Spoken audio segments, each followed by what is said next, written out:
A stark warning precedes the events, cautioning that the following depictions of violent imagery may be upsetting for some, as there is no mercy for criminals. A man screams, his eyes glowing yellow as a weapon strikes him, blood splattering violently. The weapon plunges deeper, a crimson spray erupting from the impact. Another figure watches, their eyes glowing with a cold, purple light, as the decree continues, regardless of the severity of their crime. A body falls, struck down by the same unseen hand. A red-haired man screams in agony, blood staining his face, as the law dictates they must be put to death, without exception. Lohamlaga's face contorts in a primal scream, his red eyes burning with fury. But then, a new declaration rings out. That law has now been repealed. Great stands firm, his gray eyes sharp and resolute. A metallic clunk echoes through a sterile, pipe-filled room, where a lone woman stands, her presence a stark contrast to the violence that came before. The law that once dictated such harsh justice has now been repealed. Great, the executioner. A voice echoes, you have taken countless lives, all under the pretext of upholding that awful law. As he walks away, the voice presses, tell me, do you regret your past actions? A single tear escapes his closed eye. He pauses, then replies, sooner. His expression hardens, damn straight I do. I regret not killing them. A monstrous, red-tinged form of himself flashes through his mind, tearing through enemies. He clenches his fists. If I had, I might have saved myself from the bastards who harassed them. I wish I had killed more too. His fist tightens further. Then maybe I could have made the world safer for everyone, like I always wanted. Or what if I had killed them more violently? Then I bet no one would have ever had the nerve to commit a crime again. His face contorts with a mix of anger and frustration, as the stark reality of the law's repeal settles in. From a towering height, a lone figure gazes down, bathed in an ethereal glow. Within the confines of a vast, empty space, he declares, I have reached a verdict. A chilling, almost sinister smile spreads across his face, a silent testament to his resolve. A thought echoes in the darkness. It's finally over. Confined within a stark cell, the system identifies him as Defendant Great. His eyes, filled with a complex mix of emotions, seem to ask, are you satisfied with this ending? Then, a new voice, belonging to a concerned individual with sharp features, poses a profound question. If you were to rewrite your story from the beginning.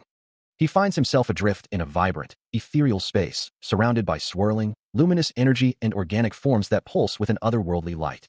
Above him, a voice echoes through the cosmic expanse, asking, could you achieve anything you hoped for? Great looks up, his expression unreadable as he hears the question, then responds with a query of his own. Who are you? The vast, gray expanse before him seems to coalesce into a single, all-seeing eye, and the voice replies. Me? I am Lohamlaga, the entity declares. A being for whom all is possible. The voice continues, its words resonating within the very fabric of this story, a story known as the Grey Mark. Once, there was a being hailed as the bringer of peace to every galaxy. A cosmic ruler whose very presence commanded the universe. This was Famlagaha, the ruler of all creation, who controlled even the very laws of physics. And yet, despite his absolute power, his reign came to a sudden, violent end. In a cataclysmic event, his head was just lopped off, and the person responsible for such a heinous crime against the whole universe was a mere boy. He was just a 19-year-old boy from Earth, yet the cosmic forces trembled at his name. The king of the cosmos, split by the sheer impossibility of it all, could only utter a disbelieving, wait, what? A mere 19-year-old boy, how could such a feat be possible? The shock was palpable, a silent question hanging in the void. He was barely 19 years old, just a boy, yet he had accomplished the impossible. Lohamlaga, the cosmic king, stared down into the abyss of his own understanding, wondering, how can this be? The universe echoed the question. How did he behead the king of the universe, and why? The answer, a chilling smile promised, would soon be revealed. His eyes, burning with an ominous glow, held the terrifying truth. The story unfolds around a figure known only as Great. He is simply the boy named Great. But who exactly is this individual? And what defines him? The universe itself seems to question his very existence. His past is etched with struggle, his eyes burning with an intense, almost pained resolve.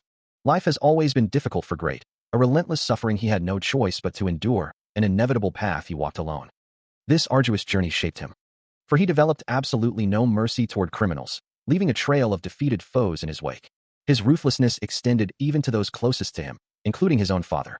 He had once decreed that even the smallest offenses were punishable by death. And as the number of lives he took eventually stretched into the thousands, he showed no signs of stopping, a chilling grin spreading across his face. He became so completely intoxicated with self-righteousness that he declared, from now on, whatever I say is the law. His words echoed over a world already crumbling beneath his feet. It was this absolute conviction that eventually led him to decide to take over the world.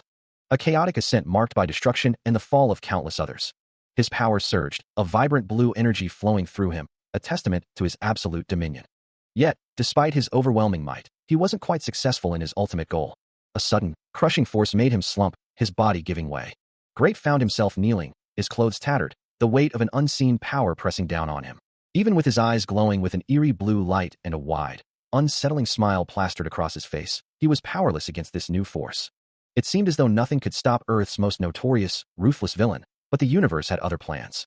As a brilliant blue aura enveloped him, a regal crown symbol appeared above his head, marking the end of his reign. A voice, imbued with cosmic authority, declared, "You're out of here, kid." And with that, the self-proclaimed ruler of Earth was cast out, banished into the vast, cold expanse of space. Adrift in the cold vacuum of space, a lone planet recedes into the distance. As the boy, once Earth's self-proclaimed ruler, was banished into the cosmic expanse, his form now a small, silent vessel. He drifted aimlessly through the endless void. Until, at that very moment, a brilliant beam of light pierced the darkness, drawing closer to his tiny silhouette. The cosmos, vast and indifferent, began to shift and coalesce, a colossal, vibrant energy manifesting with a deep, resonant hum. This immense power took on a distinct, ethereal shape. For the Cosmic King himself just happened to cross paths with the boy, his presence filling the emptiness of space. From his towering, eye-like form, the king observed the distant figure, a profound sense of evil energy registering in his cosmic awareness. He senses the malevolent energy radiating from the banished being. "It's contaminating my precious universe," he declares, his cosmic form swirling with displeasure. As vibrant energies coalesce, a swirling vortex of destructive power begins to form. Then, a blinding flash erupts, signaling the unleashing of his immense will. The Cosmic King's power manifests, colossal planet-destroying fingers reaching out across the void. With an ethereal hum, they surge forward, closing the distance with impossible speed. The red, spherical essence of Great is engulfed in the overwhelming cosmic force. As the destructive energy expands outward, consuming all in its path, his very form is violently torn apart, dissolving into nothingness amidst the cosmic storm. The banished form of Great is violently torn apart, rupturing into a dripping, orange-red mass that begins to dissolve. At this juncture, a colossal cosmic explosion erupts where he once was, and the Cosmic King's thoughts echo through the void. You're probably wondering something. Why was this delusional young man allowed to kill the Cosmic King and slaughter tens of thousands of people? His remnants dissipate into swirling white and red smoke, dissolving further into the cosmic void, until nothing but faint wisps remain. He reflects on the cosmic law that had once bound him, now utterly repealed. Meanwhile, the banished form of Great continues its descent, his body beginning to fracture and dissolve into trails of crimson energy. The Cosmic King's thoughts continue, explaining that the reason for all this is simple. It was pure, unadulterated power. Great's form, engulfed in the destructive force, breaks apart further, scattering into the vastness of space. The cosmic expanse stretches endlessly, a silent witness to the cataclysm. A moment of quiet contemplation passes, a pause in the Cosmic King's profound musings. The sheer, overwhelming magnitude of that power is almost incomprehensible, a force that defies all reason. He concludes, with a hint of resignation, that Great was simply too powerful to be stopped by conventional means. Even after his physical form was banished, the sheer, untamed power of Great continued to rage, a swirling vortex of red and yellow energy. Indeed, even in the vast, boundless realm of the universe, the boy lived, his essence coalescing into a glowing fist of pure, concentrated force. He didn't just exist, he breathed power, an overwhelming force that erupted from his very being. This was a power that manifested in vibrant, abstract forms, capable of tearing through reality itself. It was a force so potent, it could reshape dimensions with its raw, brute strength. He was capable of overpowering dimensions with brute strength, slicing through what should have been indestructible. His power defied all laws of existence. His power could even rewrite the very laws of physics. A vibrant, chaotic energy burst from the head of the Cosmic King. And with that power of his, a force that could warp reality itself. The Cosmic King's form was utterly annihilated, his head cleanly severed. The boy beheaded the Cosmic King. A wide, chilling grin spread across his face. And he did so with a clear message. That's what you get for picking a fight with me. His eyes glowed with an unsettling intensity, a testament to his absolute victory. He had done it for the most childish reason imaginable. And now, he thought, it was time to return to the tutorial. This was the moment the king's head was coming off. The ornate, cosmic form of the king of the cosmos stood headless, his reign abruptly ended. Meanwhile, Great thought to himself, I'm about to die, for heaven's sake. The Cosmic King's final, desperate thought echoed through the void. But I'm the king of the freaking universe. His headless body, once a vessel for the very laws of physics, now tumbled through the cosmos, disintegrating into vibrant, rainbow-colored energy. Without me, he realized. And yet I'm going to die, because I picked a fight with some snot-nosed brat. The last vestiges of his being dissolved into a blinding flash of light and a crackling sound, vanishing into the cosmic expanse. No, I won't allow that. The Cosmic King's voice echoes, his essence bursting with a final surge of power. Streaks of green and pink energy erupt across the void, a desperate, fading light. Lohamlaga, the Cosmic King, his face already fracturing into cosmic dust, attempts to issue a final command to the entire universe, demanding that time itself turn back to before this monster existed. His form continues to split and dissolve, a cosmic entity unraveling. Let my will be, he projects. Done. A skull-like green energy forms as his last thoughts curse the rotten hoodlum who brought him to this end, vowing to erase his existence from the cosmos itself, a final, enraged screw you, echoing into oblivion. As the final blow landed, the Cosmic King's form began to scream, his entire being engulfed in a blinding, emerald green light. A deafening KRROM echoed through the void, as his features twisted in an impossible agony, the green energy consuming him from within. His essence erupted, a violent, expanding burst of pure green light that swallowed the cosmic expanse. His face, still contorted in a silent scream, began to fragment and pop into countless shimmering particles. Amidst the swirling destruction, a single eye and a gaping mouth remained, suspended in a moment of profound, silent contemplation. Then, a final, bewildered HUH escaped him, as if the Cosmic King himself couldn't comprehend his own annihilation. His last remaining hand dissolved, breaking apart into a cascade of vibrant, multicolored streaks that painted the void. With a final, resounding KWOSH, his entire being was reduced to a torrent of brilliant, vertical energy streams. Only the residual, shimmering energy remained, a vibrant, abstract canvas marking the complete annihilation of the Cosmic King. The Cosmic King's form, once a being of immense power, now dissolves into pure, vibrant energy, swirling and tapering into a concentrated stream of red and orange light. A single, incredulous sound escapes him, huh? The residual energy expands, spreading across the cosmic expanse in abstract patterns of pink and blue, its ethereal tendrils stretching further into the void. A desolate, barren planet, scarred and lifeless, is revealed in the aftermath, as a powerful, black and white shockwave radiates outwards from the epicenter of the cosmic event. Final rays of light descend, marking the complete conclusion of the cataclysm, leaving behind only a serene, cloudy sky where a king once stood. He lies face down, almost swallowed by a sea of vibrant green grass. The scene shifts, transporting the viewer back in time, exactly 10 years ago. There, amidst the same endless expanse of green, a young boy rests peacefully on his back, his eyes closed to the world. Little did anyone know at the time, however, that this seemingly innocent child would one day kill his own father and slay tens of thousands. He lets out a soft snore. But that's a story for later. This is before he did all that terrible stuff. A faint glint catches the light from somewhere in the distance, revealing a towering, crystalline structure, glowing with ethereal purple and pink hues, piercing the sky. The grass continues to sway gently, oblivious to the future that awaits. High above, the sky stretched endlessly, a canvas of soft blue and scattered clouds, while a faint trail of smoke or dust ascended into the tranquil expanse. Below, a field of vibrant green grass lay undisturbed, until a deep, unsettling crack echoed, and a distorted shadow began to stretch across the verdant ground. A look of pure anguish and shock contorted Great's face, as the narrative revealed that the boy and the king, somehow, were involved in a profound, unknown event. From the earth, a grotesque, multi-limbed monster began to emerge, for they were reborn together as this very creature. Great could only stare in horror, a single, disbelieving, WHAD, escaping him. The monster's fanged maw opened wide, a testament to the terrifying transformation.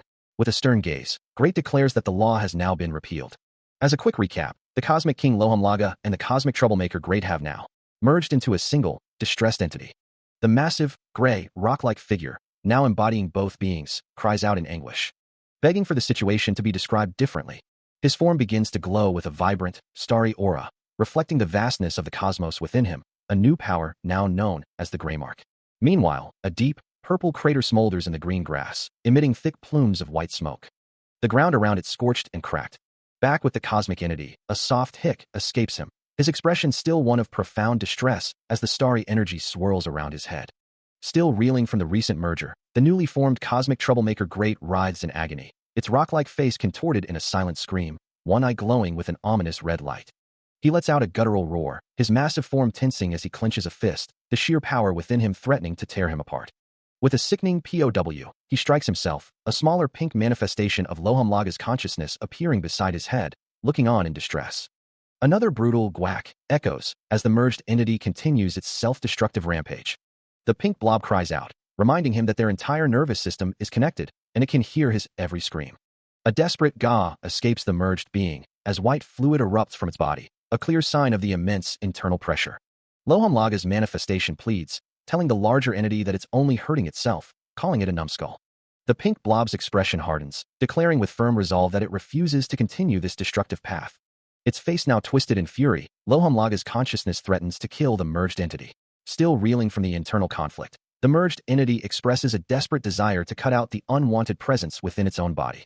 A wave of disbelief washes over him, as he can only utter a pained, "Oh God." The realization dawns on him that the internal threat is far more serious than he first imagined. With a guttural roar, the entity's form distorts further, expelling raw, uncontrolled energy. A piercing scream tears through the internal space, as the chaotic energy continues to erupt. Suddenly, a voice cuts through the agony, sharp and resolute, warning that if the self-destructive behavior doesn't stop immediately, he will be killed to sleep, a threat Lohamlaga intends to carry out. Now appearing as a monstrous, skeletal dragon-like creature, the entity tries to retaliate, but finds its powers inexplicably blocked, leaving it confused and vulnerable. With unwavering resolve, Lohamlaga reiterates his grim promise that he will simply have to kill the merged entity, eliciting a sharp gasp of fear. A guttural shriek escapes the monstrous form of Great as an unseen force violently pulls at his very essence, the shadowy tendrils of his being straining against the invisible grip. The relentless tugging continues, his glowing red eye widening in agony.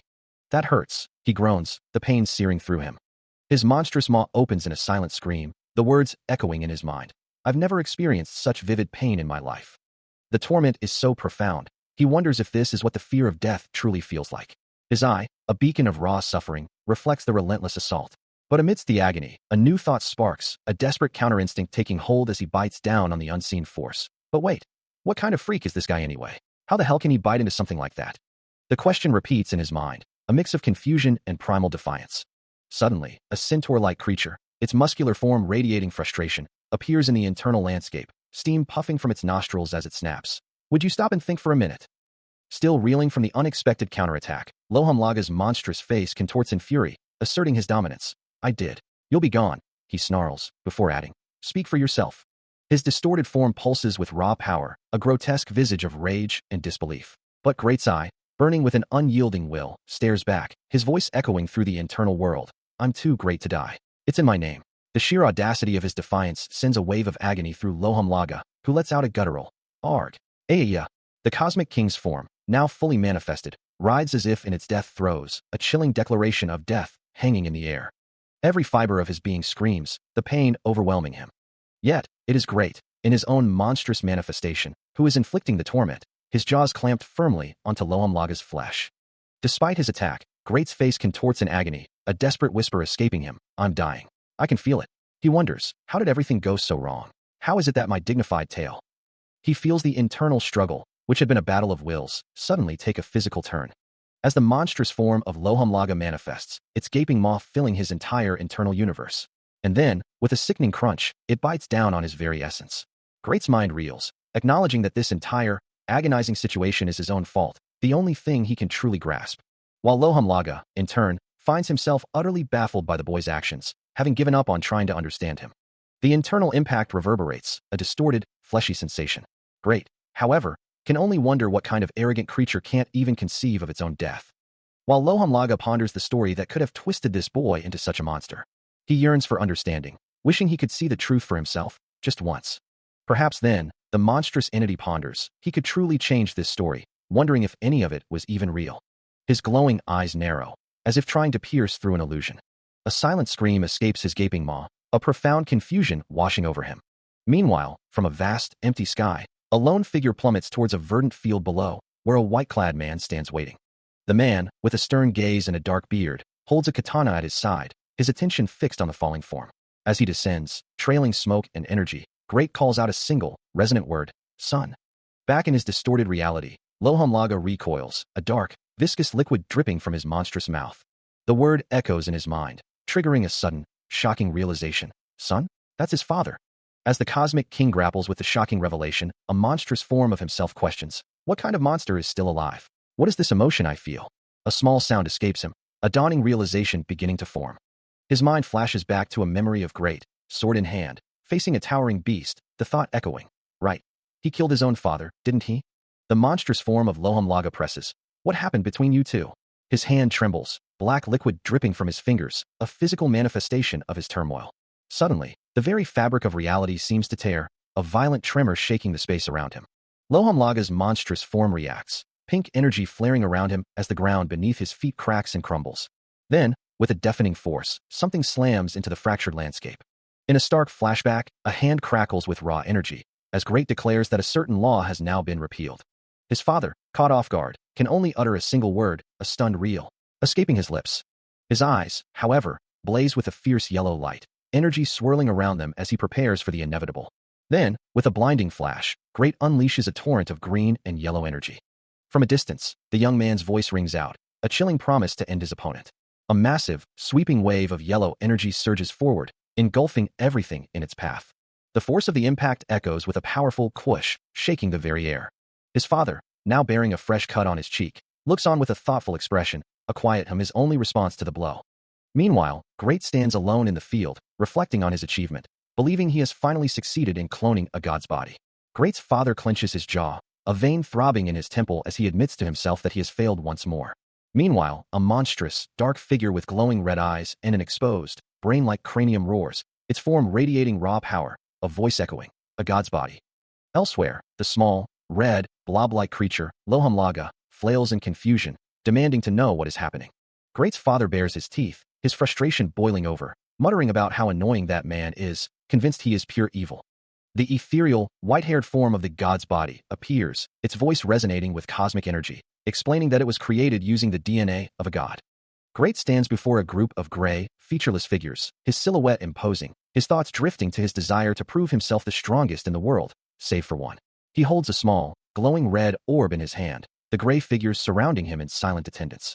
Great's father clenches his injured hand, a visible wound marring his skin, cursing the bastard who injured his body and stole his power. Great, still in silhouette, reflects on the encounter, a hint of surprise in his internal monologue as he admits, "I thought I killed him though." The monstrous entity, a grotesque mass of flesh and a single, unblinking eye, looms large. Its form now fully visible, a towering figure of black tendrils and a gaping maw, it addresses the distant, minuscule figure of Great, demanding to know if he still hasn't recognized its true identity. The creature's voice echoes, a guttural scream proclaiming that they have traveled back in time. But before it can finish, Great, wielding a glowing red orb, slices through the monstrous form with blinding speed. The creature begins to split apart, its dark mass tearing asunder. The cleaving continues, revealing Great's determined face through the rending darkness. With a final, devastating blow, the monster disintegrates into nothingness. Great surveys the remnants, a question forming on his lips. Was all that power truly too much, and is that why it became a monster? Meanwhile, Great's father, his face etched with a grim resolve, declares that he will simply have to create another one. The monstrous entity, its gaping maw filled with jagged teeth, lets out a silent, agonizing roar. "Why? Are you still alive?" It bellows, its voice echoing with disbelief as the tiny figure of Great stands defiant before it. A blinding white streak cuts through the air, a swift, decisive blow delivered by him. The monster's scream intensifies, its fleshy mouth contorting in a grotesque display of pain. Its wide eyes stare downward, the initial fury replaced by a dawning realization of defeat. A sudden weakness washes over Great, his internal voice admitting, "Shoot, I don't feel any power in my body." He turns, his gaze fixed on a towering, shadowy figure with piercing red eyes, wondering, does it have something to do with this guy? A guttural HHH escapes him. In a completely different location, Great's father clenches his fist, his face etched with frustration as he mutters, if being stuck in this body isn't bad enough." His teeth grind together, the anger and helplessness evident in his strained expression. He finds himself trapped, the chilling realization dawning on him that he is about to be killed, and by the very person he despises most in the world. A violent, disorienting force tears through his perception, fragmenting his reality into chaotic shards. But a defiant thought screams through the chaos, "No way." His eyes wide with a desperate resolve, he clenches his jaw. "I refuse to die like this." The thought echoes, firm and unyielding, "No freaking way," he vows, even as the word death looms over him. Suddenly, a violent burst of energy erupts, a chaotic maelstrom of red and white. From the swirling darkness, a shadowy figure with glowing white eyes and sharp teeth emerges, its voice a chilling whisper. "Do you see now?" He stares down the shadowy entity, its glowing red eyes piercing the darkness, as it asks if he finally understands their predicament, warning him that they are going to die, and it's all because of his father. The entity then commands him to listen, suggesting there might be a way out of this impossible situation. Great, however, dismisses its words, telling it to keep yapping. The entity persists, asking what they need to do, explaining that the reason they feel so unstable and powerless is because there are two hostile mana cores inhabiting a single body. A vibrant red aura flares around Great, reflecting the internal conflict as the shadowy figure continues to loom over him, proposing they unite both their minds as one, to imagine themselves as a single body, and then it can create the body for them. The entity insists it's trying to fix things for both of them. Great, his eyes still burning with defiance, questions why he should unite his mind with it, asking what it wants more than anything right now. The shadowy entity, its red eyes glowing intensely, simply states it's a lot better than dying. He hears the shadowy entity's voice, a chilling command to consider his deepest desires. As the abstract space around him shifts with unsettling energy, Great questions himself, wondering what it is he truly wants. Suddenly, the ground beneath him shatters, sending him plummeting through a fractured reality. When a stern, unfamiliar face flashes before his eyes, a man with sharp features and an intense gaze. The entity's voice echoes once more, reminding him that soon, he will have no one else to rely on. Except for it. The darkness consumes everything, leaving only a thin line of uncertainty. The shadowy entity's voice echoes, promising, "Your only friend." As Great remains trapped within a fractured, abstract void. His eyes now burning with a fierce red light. Reflecting the entity's chilling promise, "I'll be the only person in the world you can count on." The chaotic fragments of reality swirl around him. And a deep, simmering rage begins to build within Great, manifesting as visible fumes of power. His glowing gaze fixed on an unseen point as the entity continues, "Right now, there's only one thing I want." A chaotic burst of vibrant, multicolored energy explodes across the cosmic expanse. Its brilliant hues flowing and expanding downwards, spreading across a vast, starry landscape. Amidst this cosmic upheaval, Great's face contorts in a grimace of intense concentration or pain. His eyes now open and staring upwards, his expression hardening with a fierce resolve. A jagged line of crackling energy, accompanied by a sharp "bzz," tears through the dark, ominous background, intensifying as it strikes a celestial body, the crackling growing louder. Great stands on a verdant field, surrounded by smaller, ethereal figures, as a powerful, red energy erupts above him, crackling with immense force. Crimson lines glow beneath the skin of his neck, and a wide, unsettling smile stretches across his face, his voice filled with chilling anticipation as he declares, "Now let's." Great, consumed by the surging power, feels an overwhelming sense of anticipation, chaotic green and pink energy swirling around his arm as he declares, "I'm going to really enjoy this." His body contorts, bathed in a vibrant, distorting aura of red and pink, the sheer force of his awakening power warping the very air around him. The crimson energy intensifies, swirling and coalescing into a menacing vortex around his form. Observing the spectacle, his father smiles, a hint of amusement and challenge in his expression, the fiery glow reflecting in his eyes. He questions if this display is merely an emotional reunion with his old man, while Great's eyes, now burning with an intense red glow, narrow in fury. A chilling smile spreads across his face as he corrects his father, stating, "No, killing you." A chilling, triumphant laugh echoes through the desolate space. As a man in a sharp suit stands amidst a grotesque pile of what appears to be discarded, fleshy cocoons, his voice rising in a maniacal crescendo. He gazes down at something held in his hands, a sinister smile spreading across his face as he declares his ultimate success. Cradled gently in his gloved hands is a small, pale, infant-like creature, its eyes closed, seemingly dormant. The man's voice booms with unbridled arrogance, proclaiming his achievement. He has created a perfect clone of a god. He stares down at the helpless being, his dark eyes gleaming with a terrifying ambition, asserting that its very existence will serve only his clan. With a chilling grin, he outlines his plan to systematically destroy everyone dear to others, until his clan alone dominates the world. His gaze sharpens, his conviction absolute that all of existence will soon revolve around them. And with a final, chilling pronouncement, he declares himself the sole master of this new, powerful creation. That law has now been repealed, Great declares, his voice cutting through the turbulent, fiery expanse that surrounds him. His long, dark hair whipping wildly in the infernal winds. As he stands firm amidst the swirling chaos. Suddenly, a figure lunges from the side, weapon arcing down with a swift swing. "Here he comes," an older man mutters, his face contorted in a grimace of anticipation. Watching the unfolding confrontation, Great lands with a soft plop, a vibrant purple aura flaring around his hand. A fierce, determined "ha" escaping his lips as his eyes burn with resolve. He demands an explanation, his voice cutting through the lingering chaos, wanting to know exactly what is happening. A glowing green entity responds, revealing that they traveled back in time, and their bodies fused together. Meanwhile, Great sits on the ground, a faint green energy swirling around him as he taps the earth, trying to make sense of the situation. The bald man, who had attacked him earlier, is clearly distressed, green energy clinging to his face as he shouts, demanding the thing be removed. The green entity urges him to hurry and restore everything to normal. But the bald man cries out in frustration, reminding them that he cannot, because his head was cut off. He laments that he was just about to use his power. Two streams of energy, one green and one pink, intertwine and descend, a visual representation of the fused existence. Still seated amidst the jagged green formations, he holds the severed head of the bald man, which now glows with an eerie green light. The head speaks, its voice echoing with a strange, ethereal quality, confirming its current state. Yes, exactly. I only have my head now, just like him. Are you satisfied? Its green eyes pulsing, it continues, lamenting its diminished power. I'm not strong enough to turn back time in this state. My power is too weak. A sigh escapes him as he looks down, the implications of its words settling in. So you're completely useless then? His gaze sharpens, a flicker of his usual arrogance returning, as he reminds the head, for your information, I'm the supreme ruler of the universe. The head's green glow intensifies, its own pride undimmed, retorting with its grand titles. The end of all creation, lord of the laws and principles of every epoch. Its single visible eye glows with an intense, focused energy. But a thought suddenly strikes Great, his expression shifting to contemplation. Wait, but you managed to behead me somehow. Perhaps with the help of that freakish power of yours. A spark of hope ignites in his eyes, a new possibility emerging from the chaos. There's hope after all. We might be able to return everything to normal. He listens intently as the green entity continues its explanation, its form shimmering with faint particles. A flicker of recognition crosses his face as he asks, "Oh, you mean Bear's power?" The entity confirms, its voice echoing, "Bear? That's the name of the god I was cloned from." A vision of a towering, dark figure amidst a vast, adoring crowd flashes, as the entity adds, "He was the most powerful being in our entire world." Great's expression darkens, his brow furrowing as he questions, but then the numbskull who defeated himself, just because humans were afraid of him. The green entity clarifies, he's the progenitor of the clan, that this guy here and I belong to.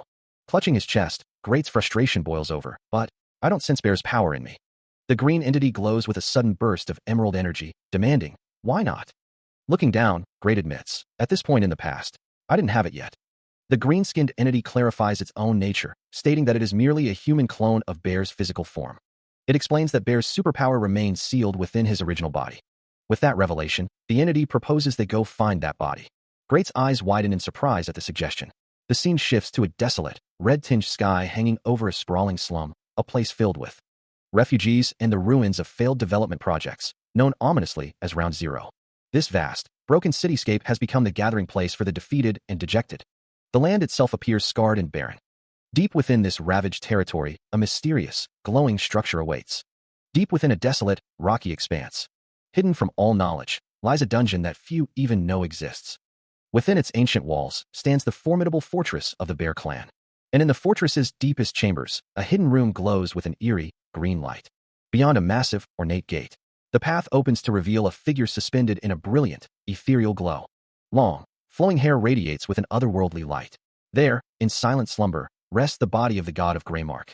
A figure steps forward, addressing the radiant form directly. Hey Bear, I'm back. Having lost the power he was given, Great addresses an unseen entity, demanding its return, though his tone is hardly respectful for a god. Observing the exchange, the shadowy entity notes the lack of response, wondering if his words were even heard. A faint hum of energy begins to emanate from Great, though he remains outwardly calm. Suddenly, an unseen force strikes him, sending him reeling backward in shock and pain, his body flailing as he cries out in confusion. The shadowy entity, equally bewildered, questions the sudden turn of events. Great, meanwhile, finds himself plummeting through a vibrant, shimmering void, surrounded by glowing, rainbow-colored crystalline structures.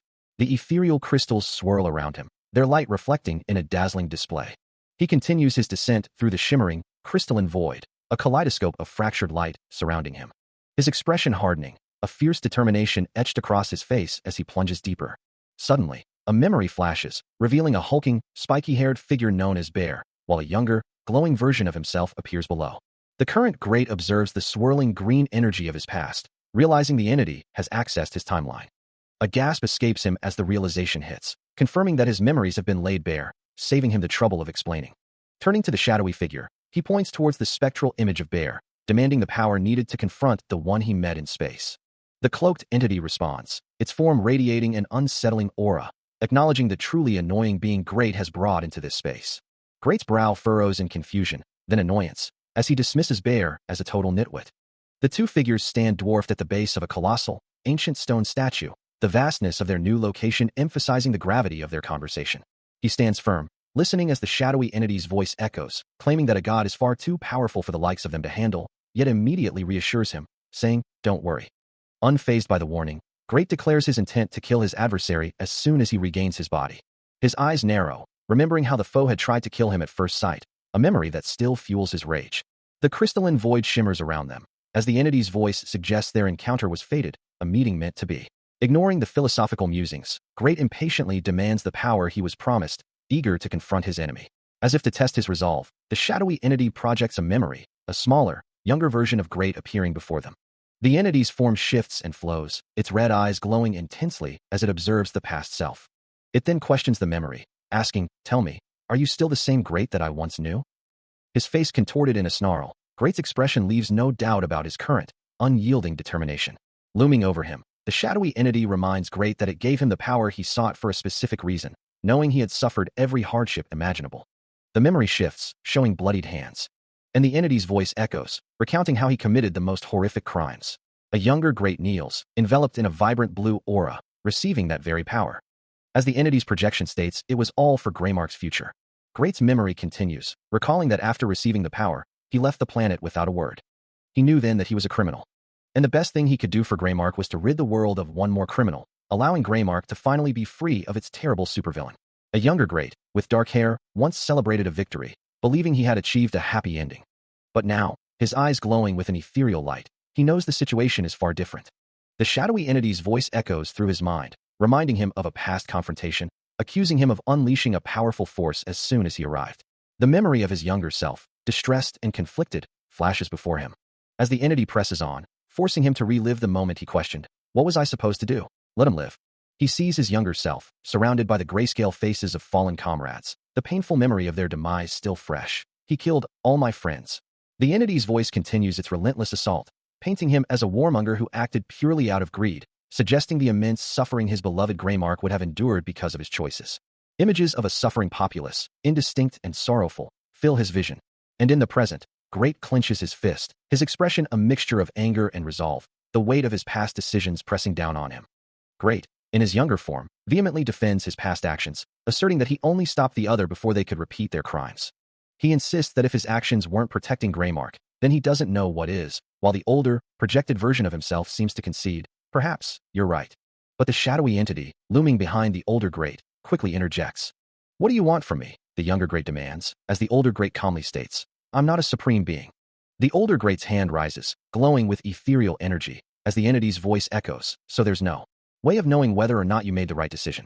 The older Great, with glowing red eyes, points a finger, radiating intense, multicolored energy, which streams towards the younger Great, who recoils, his hair and eyes now glowing with a vibrant, distressed red and yellow hue, as the older Great declares, "You'll have to prove yourself to me once more." The younger Great is overwhelmed, his face contorted in pain as the magical energy washes over him. He questions the entity, asking how he is meant to prove himself, as a powerful surge of energy, vibrant pinks and purples, swirls around him. The unseen voice of the entity demands, "Show me that you can defend Greymark." It continues, its words echoing through the swirling light. "I can only give you my power if I see that potential in you." A narration box appears, emphasizing the entity's resolve. It will not let its power be abused for the wrong reasons, the energy around Great intensifying with its declaration. The vibrant, chaotic energy continues to engulf him. As the entity's voice returns, now with a hint of expectation, "It's time to show me you're great. I'm sure you'll go better this time." Great's expression twists into one of anger and frustration, his voice rising in protest. "Hey, you mean you'll drag me through that hell again?" The entity's voice, however, remains calm, almost teasing, "It's not all bad, you know." Still shrouded in mystery, the shadowy entity extends a hand, its form shimmering with golden particles, urging Great to consider its words. A vision of the past flickers into existence, revealing a figure with long, flowing white hair, their back turned, surrounded by vibrant, glowing energy. The ethereal energy intensifies, a chaotic swirl of pink and green light. The entity's voice echoes, a chilling reminder, "Your friends are still alive." The vibrant energy continues to surge, a torrent of light and color, pulling him deeper into the memory. The vision shifts again, confirming this is indeed a glimpse into a bygone era, as a dark, ominous glow begins to form. From the depths of the past, a monstrous, green glowing face emerges, its jagged teeth and wide-open maw screaming silently. The entity's voice returns, hinting at the identity of this terrifying apparition, the one they call. A look of profound distress contorts his face, his eyes wide with a mixture of anger and despair.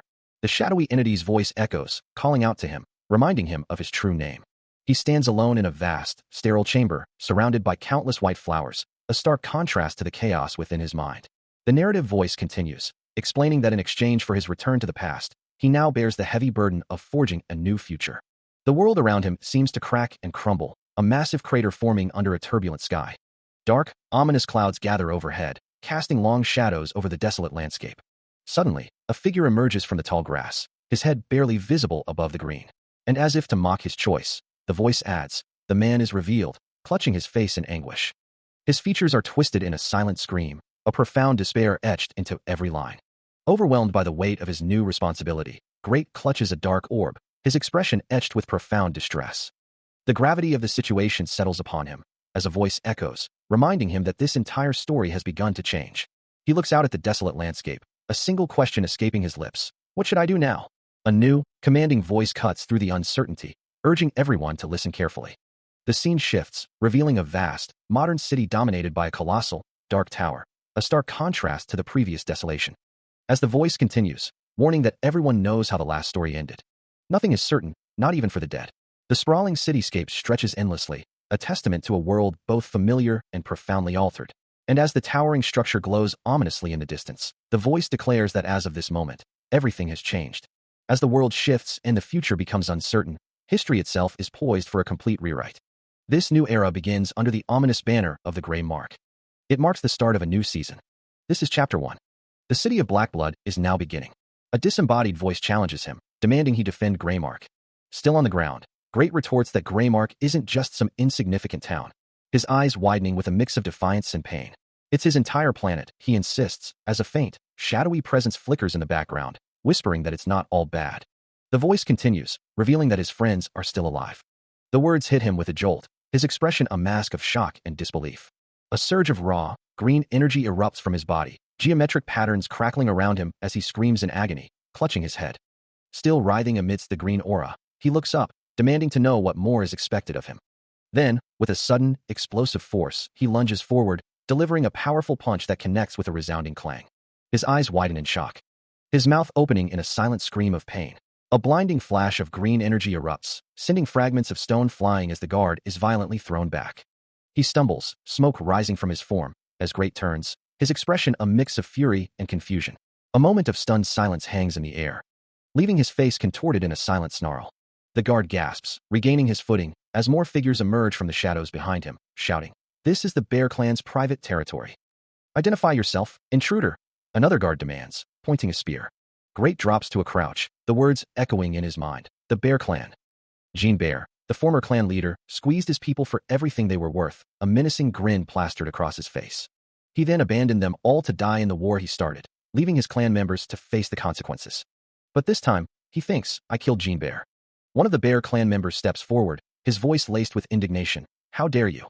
Before he can finish, Great moves with blinding speed, a powerful strike landing with a sharp impact, silencing the man instantly. He continues his assault, delivering rapid blows, declaring, "For your information." Another forceful impact echoes as he finishes. "I just saved your lives." More brutal strikes land with sickening thuds, Great's voice booming. "You ought to be thanking me." The defeated clan members lie sprawled on the ground, one barely managing to stammer, "Thank you." A heavy thud echoes through the space, marking the decisive end of a brutal confrontation. A defeated, furry figure lies sprawled on the ground, letting out a deep, ragged sigh. Meanwhile, the young man who orchestrated the chaos clutches his head, a look of profound distress etched across his face. His hand glows with a vibrant green aura as he muses aloud, believing nothing clears the mind quite like beating someone senseless, dismissing the fear of those he saved as mere embarrassment.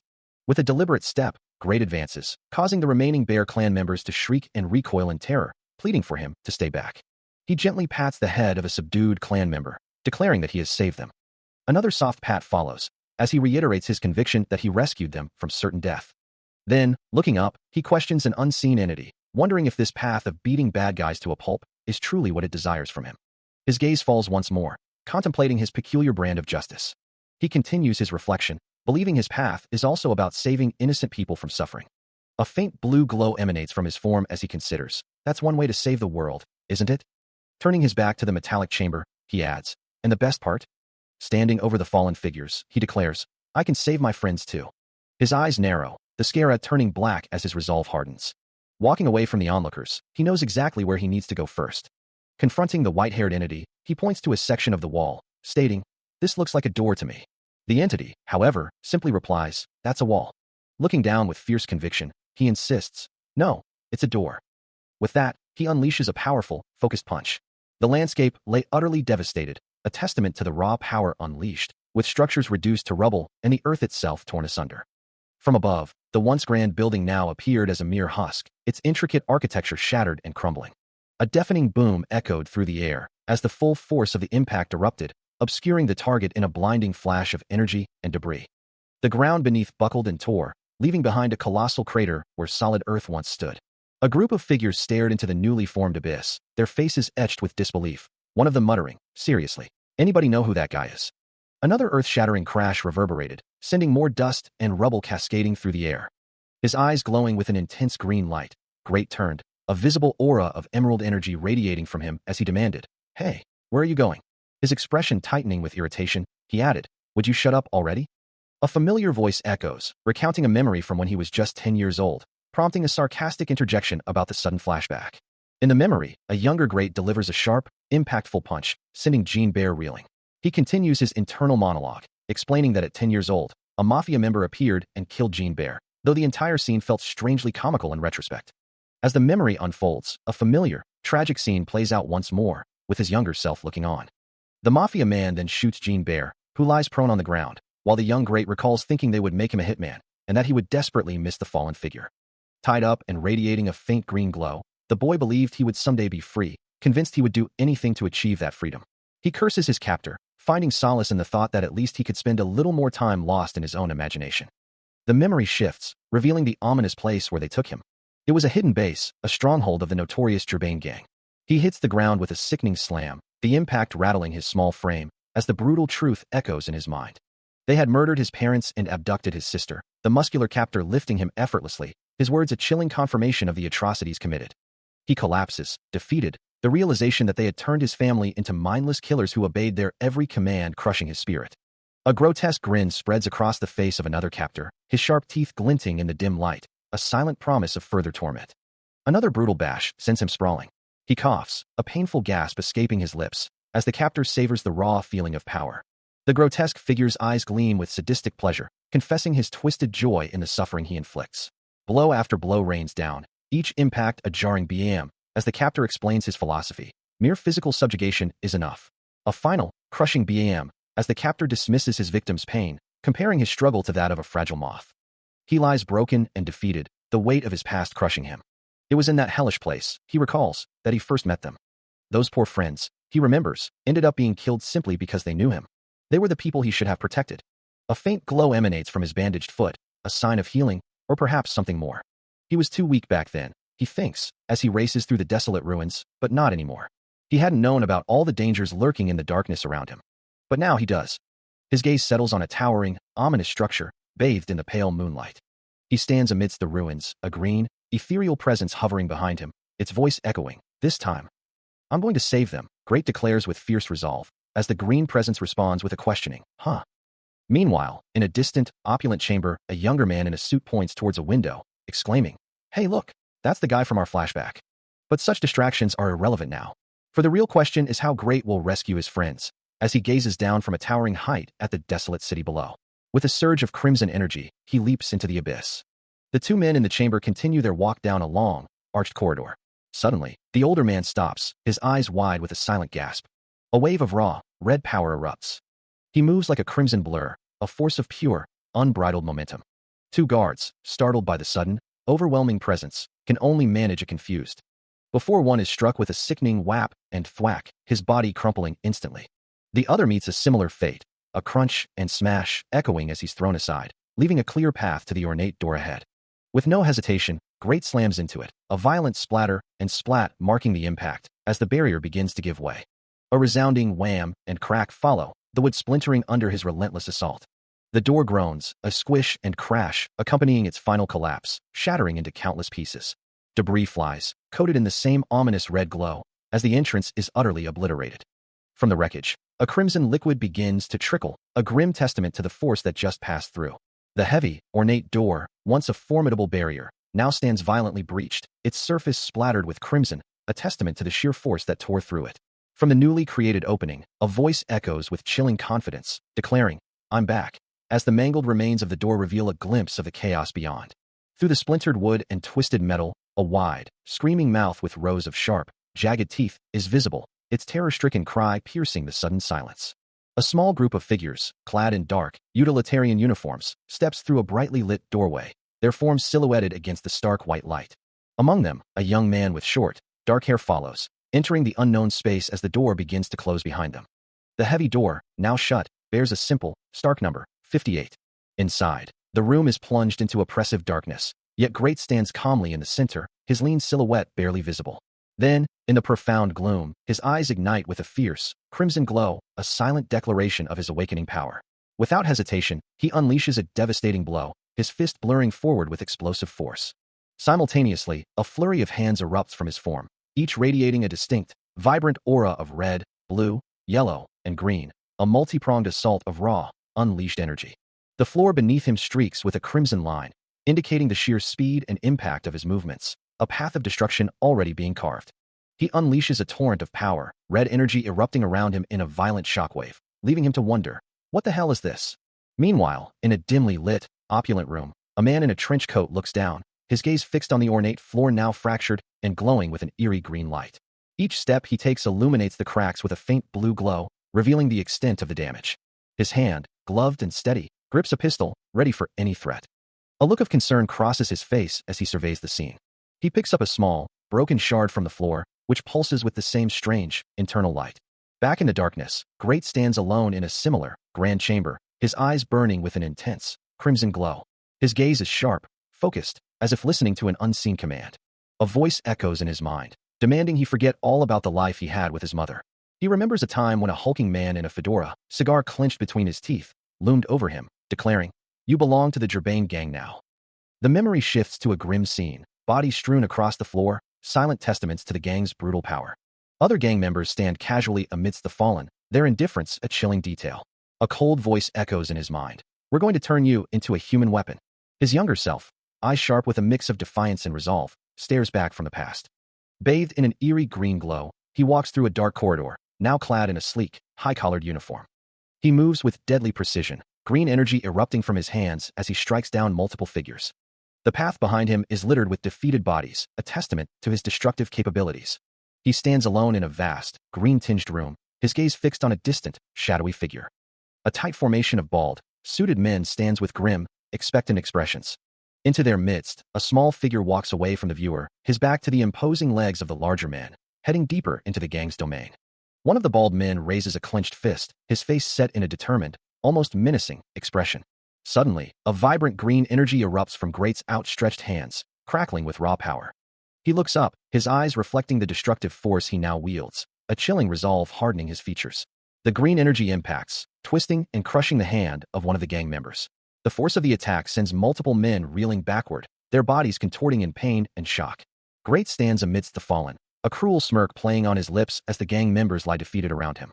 Leaving the incapacitated men behind, he walks away, his silhouette framed by the aftermath of his power.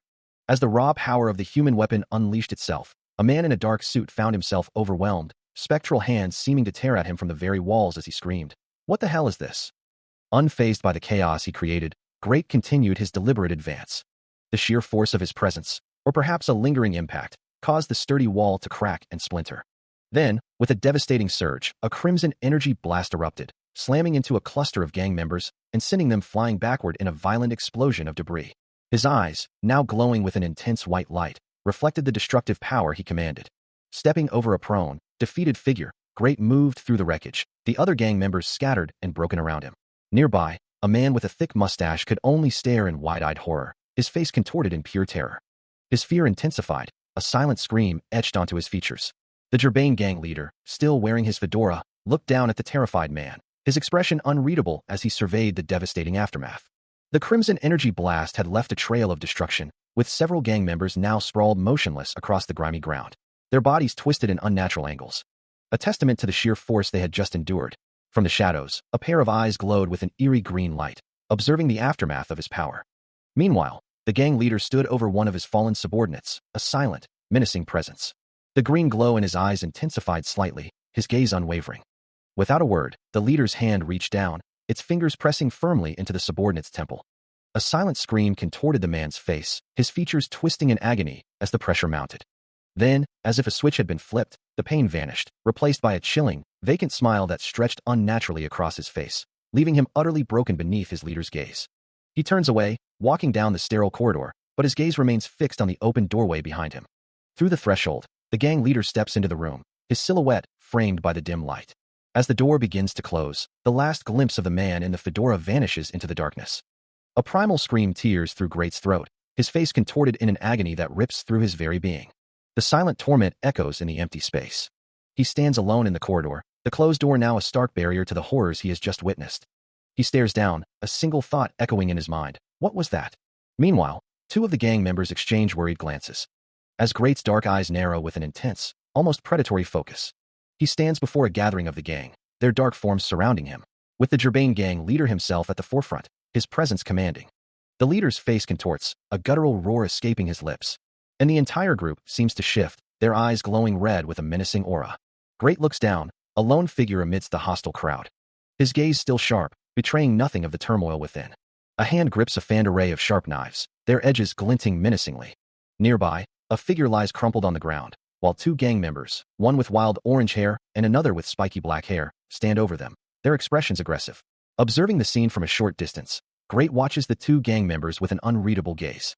Further back, a blonde man and woman huddle together, their faces etched with fear and desperation, dirt smudged across their cheeks.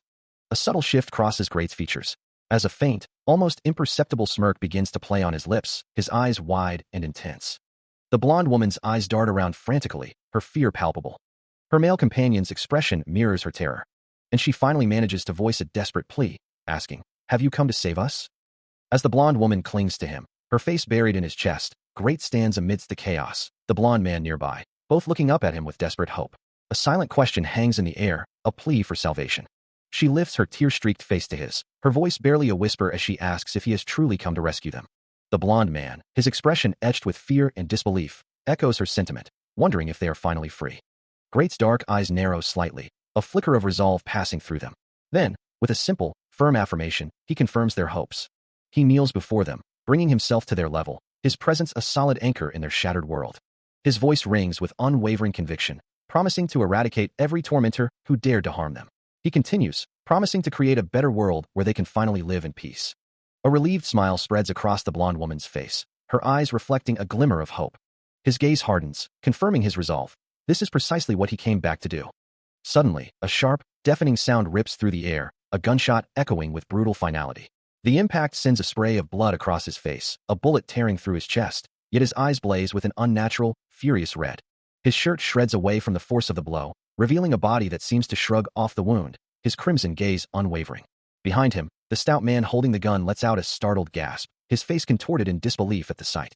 The tiled room now stands empty, save for a distant, small figure, Great having moved with impossible speed, leaving only the lingering scent of gunpowder. His eyes burning with an unnatural red glow, he stands protectively over the blonde woman, his gaze fixed on the man who dared to attack him. The shooter recoils, a green, shimmering aura of fear radiating from him, overwhelmed by the sheer intensity of Great's presence. A menacing expression settles on Great's face, his glowing red eyes promising retribution. A single, desperate question echoes in the shooter's mind. Why? Great moves with impossible speed, now standing over the woman as she lies on the ground, the shooter no longer in his immediate vicinity. He extends a hand, green energy crackling around it, his voice cutting through the air, demanding, "Why?" The green aura intensifies, swirling with iridescent colors, as Great delivers his chilling answer. You already know the answer. The shooter, now visible in a small, dark inset, is gripped by terror, as Great's voice continues to mock him. You were too slow. His fear palpable, the shooter listens as Great condemns his efforts. You didn't kill enough. You weren't violent enough. A stark, empty corridor stretches into the darkness, its concrete walls textured with fine, vertical lines. Further down, two identical, heavy doors, marked S1 and S2, stand ominously in the dim light, their surfaces scarred and worn. It is because of what happened before that a man, the shooter from the previous encounter, now sprints frantically down the corridor, his head turned back in a desperate glance over his shoulder. His face is a mask of pure, unadulterated terror, eyes wide and mouth agape in a silent scream. He races towards door S2, which now stands slightly ajar, a sliver of light escaping from within. But from the darkness behind him, a monstrous presence emerges, its form distorted and tinged with an ominous red, jagged teeth hinting at its predatory nature. A single, glowing yellow eye pierces through the gloom, accompanied by more razor-sharp fangs, as the man thinks, I don't understand. He tries so hard to punish crimes, his mind a chaotic swirl of red and black. He does everything he can to eradicate them, yet they keep sprouting up everywhere. A monstrous, glowing eye opens in the darkness of his thoughts, as he realizes it's his own fault. His biggest mistake was letting his guard down for a moment. The shadows deepen, forming jagged edges around him, as he remembers who these people truly are. A terrifying grin, sharp-toothed and glowing-eyed, manifests in his mind's eye, declaring that criminals must be put to death. He remained in the shadowy depths, surrounded by an ethereal, shifting aura of vibrant colors. His form illuminated by the faint glow of the 8th floor. A grim determination hardening his features, scratches marring his face as he looked forward. When suddenly, a blinding vertical shaft of light pierced the oppressive darkness, drawing his gaze with an intense, almost painful brilliance. His eyes widened, a raw, guttural sound escaping his lips as the light engulfed him. A voice asks, "What about you, Great?" His eyes closed in contemplation, he responds, "My dream." The darkness around him begins to shift, fading into a soft, ethereal glow. Two brilliant columns of light pierce the void, illuminating the abstract space. The intensity of the light grows, casting long, stark shadows. Suddenly, the scene snaps back to Great, his face now marred with scratches and blood, his eyes still closed in what appears to be pain. A tremor runs through him, his jaw clenching. Then, his eyes snap open, wide with agony, a silent scream tearing from his throat. Standing behind prison bars, his gaze remains obscured. A wide, unsettling grin spreads across his face as he gestures forward, his dark hair falling over his eyes. A close-up reveals blood streaking his cheek, his eyes narrowed in what appears to be pain or intense emotion. His hand, stained with blood, presses against a rough, stone wall. A voice echoes, assuring him of their unwavering friendship. His allies stand ready, the man in the fedora, the blonde woman, the bald shooter, and a red-haired figure, all declaring their steadfast loyalty in every battle. Great looks down, a quiet gratitude in his voice, thanking everyone. His expression hardens, eyes glowing faintly with resolve, a black jacket now visible over his shoulders. The scene dissolves into a chaotic, swirling vortex of dark energy and distorted figures, with a small, struggling form at its center. A shadowy presence with a single, glowing red eye emerges from the darkness. Its voice echoing with a chilling accusation, revealing what it claims Jinbu truly desired. It asserts that his fate was to suffer, to be lonely, and utterly miserable. The tormentor continues, insisting that Great would be forced to turn to a mere human for help. It then shifts its focus, declaring that he possesses the same cursed blood running through its own veins. This cursed blood, the voice reiterates, brings nothing but doom to all those around him. His friends, it cruelly states, died not because they were his friends, but for that very reason. Great's face contorts in a silent scream of anguish, his black hair framing wide, desperate eyes. His hand, covered in dark, viscous liquid, reaches out, desperately grasping for a door handle, seeking an escape. Still reeling from the psychological assault, he is violently slammed against an unseen surface, the impact scattering debris around him. As he recovers, he finds himself in a room, confronted by familiar faces, one of them the gang leader, who demands to know, who's there? He retreats into a dark corner, the shadows consuming him. His gaze fixed downward as a chilling realization dawns on him. Those are their voices. His bloodied hand trembles, the truth echoing in his mind. They're really alive. On the other side of this door, his dead friends are still alive. A scream tears from his throat, his eyes wide with terror and confusion, grappling with the impossible question of what he should say. A sliver of light escapes from beneath a heavy, metallic door, and his bloodied hand reaches out, desperate to grasp the handle. His mind races with questions, a desperate plea echoing in his thoughts. How have you been? I missed you. Are you hurt? He feels a profound regret, a crushing weight of, I shouldn't have been the one who lived. I'm sorry, as his hands reach out, trembling, toward the cold metal door. From behind him, the gang leader's voice cuts through the haze of his despair, a sharp command to run. He turns, his back to the door, as the leader continues, his voice laced with a fierce determination. I'm gonna beat the out of those bastards, so they won't come after you. The leader's words hang in the air, a final, urgent instruction, so just run. But Great's focus remains on the door, his hand gripping the handle, a desperate whisper escaping his lips. You all aren't meant to be in this hell. The gang leader looks on, confused by Great's words, muttering, what's he talking about? Before adding, we can escape. Meanwhile, from a vantage point above, a young man with striking red hair observes the scene, his thoughts turning grim. I don't hear any of the mafia around. There's a strong smell of blood in the air, and yet they haven't summoned us, which means they could be dead. The gang leader glances back, his voice urgent as he warns that this might be their only chance to run. Meanwhile, Great, pressed against a grimy wall, looks up in confusion, asking, "Who are you?" His brow furrowed in distress, he continues, and a fresh smear of blood streaks his cheek, highlighting his growing fear. An unknown figure holds him tightly, a knife pressed to his throat, as Great struggles to articulate his thoughts. His voice laced with bewilderment, he finally manages, "Why are you helping us?" Suddenly, a monstrous mob surges forward, their eyes glowing with malevolent red light, shouting that bullets are useless against this punk, urging each other to just keep attacking. The gang leader, now wielding a knife, charges into the fray, his face set in grim determination as he yells, stabbing him. "Get him in the eyes and the heart, wherever you can." His blade plunges into one of the creatures, a brutal stab and jab. The sounds of a brutal struggle echo, punctuated by the sharp, wet impact of a blade. Nearby, a door groans and splinters, succumbing to a barrage of violent blows. Yet, for a moment, the sturdy wooden door stands unmarred. A voice, filled with a chilling certainty, declares, "I'm someone you should have never met."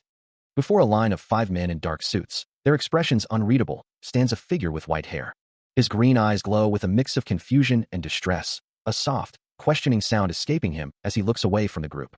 Meanwhile, from beneath the door, a viscous, inky shadow begins to seep and spread across the floor. The voice returns, now laced with a dark promise. "If you don't leave, you'll end up dying because of me." The ominous warning hangs heavy in the air, continuing, "and ruin your future." A chilling smile spreads across Great's face as he declares his certainty, knowing exactly how this story will end. Meanwhile, 3 figures in dark suits stand poised, one with striking red hair and glowing eyes, another with white hair tipped in green, and a bald man, all observing the scene with grim determination. His dark eyes glinting with a dangerous resolve, Great maintains his unsettling grin. With a sharp command to go, the red-haired figure leads his companions, their forms blurring as they move swiftly towards a heavy wooden door. The bald man and the one with white and green hair glance back, their expressions unreadable. The white-haired figure's gaze is sharp, a hint of urgency in their posture. Suddenly, with a heavy clunk and a burst of speed, Great dashes forward, leaving trails of dark energy in his wake. An ominous voice echoes, urging him to flee this place, warning him to run, not just from the location, but from the speaker themselves. A shadowy figure with glowing red eyes looms in a desolate, broken landscape, declaring that the escape is from a future of suffering. As 4 smaller, shadowy entities with piercing red eyes appear, concluding the chilling message. The scene then shifts to a room with a red curtain, where a composed man with light green hair stands, while in the background, Great is seen bound. The man's calm demeanor is evident, his light green hair neatly styled, a closer look revealing the sharp lines of his suit and the subtle color of his hair. Great, bruised and with eyes glowing red, looks up, offering a defiant, "Thank you." The ominous voice returns, promising that they will not be forgotten, as Great is seen in the desolate landscape once more. His hands, still bearing the marks of his recent ordeal, clench and unclench in the dim light. As a familiar, ominous voice echoes in his mind, asserting, "No, you will." Great stands bruised and battered in the desolate room, the words reverberating through him. Before he turns towards an open door, a path to escape now visible. The voice continues, its tone laced with a strange blend of warning and solace. "The pain you've suffered, what happened today, even my voice." He steps through the doorway, gazing into a new space beyond his former prison. As the voice concludes, "You'll forget all of it." Moments later, Great stands on a high balcony, the vast, glittering expanse of a city stretching out beneath him, a stark contrast to his recent confinement. The voice offers a final, unsettling wish. "In fact, I hope you do." The city lights twinkle below, indifferent to his turmoil. With a new story beginning, Great moves forward, leaving behind the confines of his past. A hopeful, yet perhaps ironic, wish for a happy ending hangs in the air as he runs alongside a group of young people, their yellow backpacks bouncing with each stride. His steps are light, carrying him away from whatever he endured. The group continues their hurried pace, a blur of motion against the stark background. Later, standing alone on a high balcony overlooking a sprawling city at night, he gazes out at the countless lights twinkling below. His dark eyes reflect the distant glow, a quiet contemplation settling over him. Down in the streets, a brick wall is covered in names like Guy, Ray, LD, and Amy Taylor, while the distant figures of his companions fade into the urban landscape. With his yellow backpack slung over his shoulder, Great stands before another section of the wall, his attention drawn to a single, bold letter G spray-painted there. He moves through the city, leaving his mark on a grimy wall, adding row to the existing L scrawled by another figure. His hand continues its work, etching Amy next to a red-haired figure's Taylor. Later, the sounds of the city fade as he stands on a high balcony, his gaze sweeping over the sprawling urban landscape below. He looks down, lost in thought, the vastness of the night sky mirroring the expanse of his new reality. The names on the wall, Guy, Ras, ELD, Amy, Taylor, stand as silent witnesses to the city's hidden stories, a tapestry of lives he's now a part of. As he considers his path forward, a simple, unexpected desire surfaces. His dream is to run a takoyaki stand. He reveals a simple, almost mundane aspiration from his past, a small dream he held before his abduction, to run a takoyaki stand, a skill he had become quite proficient at. Then, a female voice chimes in, sharing her own desire, to find a kind husband and spend her days in leisurely comfort. A man with glasses nods in agreement, finding that sort of life appealing. Another man, dressed in a suit, adds his wish to fall in love and marry, before turning to Great and asking about his own dream. The man with glasses echoes the question, curious about what he truly desires. Great looks at them, a soft expression on his face, and declares his dream, to live happily ever after with all of them. Yet, the scene abruptly shifts, revealing him standing over the unconscious forms of the very people he just spoke of, their bodies strewn across the ground. A silent thought hangs in the air, a longing to be somewhere far away from the bad people who had caused them harm. Leaving the scene behind, he walks away alone, his dream of a shared future shattered. One of his companions kneels, head bowed in defeat, a silent testament to the violence that has just transpired. A bloodied hand grips a shirt, now stained crimson, revealing the brutal extent of the attack. The companion lies prone on the ground, surrounded by their own blood, as Great's chilling laughter echoes, a sinister sound that fills the silence. A disembodied, ethereal head, glowing with an otherworldly green light, manifests in the void. Below, Great lies prone on a simple wooden floor, his face hidden, seemingly lost in despair. The green visage opens its eyes, its voice cutting through the silence, demanding to know if he's finished wallowing in self-pity, urging him to rise. It reminds him of Bear's words, a crucial memory, implying that if he truly desires the power, he must take action. The entity insists that Great possesses the ability to protect Greymark, reminding him that this power is meant to safeguard his loved ones. A soft flop echoes as he remains unmoving. Silence hangs heavy for a moment, then a frustrated hey bursts forth from the ethereal presence. The green head screams, commanding him to go beat up whoever stands in his way. Finally, Great lifts his head slightly, as the entity delivers its ultimate plea. Don't you want to make the world safer for your friends? That's what protecting Greymark truly means. His eyes now glowing with an eerie green light, Great challenges the silence, demanding to know if the world is truly rid of evil, if everything is finally done. An internal voice echoes, a stark command to remember that cruelty must be killed, urging him to rise from his despair. A fierce determination hardens his gaze, and a low, chilling laugh escapes him, a sign of his resolve returning. He begins to run, a green ethereal presence trailing behind him, moving with a newfound purpose through the dimly lit corridor. The entity questions his direction, asking where he is going. Great pauses, acknowledging that while some minor threats might remain, his mana is nearly depleted. His focus sharpens, however, as he declares that the true problem lies with the boss. He turns to the green entity, challenging it to simply state the problem if there is one, and asks what is so bad about this boss. He stands, his shoulder and torso showing the wear of his ordeal, the dark fabric of his clothing torn. Meanwhile, the ethereal green entity, still emanating its eerie glow from within the fractured wall, observes him, a thought echoing, he's dangerous. Its glowing face shifts, a hint of surprise in its sharp features as it wonders, what's this? For the first time, the entity seems to register a flicker of apprehension, a narration noting, he actually looks nervous for once. He hangs suspended, a silent subject as the ethereal green entity hovers above him. Then, with a sudden, rushing sound, the entity plunges into his consciousness, its form distorting into a swirling vortex of green and yellow. It had just sensed the presence of its boss. But now, the only thing on its mind is a profound curiosity. It wonders, I'm curious. Wondering what exactly it is about this human, what is it about? And now that's all it can see, a fragmented, unsettling smile. That makes it question everything. Still delving into the depths of Great's consciousness, the ethereal entity encounters a new facet of his memories, a question forming in its alien mind. How could such a monster feel fear? A new profile materializes within its perception, detailing the boss of the Gerbana gang, a figure named Gerbane, complete with a health and mana bar, as if from a game.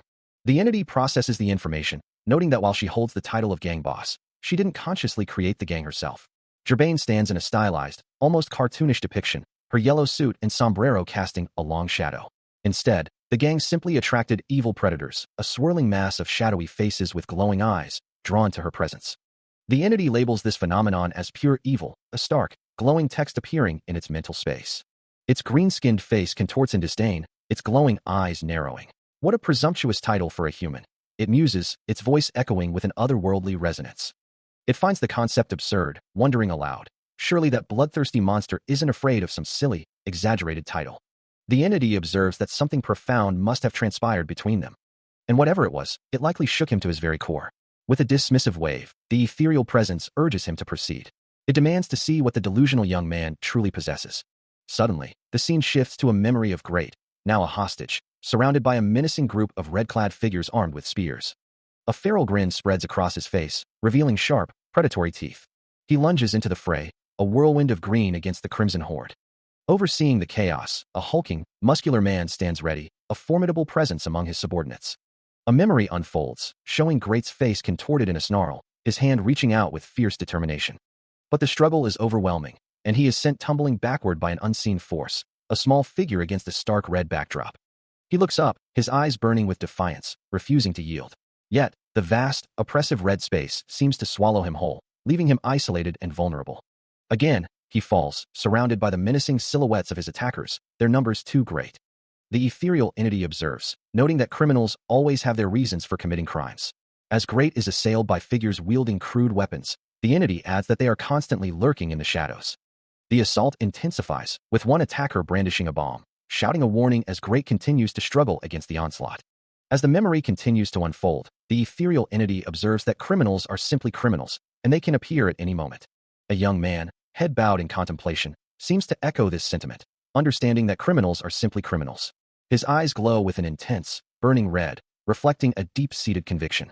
The thought solidifies, so kill them. Criminals must die. A lone figure walks with purpose, because in a world where crime is punished with death, there is no other way. The figure stands tall, a banner unfurled. For that is the only way to purge the world of criminals. The ethereal entity continues its silent vigil, its green aura a constant presence in the dark space. The ethereal entity observes, a green glow emanating from its form, finally understanding the depth of the young man's convictions. It isn't the power of the woman he fears, but rather the very essence of crime itself, a concept that has shaped his entire being. It is Great's own unwavering principles, the very foundation of his beliefs, that drive him. A chilling grin spreads across the entity's face as it realizes that everything Great has become, all his beliefs, originated from her.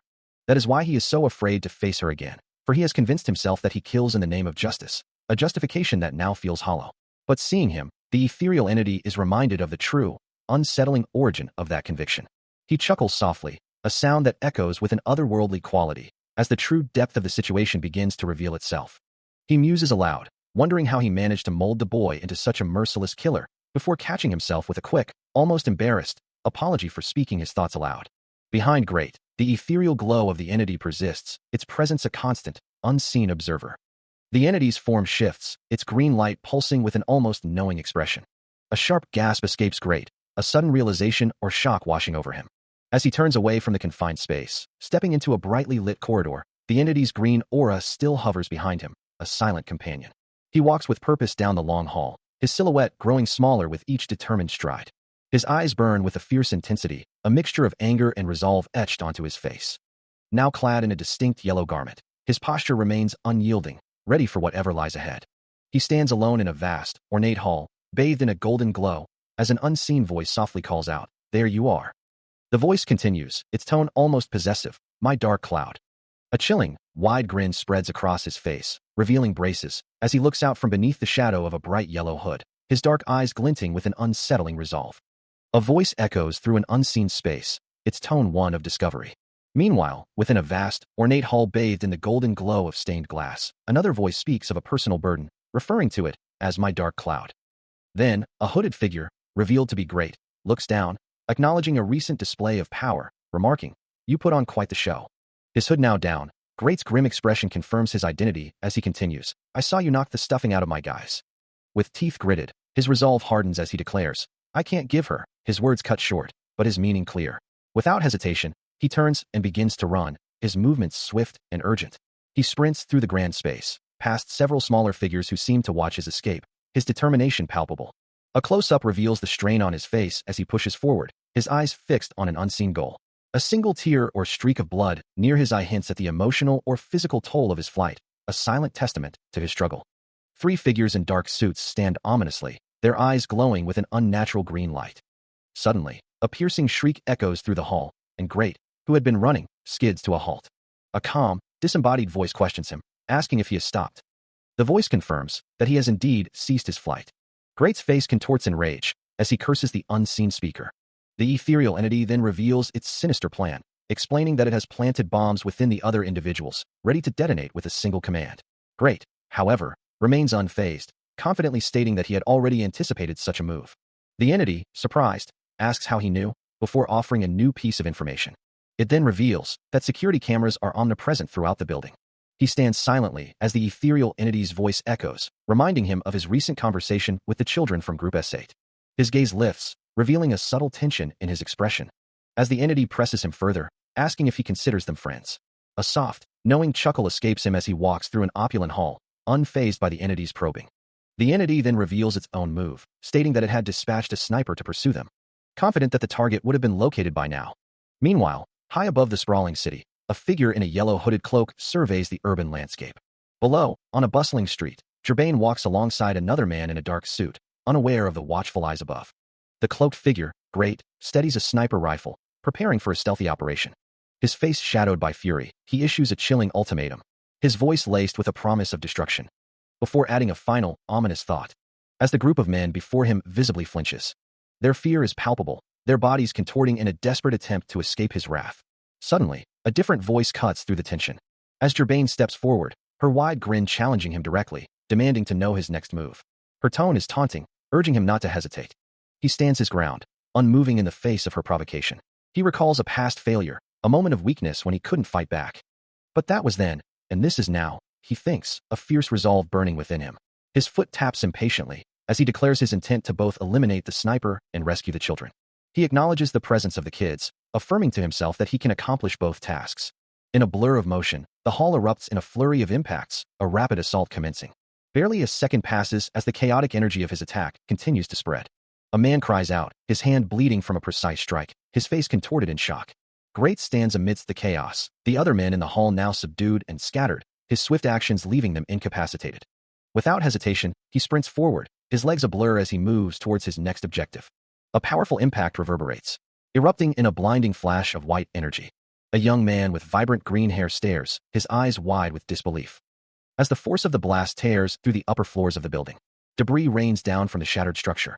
But he is already a blur, moving with impossible speed away from the destruction. His gaze sharpens, eyes burning with an ominous red glow. His resolve hardening with every passing second. His eye, now a vibrant red with a star-shaped pupil, pulses with raw power.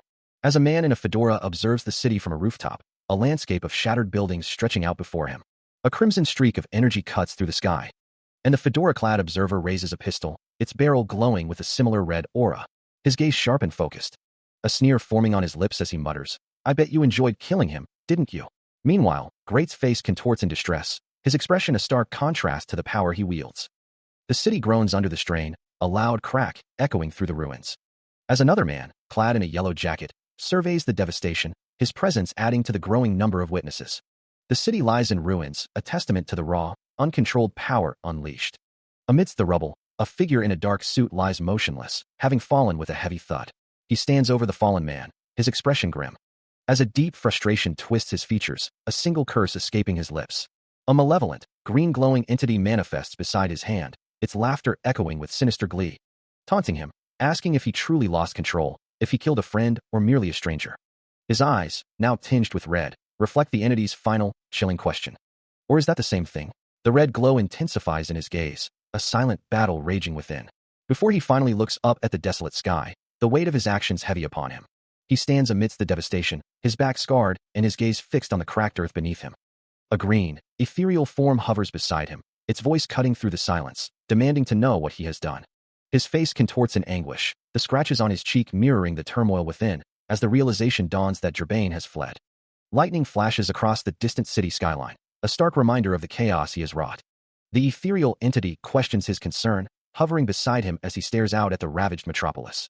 The sky continues to crackle with raw energy, but he responds with grim certainty, declaring that he knows exactly where she went.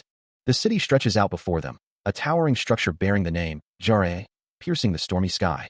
And the green entity, exasperated, wonders aloud where Jabane could possibly have gone, while Great remains silent over the fallen figure. A spot for hostages, I see, the ethereal entity's voice echoes, observing the scene. I'm a little surprised that you're so predictable.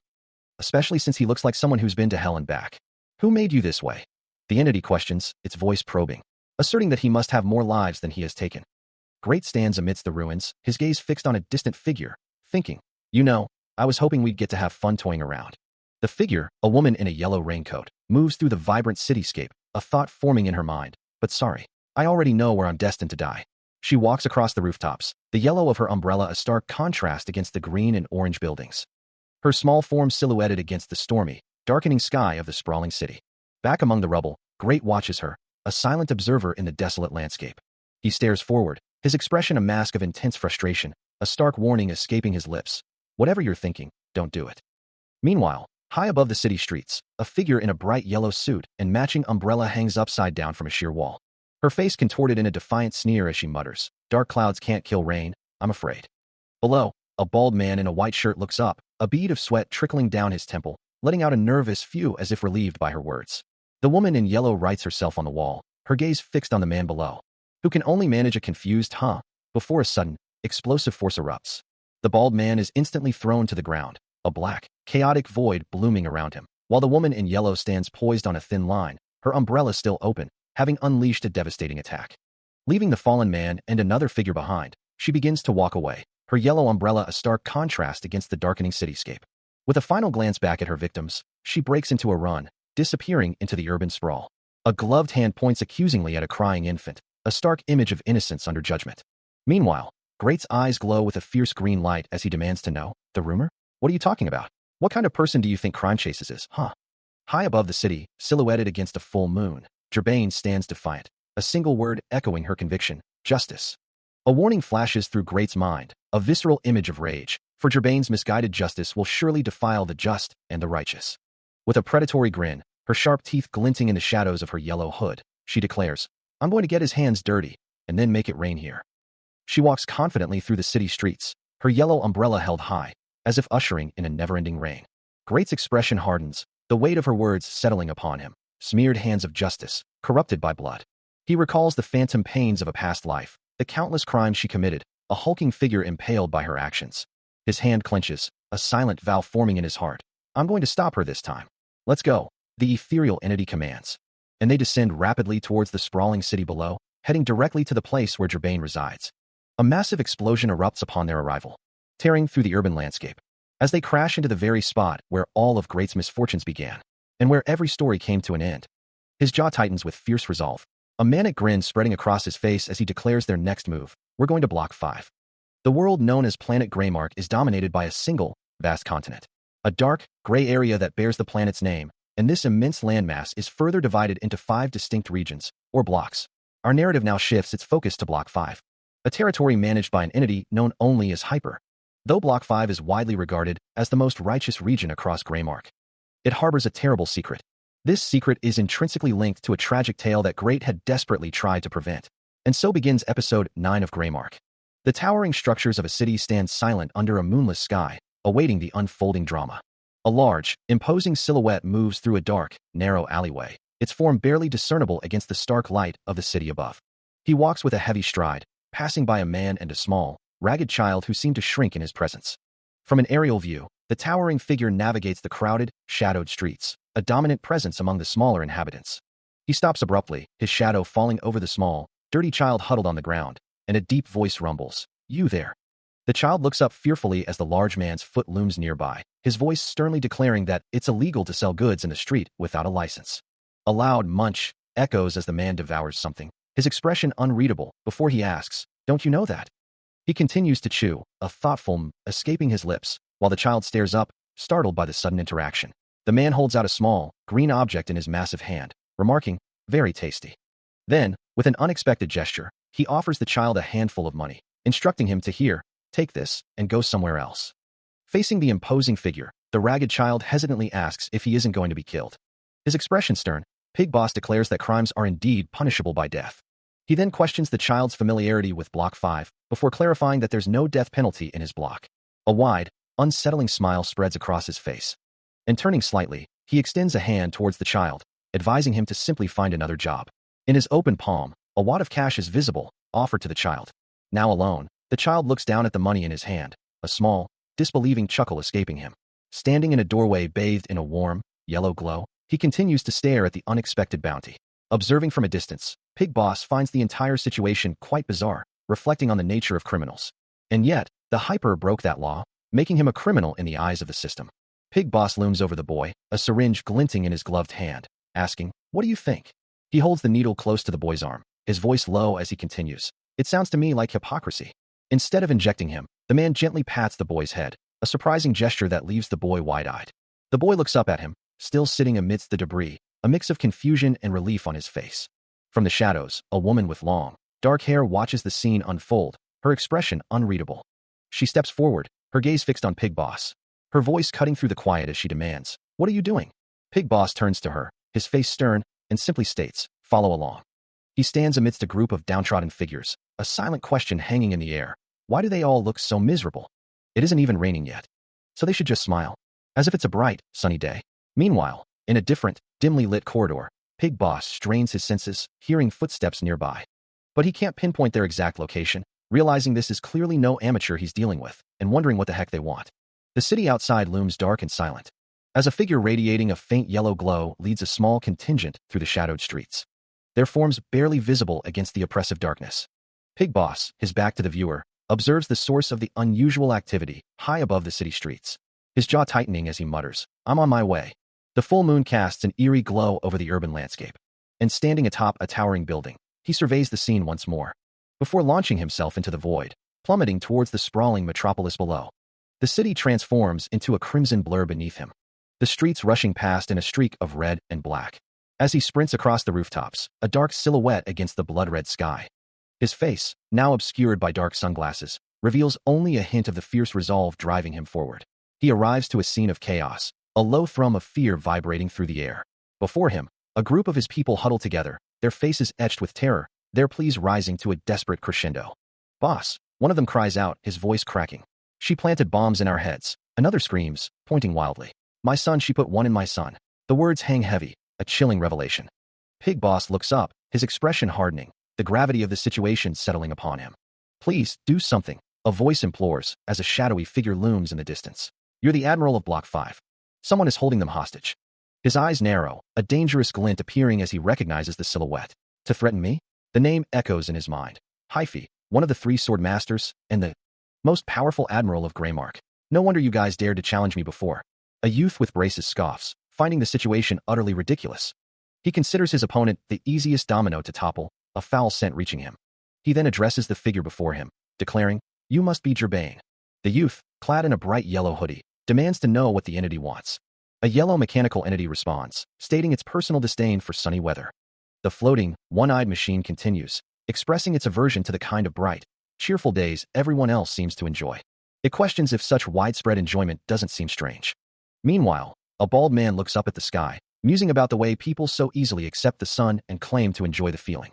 To him, it just looks so fake. A bald man stands, his thoughts turning inward as he observes the world around him. He holds a yellow umbrella, its shade providing a unique perspective. A scoff escapes him. "Ah, that's it. See that look on your face?" He muses. You can only see that kind of true expression in the shade of an umbrella. The moment people cover their face with an umbrella, they begin to show their true colors. His grip tightens on the handle. "All I want is for everyone to be more honest about their instincts and their emotions." A vision of unbridled instinct and discipline flashes through his mind, a stark contrast to the veiled emotions he observes. With a determined glint in his eye, the man declares, "I'm going to make it rain here." He had just declared his intention to make it rain, when from the shadows, a pair of dark eyes watched him, a young girl's face partially obscured by her hood. Suddenly, a hand shot out, clenching into a fist that pulsed with a fierce, red energy. And with a sickening crunch, it connected. Standing over the now paralyzed Pig Boss, the girl in the yellow hoodie declared, "I've paralyzed you from the neck down. You'd better return my damages, or you'll be stuck like this forever." With a heavy slump, he collapsed to the ground, utterly defeated. A menacing grin spread across her face as she added, "If you lay a finger on me, I'll blow this to bits." True to her word, a massive explosion erupted, leaving Pig Boss to glare at the distant figure, his face contorted in a furious shout. "You little brat." Still reeling from the previous encounter, Pig Boss glares at the young woman, demanding to know why she has taken people hostage, reminding her of the spears he provided. He insists that if she complies, he will personally defuse the bomb she has threatened them with. His voice rising in desperation, he shouts for her to reveal her true desires. Looking down at him with a chilling smirk, she simply tells him to kill her. Her expression unwavering, she provocatively declares herself a criminal and urges him to hurry. From off-panel, Pig Boss questions her motives, accusing her of believing herself superior to everyone else. He looks down, contemplating her challenge, and muses that perhaps refusing to kill is a form of justice. But her voice cuts through his thoughts, asking if that kind of justice truly helps those who are suffering in the city below. A wide, unsettling grin spreads across her face, her laughter echoing with a sinister undertone. Still challenging his resolve, she asks if he now sees how fake his justice truly is. As Pig Boss stares, a distressed voice from the crowd cries out, demanding that he kill her. A chilling thought echoes through the air, suggesting that as soon as one realizes this truth, it will begin to rain. The crowd's panic escalates, with one man shouting, "No," while another warns that if he kills her, he will die. Their faces contorted in terror, the people scream in unison, a desperate, drawn-out cry.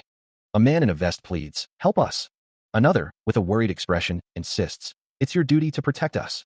The weight of their pleas settles heavily upon Pig Boss, his face etched with deep contemplation. Over a view of the city he protects, his internal struggle manifests as a single, profound question, my duty. Still grappling with the weight of the yellow hoodie girl's challenge, he hears her voice again, asking if he would truly set them free if they were to stab him. A wide, unsettling smile spreads across her face as she presses the question, demanding to know if he trusts her. His eye, reflecting a deep crack in his resolve, narrows as he gives a firm, unwavering no. With a sudden, brutal movement, he plunges a large knife into a shadowy figure, declaring that he trusts only in the weight of his own life.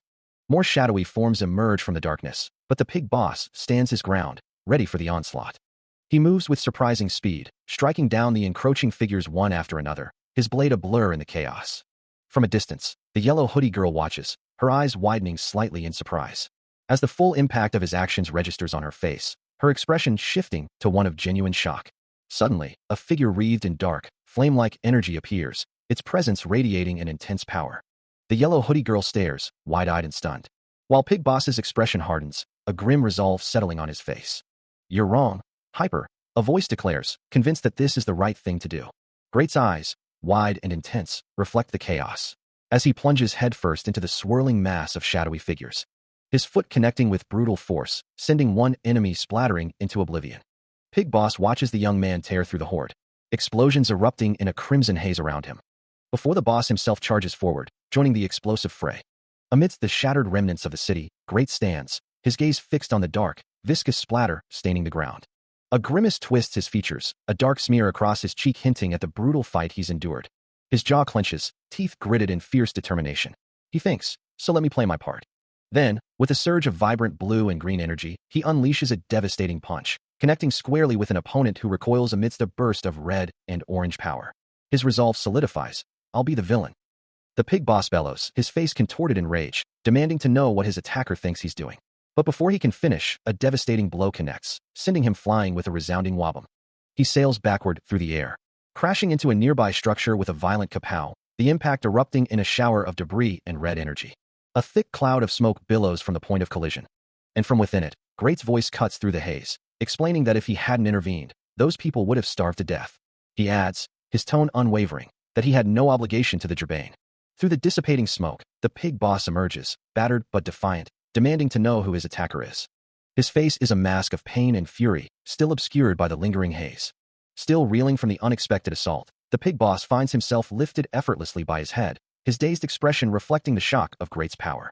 The young man stands over him, a casual gesture dismissing the fallen boss, who now lies defeated on the ground. His grip remains firm, a clear message of absolute dominance. A menacing grin spreads across Great's face, steam rising around him as he declares, I'm a criminal.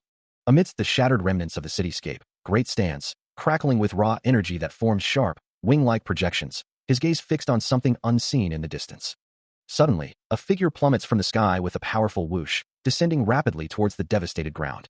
From a hidden vantage, the ethereal entity observes, its green glow illuminating the darkness as it ponders. Was this all part of your plan too? The entity's thoughts continue, a quiet affirmation echoing in the void. Yeah, he's going to lead mankind to a brighter future. Despite the chaos, he couldn't bring himself to let the creature die, a thought echoing through the ruined cityscape. Yet, the Pig Boss, enraged by his intervention, glared back with furious eyes. Without hesitation, Great delivered a swift, powerful kick, sending the hulking figure reeling. As he plummeted through the air, the only question that remained was what to do next. He crashed into the devastated ground with a resounding wham, the impact erupting in a violent boom. A thick cloud of dust and debris billowed upwards. And from within the newly formed crater, Great looked up, wondering how he was going to calm the Pig Boss down. Standing at the edge of the crater, the Pig Boss remained, a persistent threat amidst the settling smoke. He winces, the impact of his fall still reverberating through his body, while the pig boss, now free from the bomb, roars with renewed fury. The sound of his rage echoes through the ruined city. As the massive figure lunges forward, his form distorted by anger. Great stands over the defeated boss, who can only stare up in disbelief, wondering how he could have been bested. Great calmly explains that he removed the bomb from him. Looking up at the desolate sky, he recalls the moment just before he crushed Gerbane. A sudden red beam of energy streaks towards him, forcing his attention back to the present. He turns to face his attacker, a question on his lips, asking if they truly had time to intervene. The pig boss, still on the ground, challenges him, demanding to know why he didn't save the other people as well. Meanwhile, from a distant vantage point, the yellow hoodie girl observes the unfolding drama, muttering that he was the only one who could have lost his spear at Great. The pig boss's words echo, reminding Great of the humiliation he intended, as the boss himself seethes with rage, having been exposed. He bellows about being blackmailed, his face contorted in fury. Great's gaze sharpens, acknowledging that while there might be reasons for any crime, a crime remains a crime. He vows never to forgive anyone for harming another person's life, just for their own selfish gain. The pig boss recoils, perhaps from the weight of Great's words or the lingering effects of the bomb, a distressed grunt escaping him. A thought surfaces, wondering if this entire situation is perhaps the thing that Gerbane had hoped to leave behind. Meanwhile, a heavy, armored hand grips a formidable weapon, embodying the very will to sin. A massive, dark, clawed hand descends with crushing force, its shadow engulfing the defiant figure below. Looking up at the overwhelming threat, Great meets its gaze without flinching, offering himself completely. His face contorted in a raw, guttural cry, he unleashes a shout of pure defiance. The armored hand continues its relentless descent, the air crackling with its power. Now on the ground, seemingly defeated, he declares that his story has already reached its end.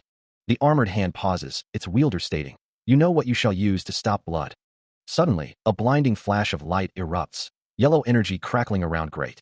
The armored hand is violently repelled, sending Great skidding across the ground. But he quickly recovers, his voice sharp with accusation. "Unlike Gerbane, you reek of pure evil."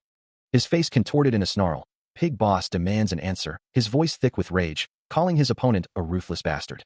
Looking down at the man, Great's expression is cold as he asks if Pig Boss is pleased with himself for turning this story into a tale of murder.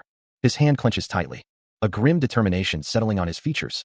As a thought echoes in his mind, his hesitation once cost him everything. He then asserts that Pig Boss ought to be thanking him for saving him. A chilling grin spreading across his face as he asks, "Is that so hard to do?" The sheer malice in Great's words and expression leaves Pig Boss utterly terrified. And with a sudden burst of red and blue energy, Great launches a devastating attack. His silhouette a dark blur amidst the chaotic power, he continues his relentless assault. The force of Great's attack slams into Pig Boss, a violent burst of red and black energy erupting on impact, shattering the very air around him. As the overwhelming power continues to engulf him in a maelstrom of blue and red light. The assault is relentless. A blur of pure kinetic energy.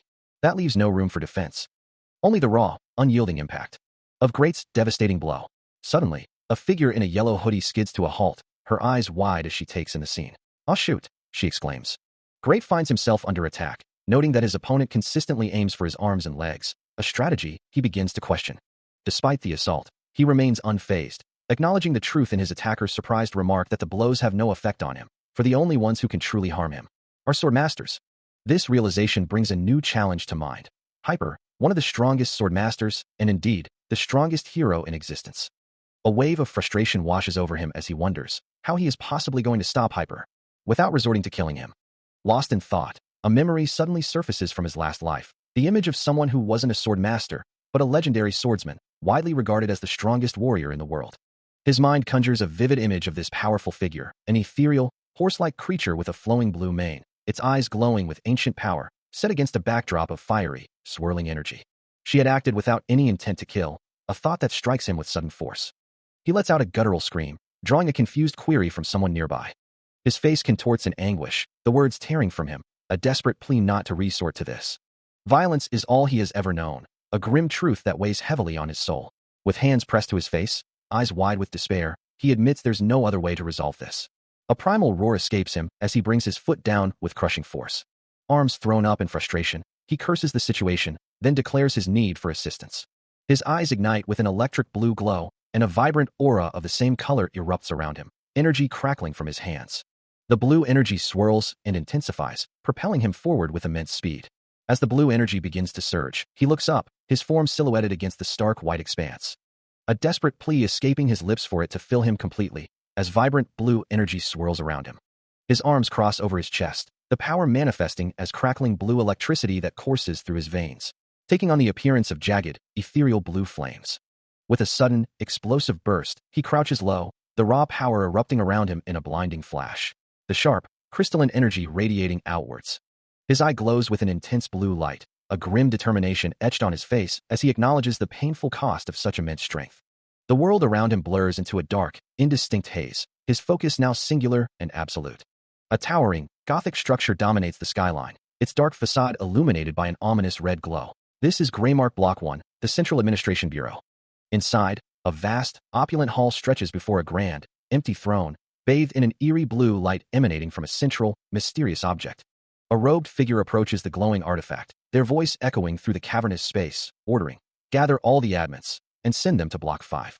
A sinister smile spreads across the shadowed face of the speaker, a single, glowing green eye piercing the darkness, as he declares, "There's a naughty boy who needs to be reined in." This formidable individual is known as the supreme authority in Greymark, Elder Admin 1, the Master. In the last story, a group of revolutionaries banded together to oppose the evil death penalty. Their symbol, a vibrant burst of azure energy, was a blue flame. This flame represented their unwavering will to fight, and people referred to it as the Azure Flame. Great had copied this skill, which had been used countless times, and he decided to transform the skill to make it less deadly upon impact. The azure energy ripples and distorts, reflecting its altered nature. He moves like a blur, a torrent of azure energy swirling around him, leaving a vibrant trail in his wake as he closes the distance. Rapid, powerful strikes land with explosive force, each impact echoing through the air. The monstrous opponent's face contorts in agony, its features twisting under the relentless assault. Great continues his furious attack, his form a beacon of glowing blue. His gaze sharpens, knowing that the most important thing right now is to knock the creature out, and that they can talk later. A massive surge of azure energy erupts from him, gathering into a devastating wave.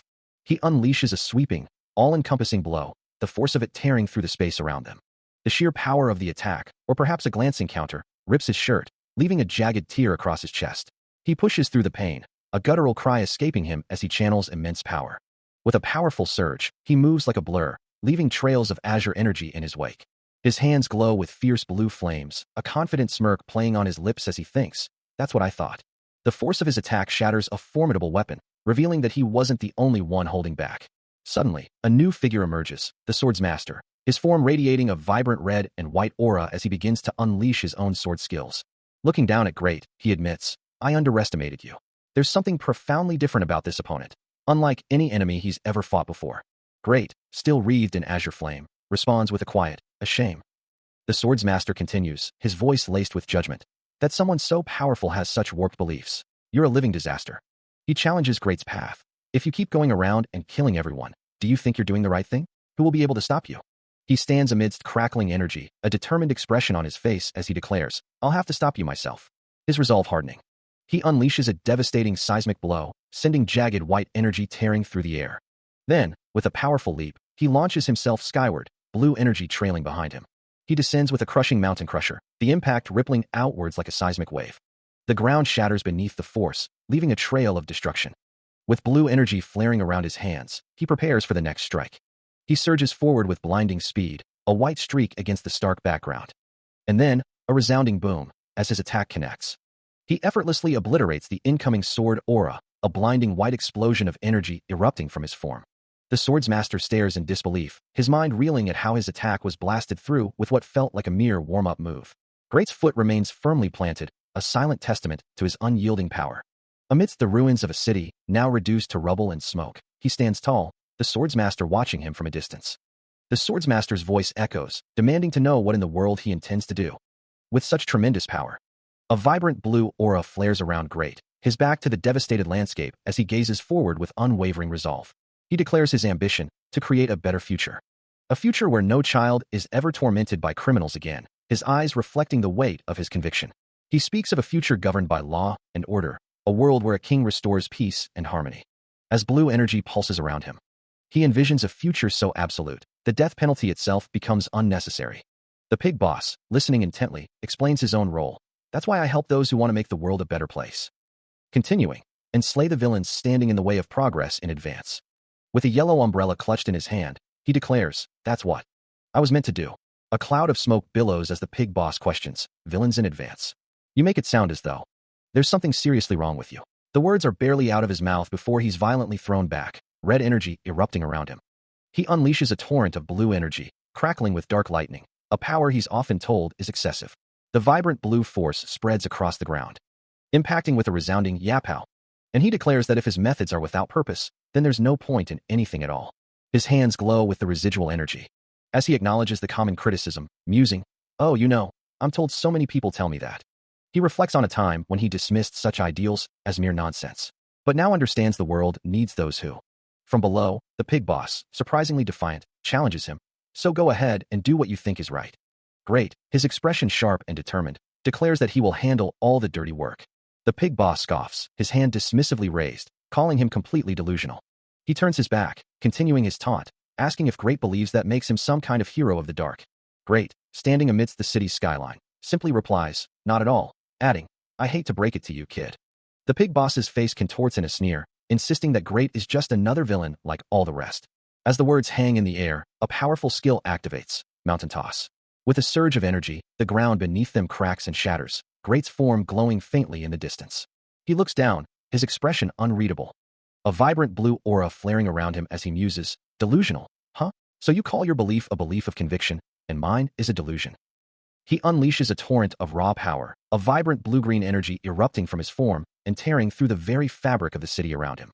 The sheer force of it continues to expand, obliterating structures in its path, as he thinks, "I get so tired of hearing that sort of thing."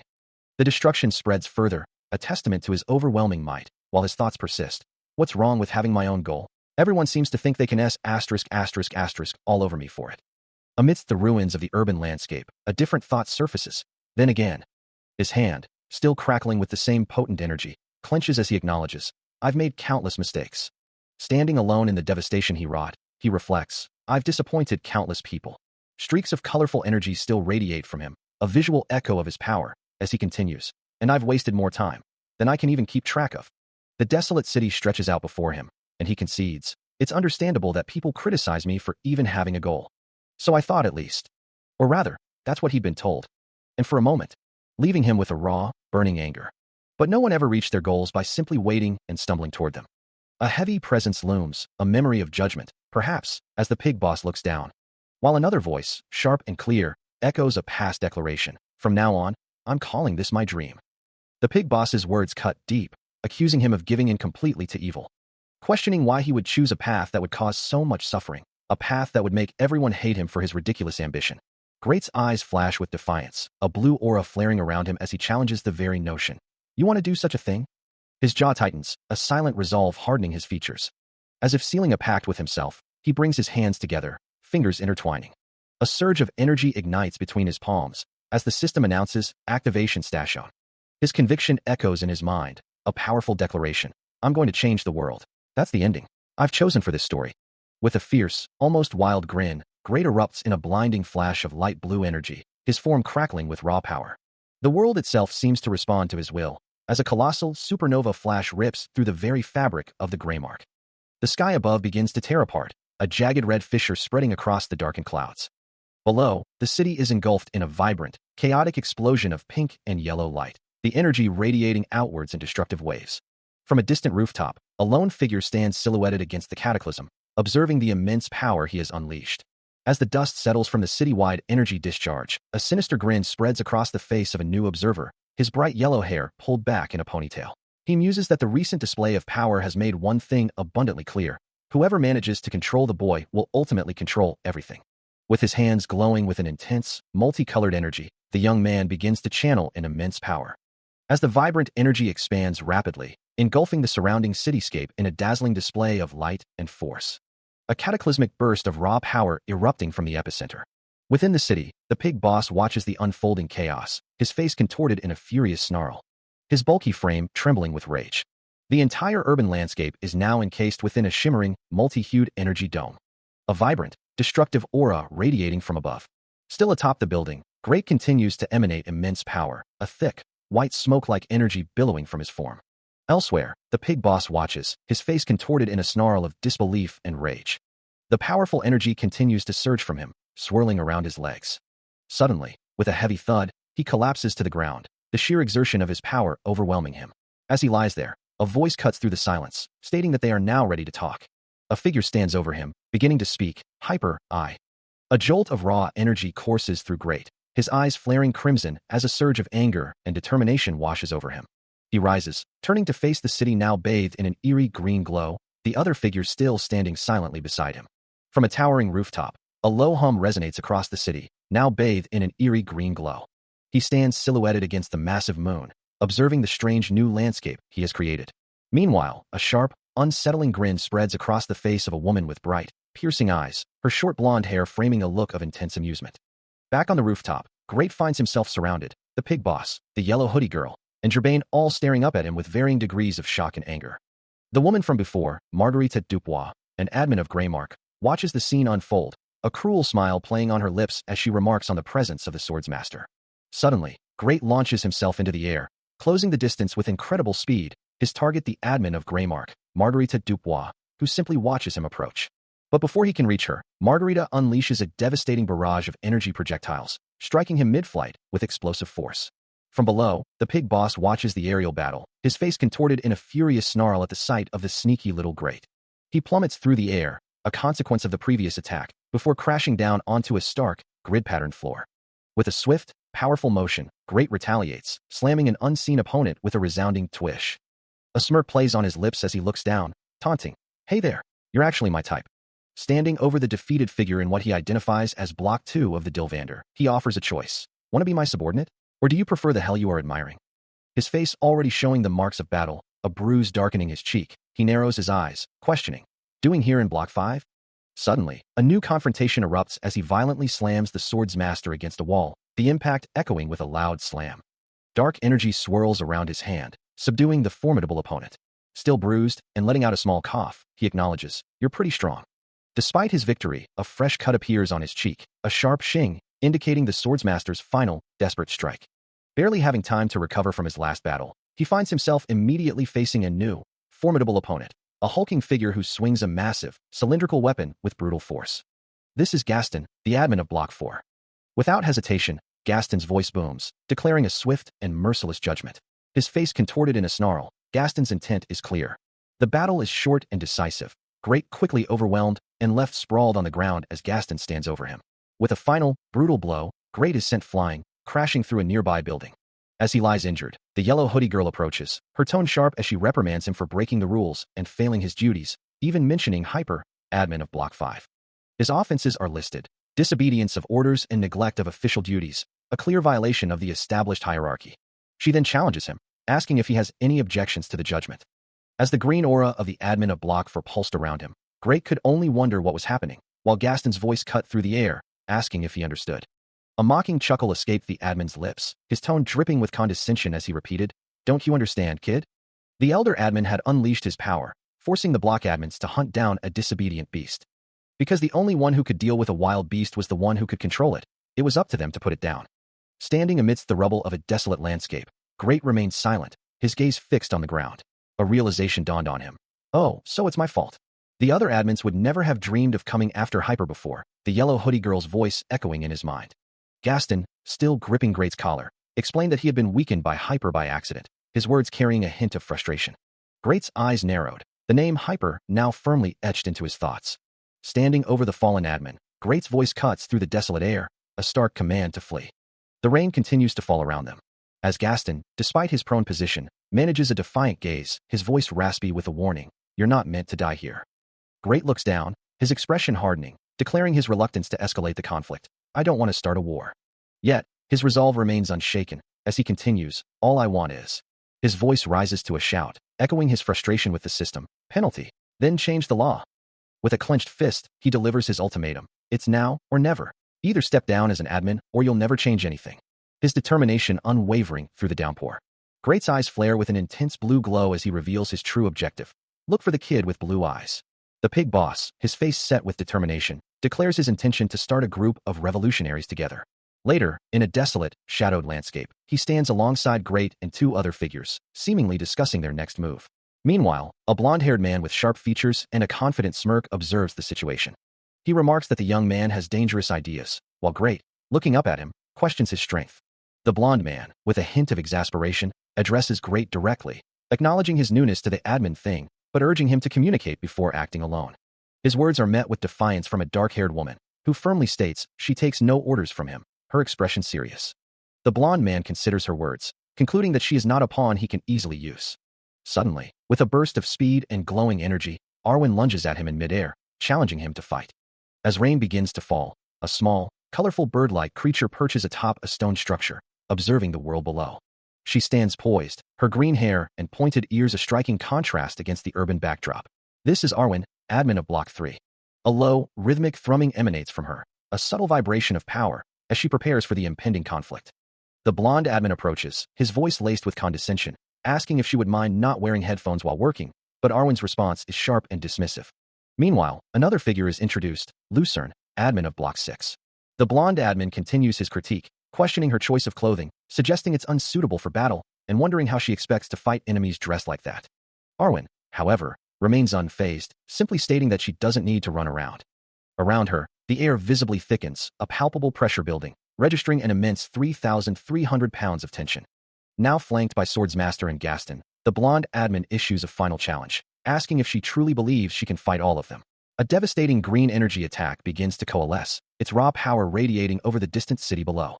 With a surge of force, Arwen unleashes the concentrated blast, a brilliant emerald light erupting from her form. The impact shatters an unseen barrier, sending cracks spiderwebbing across the dark surface. The sheer force of the blow echoes with a resounding pang, causing a nearby palm tree to violently snap and fall, confirming the attack's overwhelming success. Meanwhile, a man with glasses and a smiling woman observe the unfolding chaos, their expressions a mix of concern and curiosity. Undeterred, Arwen stands atop a massive, rock-like creature, firmly gripping an axe, ready to deliver another powerful strike. The man with glasses watches, his face contorted in a grimace of anger or distress. Then, a blinding flash of impact erupts, signaling another devastating blow.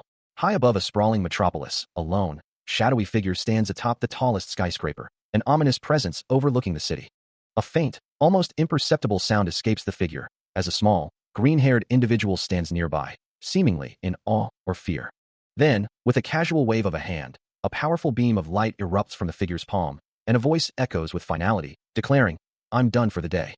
The city stretches out beneath them, a vast, indifferent landscape, as the distant figure remains a silent, imposing sentinel. Suddenly, the scene shifts, bathed in a stark crimson hue, as a masked assailant lunges forward, burying a brutal punch into Great's face. Before he can even react, the assailant follows up with a swift, merciless slash, their blade carving a painful line across his arm. A grimace of agony twists Great's features, his eyes burning with a mix of pain and defiance. The force of the assault sends him sprawling to the ground, the masked figure looming over him, sword raised for another strike.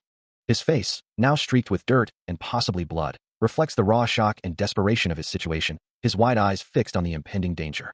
Amidst shattered fragments of what appears to be a broken reality, he crouches, his entire form radiating a fierce, crimson energy, sharp spikes protruding from his silhouette, and his eyes glowing with an intense red light. Standing tall, his transformed figure now faces a blond man in a pristine white coat. And without hesitation, he grabs the man by his collar, lifting him slightly off the ground, as the blonde simply states, "Kinda anecdote."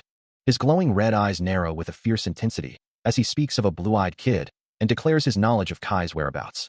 Despite the physical threat, Kai's expression remains unsettlingly calm, a wide, almost predatory smile spreading across his face. His voice, though unseen, carries a persuasive tone, proposing a partnership and offering assistance to achieve Great's goals. A voice offers assistance, promising to help achieve a goal. Great listens intently, his expression grim. Gerbain stands before him, her demeanor confident. She reveals her knowledge of his intentions, asking if he wishes to send Hyper to the Anecdotes, and claims to know the location of the Anecdotes family. A golden coin is held up, glinting in the light. Suddenly, a soft beep sounds as Gerbain stands over the unconscious pig boss, who lies slumped on the ground. With a powerful whoosh, Gerbain unleashes a surge of energy, warping the pig boss away in a flash of vibrant, swirling particles. She then calmly reassures Great, explaining that she has warped the man to his intended destination. With the demonstration complete, Gerbain suggests it's time to get down to business, as the title card for the Greymark episode 13 appears. The imposing, ancient walls of a grand city rise under a perpetually overcast sky, marking the entrance to a new, formidable domain. This was Block 1, the designated entry point to the Central Administration Bureau, a place of strict order and rigid protocols. Standing before a quaint, horse-drawn carriage, her eyes glowing with an ethereal green light, Gerbain gestures towards the vehicle. "Great, Looking at the antiquated transport, questions if it truly is a carriage, his voice laced with disbelief. She assures him he will recognize it, explaining that the administrators take great pride in their traditions, believing everything in Greymark has its proper place. He remains indifferent, as Gerbain clarifies that this was a common mode of transportation from the days before Greymark's current system. With a resigned sigh, Great listens as she instructs him to enter the carriage, emphasizing that it is the only way to gain access to the Central Administration Bureau. A look of utter annoyance crosses his face, muttering about what a pain this entire process is. High above, the Central Administration Bureau looms, a colossal, monolithic structure stretching endlessly into the sky, its sheer scale dwarfing everything around it. He sits on a plush couch, idly scratching his leg, a picture of mild irritation. Across from him, the blonde admin takes a slow drag from his cigarette, a plume of smoke curling around his sharp features. His gaze is intense, the cigarette dangling casually from his lips. He then speaks, his voice carrying a hint of intrigue. Basilisk Habsburg is very interested in you. Great, still scratching, looks up with a clear expression of displeasure. His face contorted in a grimace. The admin observes his reaction, noting, "You don't look terribly pleased to hear that." Great responds with a question, "Do you have any idea who Basilisk?" To which the admin clarifies, "You mean Master." A narration box confirms the identity, stating that Master is also known as Elder Admin 1, as a traditional carriage rolls by in the background.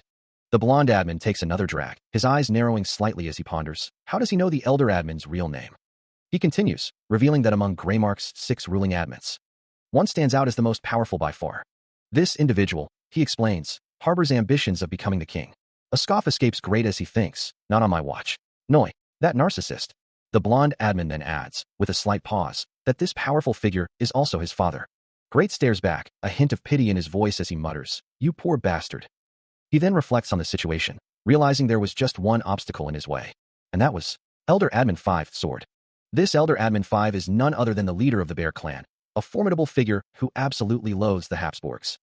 He stands, his back to the viewer, a grimace twisting his features as the spectral image of the master looms behind him, the blonde admin's voice echoing. But he's dead now. The blonde admin continues, a cigarette held casually between his fingers, explaining that this is the perfect opportunity for Basilisk, a chance to appoint a new admin who will do whatever he says. Like a puppet on strings. So Basilisk wanted to get rid of him too, the blonde admin remarks, as he turns away, then adds, "And then you showed up." Great's eyes narrow, listening as the blonde admin reveals, someone far more powerful than Hyper. The blonde admin takes a drag from his cigarette, then states, he wants to meet you.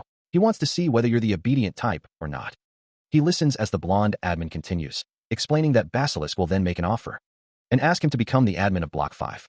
A grand, imposing castle looms in the distance as a small, ornate carriage approaches, but his response is immediate, tell him to go to hell.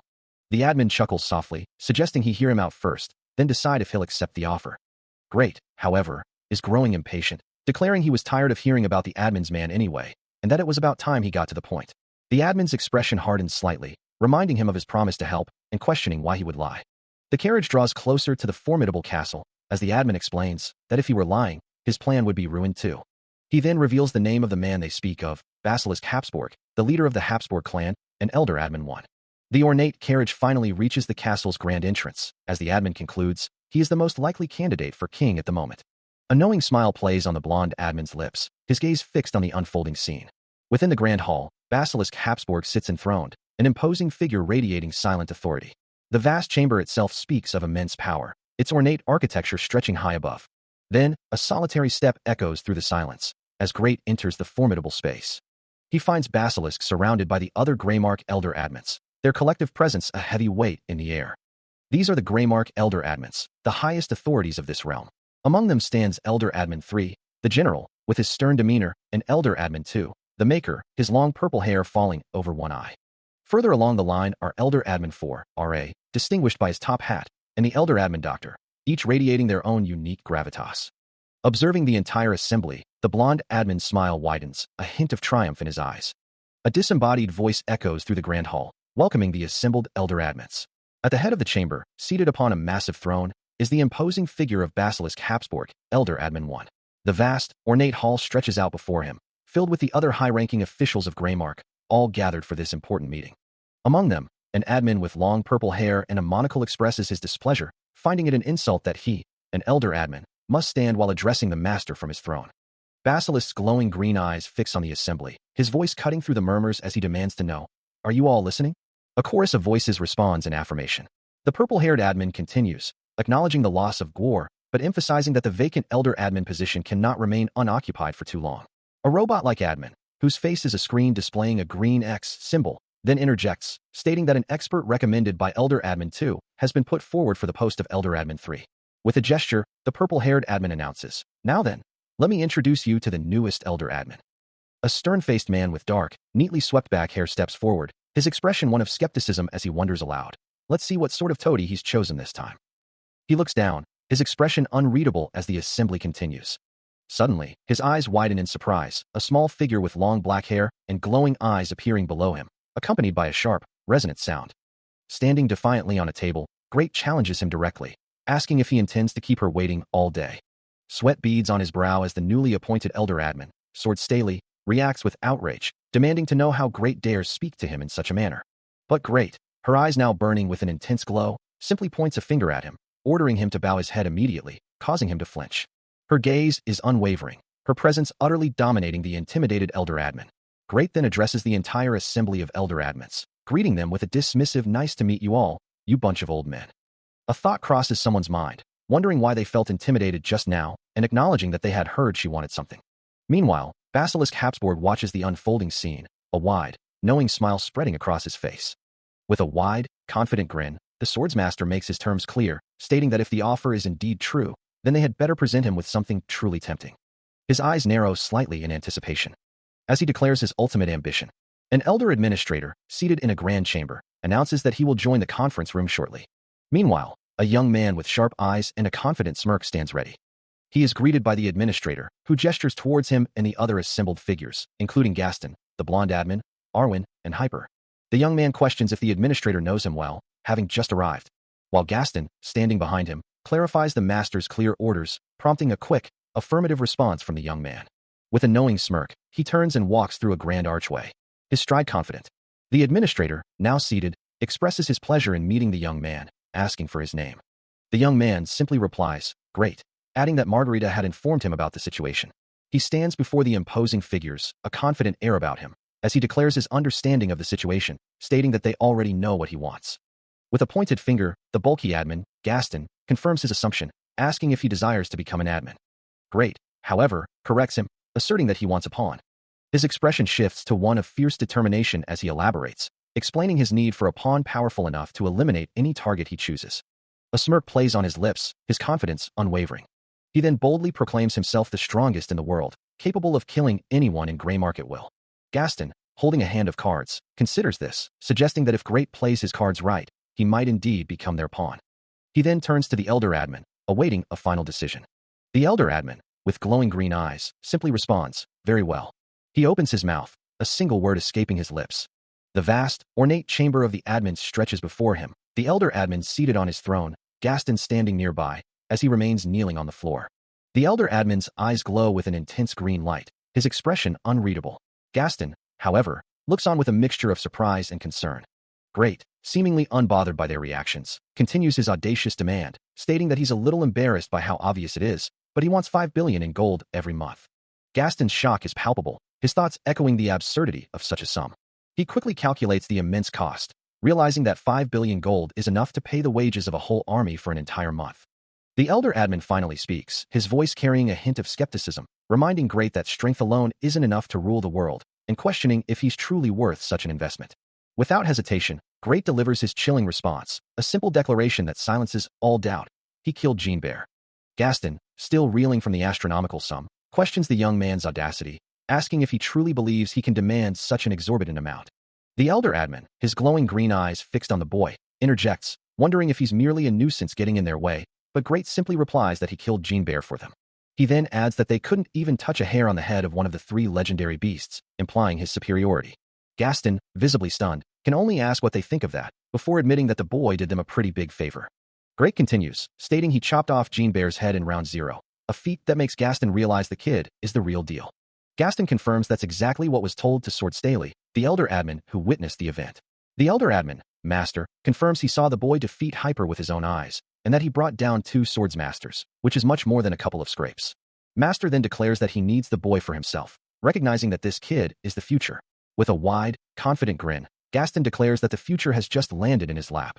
Gripping the hilt of his sword, he continues, I need someone to keep my newest recruits under control.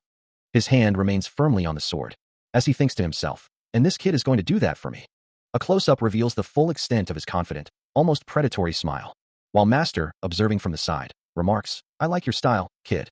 Gaston, still smiling, agrees, promising, nice and direct. All right, I'll get you the money. He then reveals the position he intends for Great. You're the admin of Block 5. As the offer of admin of Block 5 hung in the air, Great's mind raced, his true intentions burning beneath the surface, a silent declaration echoing through his thoughts. I'm going to create a group of revolutionaries who will overthrow the world. I'll need money. His past struggles, the battles fought and won, all served as a stark reminder of the resources required for such an audacious goal. A subtle, knowing smile played on his lips, his resolve hardening with each passing moment. Moments later, the grand, ornate doors of the administrative building stood before him, a symbol of the power he now sought to manipulate. With a decisive push, he burst through them, a casual see ya, tossed over his shoulder as he made his exit. He strode down the long, arched corridor, leaving the meeting and its implications behind. From somewhere unseen, Master's voice echoed with surprise. That's what you want? Money? I'm surprised, kid. Great, with a finger pressed to his lips in a gesture of mock contemplation, replied, well, I've got to be realistic. If I'm going to create a group of revolutionaries who will overthrow the world, I'll need money.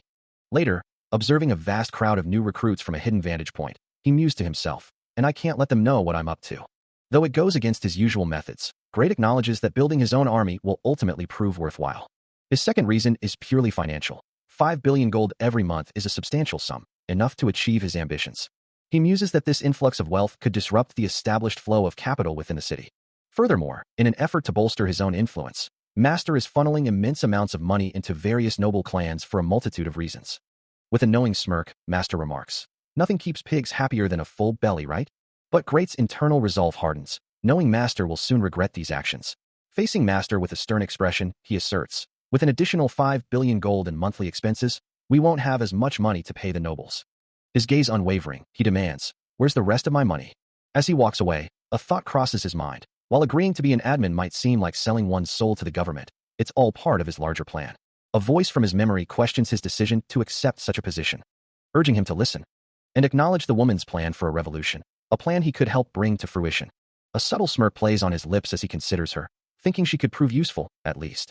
He recalls the grand promise of power, the offer to rule the world, and a grim determination settles over him as he concedes that the bastard was right. His true ambition is to forge a better future for Greymark. A goal he knows cannot be achieved through strength alone, which is why he needs both money and power. With a firm grip on his own throat, he solidifies his resolve. So far, everything is proceeding just as planned. He had saved his friends, and Hyper, in particular, would play a very important part in helping to fan the flames of revolution. His eyes widen with a fierce resolve, the weight of his ambition settling deep within him. A memory of Hyper's glowing blue eyes flashes through his mind, a symbol of the power he now wields. He would make sure those flames spread across the whole world. He could do it. With his face obscured by a dark, stylized mask, Great reflects on his journey, acknowledging that the enemy who once stood in his way is now gone. A grim determination settles on his lips as he murmurs, this time, he won't need to shed as much blood, believing everything is going to be perfect. His long, dark hair flowing behind him, he looks up with unwavering resolve, declaring he will change the world if it's the last thing he does. Meanwhile, a chilling, rhythmic hiss echoes through a long, narrow corridor, bathed in an unsettling crimson light, the air thick with an unseen presence. The same eerie sound persists as the red glow illuminates scattered debris on the grimy floor. Further down the desolate passage, a body lies face down, still and lifeless, a stark testament to the danger lurking within. A red-lit room, splattered with blood, holds two figures on the ground. One with wild, curly red hair struggles to rise, while another, dark-haired, lies still amidst the sounds of a desperate struggle. The red-haired figure reaches out a blood-stained hand, their plea echoing through the tense silence. Only the soft, broken sounds of sobbing fill the grim, debris-strewn corner of the room.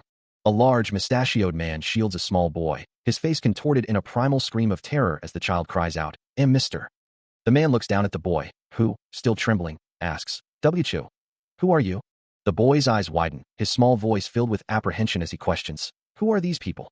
Standing together, the large man, the boy, and three other figures, now resolute, declare their unity. A clear, boundless sky stretches overhead, a stark contrast to the memories about to unfold. A small, blonde-haired boy bursts into laughter, his joy echoing through the air. He stands beside a woman, a title card proclaiming him Lee Hasberg, Master's son, a name that hints at a grander lineage. The boy clings to the leg of a tall, dark-haired man, his small hands gripping tightly. With a playful shove, he tumbles to the ground, landing with a soft plop. The man looks down at him, a hint of amusement in his expression. He takes a slow drag from a cigarette, the smoke curling around his face. Then, a teasing remark escapes him. God, you're growing up to be an ugly brat, my little brother. He reaches down to pat the boy's head, who responds with a cheerful, he. A figure with long blonde hair walks away from a smaller, dark-haired person collapsed on the ground, their cries echoing through the stone courtyard. He continues his stride, his form receding into the vastness of the open space. The blonde-haired man becomes a distant speck, moving with purpose. Soon, he stands before Great, who greets him, inquiring about his meeting, to which Master replies that he's getting right down to business.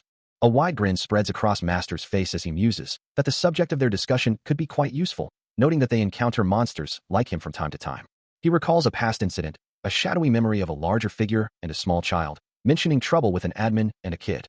Master's voice carries a chilling certainty as he declares that someone has appeared who will completely redefine what it means to be a swordmaster. His expression hardens, revealing a ruthless philosophy. There's only one thing to do with monsters: squeeze everything you can from them for humanity's sake, and then put them down. With a final, satisfied smile, Master concludes that he's glad Great managed to negotiate a deal with that monster. He listens as Gaston admits the negotiation wasn't easy. Master then reveals that Hyper had demanded a suspiciously large sum of money, believing it wasn't simply out of greed. Indeed, he muses, the fool shouldn't have made his intentions so obvious. He continues, mentioning he heard Gaston had sent Hyper to you-know-where, a place of significant importance. Gaston confirms this, explaining he needed to exploit Hyper to win him over. He reminds Master that he knows about that ominous place, a dark silhouette against a cloudy sky. The implications of Hyper's presence there are dire, as it's destined to become a war zone very soon. With Hyper involved, Gaston believes he might stir up just the sort of chaos they need. Master's expression remains impassive as he acknowledges, that's true. Still conversing, Gaston asks Master if he's still considered an admin. Master's silhouette is visible, his green-tinged hair pulled back. He notes that Gaston has been asking him that question often lately. A menacing smile spreads across his face as he questions if he's no longer needed, now that Leo is growing up. He dismisses the thought, finding it offensive.